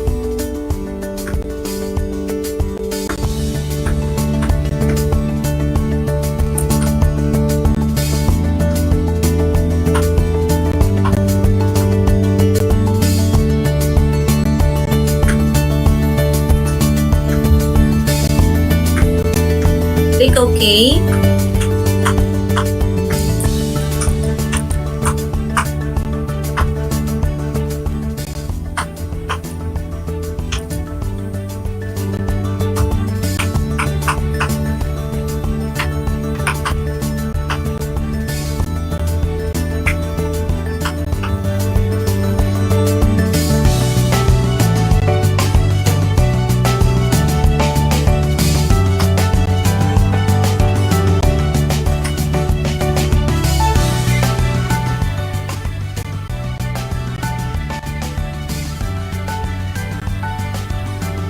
So I think it is on my internet connection.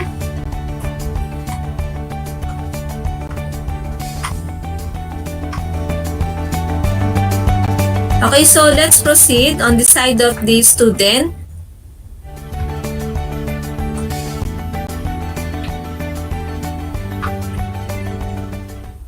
Okay, so kanina nakita natin na nung nagsagot offline ng estudyante, may lumabas na isang file. So, ito yon. Ito yung i-upload natin sa Simple once na naka-online na ang estudyante. So, paano niya gagawin yon? Here, upload answer from offline. So, click niya lang yon. Magkaiba yung answer sa question. Kaya makikita natin dun sa file name niya, answer ang nakalagay. So, let's click it. Find the file. Then click open. Answers and attachments successfully uploaded. Click OK. So makikita natin dun sa quiz number 7, check it is completed. So kapag question naman ang i-upload, dito pupunta si estudyante.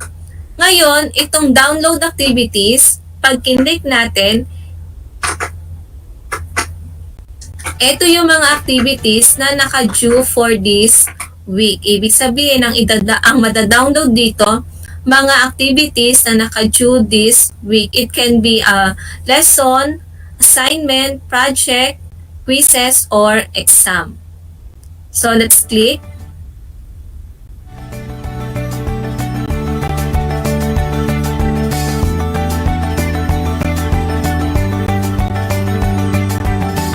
Ayan, so we have the essay, lesson number 9, trial quiz number 4, trial quiz number 5. So, ibig sabihin, ito yung mga lesson na hindi pa natatapos ni CCG na naka-due this week. Meron din tayong essay, yung quiz, and yung mga trial quiz and trial quiz number 4 and trial quiz number 5. Sa iTrack, dito niya makikita yung grade niya for the final. So, since na hindi pa naman final, kaya wala pang nakalagay. And we have also the NBE. So, let's go back to the account of the teacher.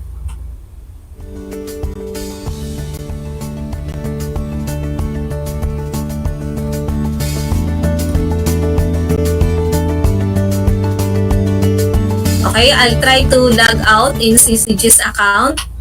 And then dito ako magla-log in.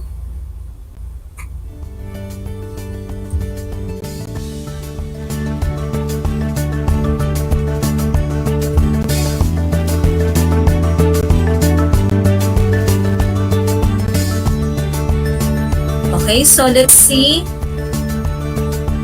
the submission of CCG. So, term. Then, select go to submission para makita natin yung mga sinasubmit ng mga estudyante.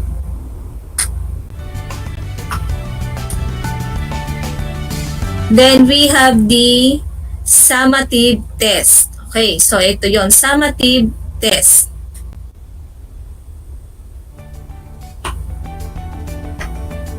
Okay, so ang score niya pa lang is 2. Yung part 1 or yung test 1 and test 2.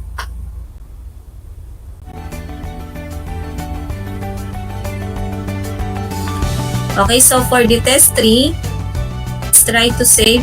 Check muna.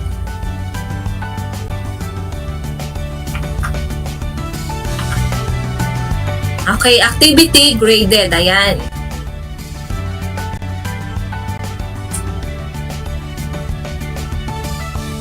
So, kung titingnan natin ulit, summative test, from 2, nadagdagan na ng 2. So, magiging 4 na ang score ni CCG. And then, kung gusto naman nating makita yung lahat ng mga quizzes or exam, yung parang class record, we can go here on the grades.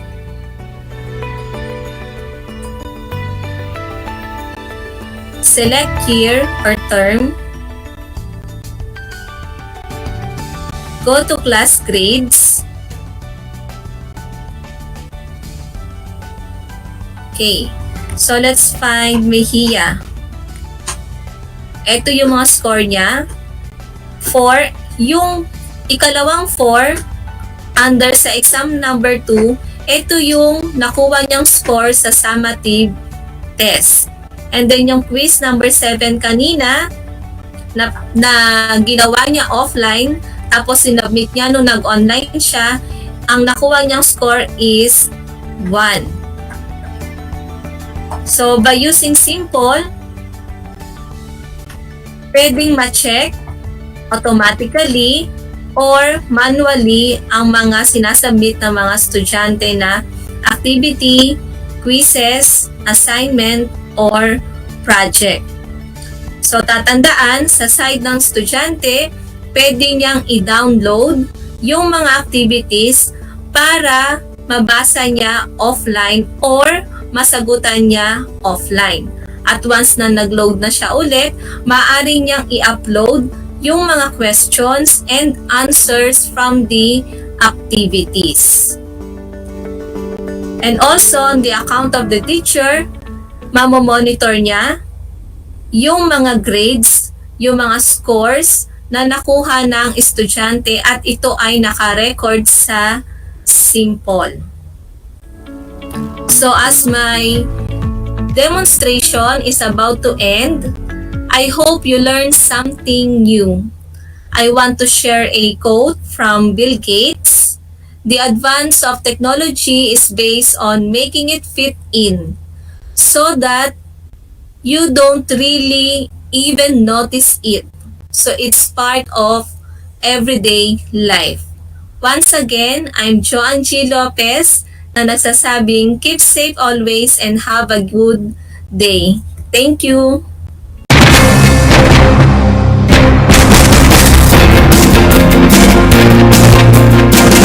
Thank you.